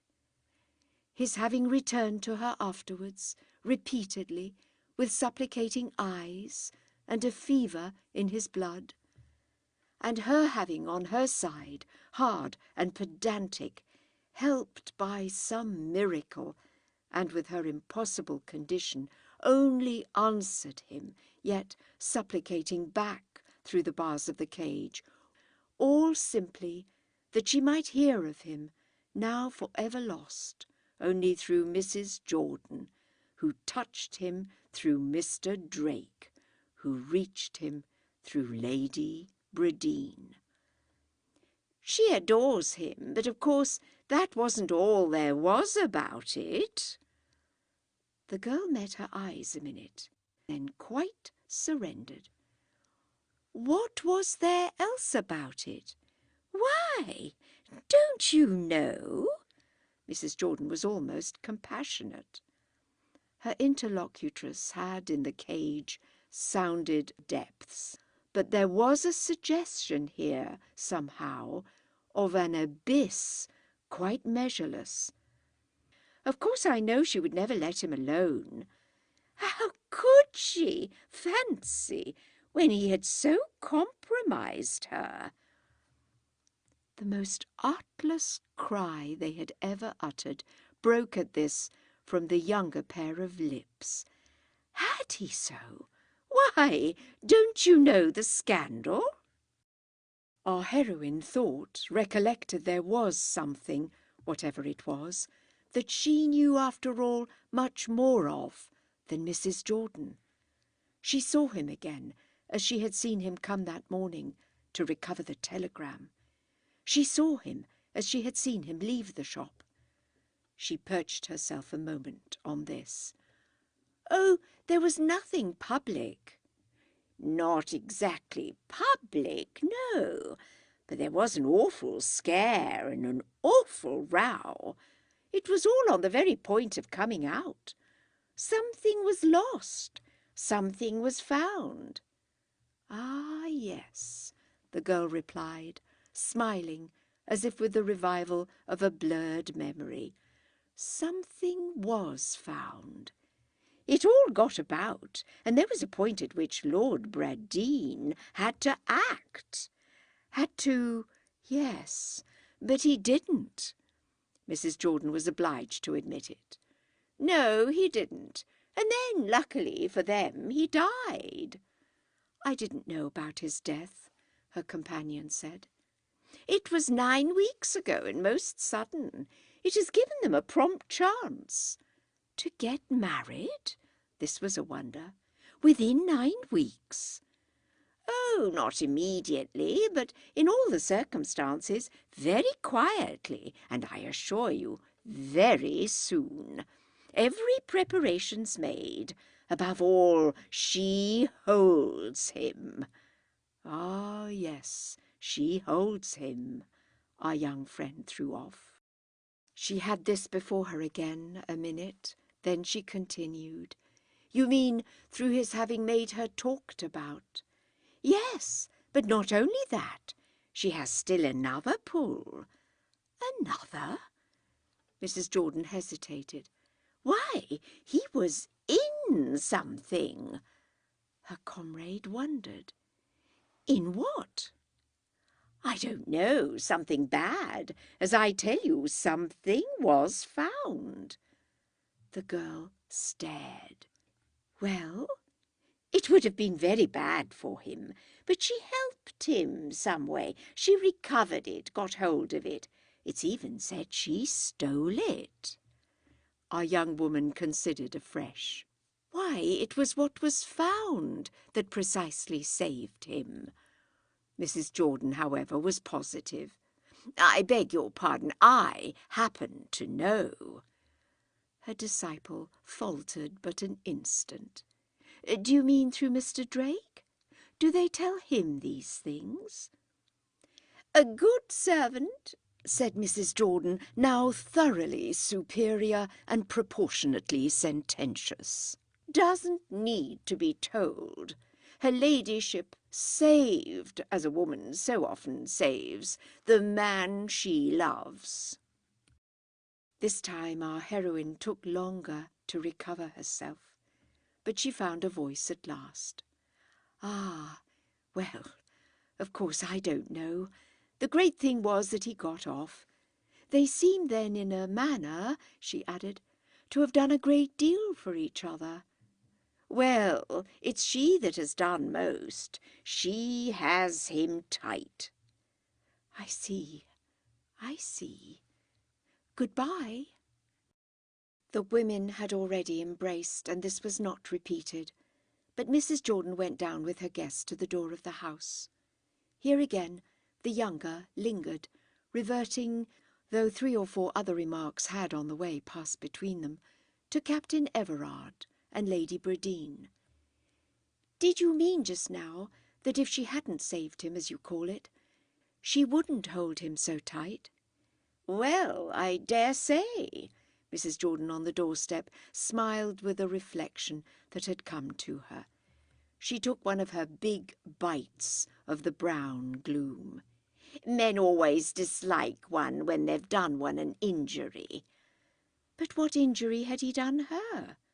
The one I've mentioned. He must marry her, you know. And didn't he want to? Not before. Not before she recovered the telegram? Mrs. Jordan was pulled up a little. Was it a telegram? The girl hesitated. I thought you said so. I mean, whatever it was. Yes, whatever it was. I don't think she saw that. So she just nailed him. She just nailed him. The departing friend was now at the bottom of the little flight of steps. The other was at the top, with a certain thickness of fog. And when am I to think of you in your little home? Next month? Asked the voice from the top. At the very latest. And when am I to think of you in yours? you even sooner. I feel after so much talk with you about it as if I were already there." Then, "Goodbye," came out of the fog. "Goodbye" went into it. Our young lady went into it also, in the opposed quarter, and presently, after a few sightless turns, came out on the Paddington Canal. Distinguishing vaguely what the low parapet enclosed, she stopped close to it, and stood a while very intently, but perhaps still sightlessly, looking down on it. A policeman, while she remained, strolled past her. Then, going his way a little further, and half lost in the atmosphere, paused and watched her. But she was quite unaware. She was full of her thoughts. They were too numerous to find a place just here, but two of the number may at least be mentioned. One of these was that decidedly her little home must be not for next month, but for next week. The other, which came indeed as she resumed her walk and went her way, was that it was strange such a matter should be at last settled for her by Mr. Drake.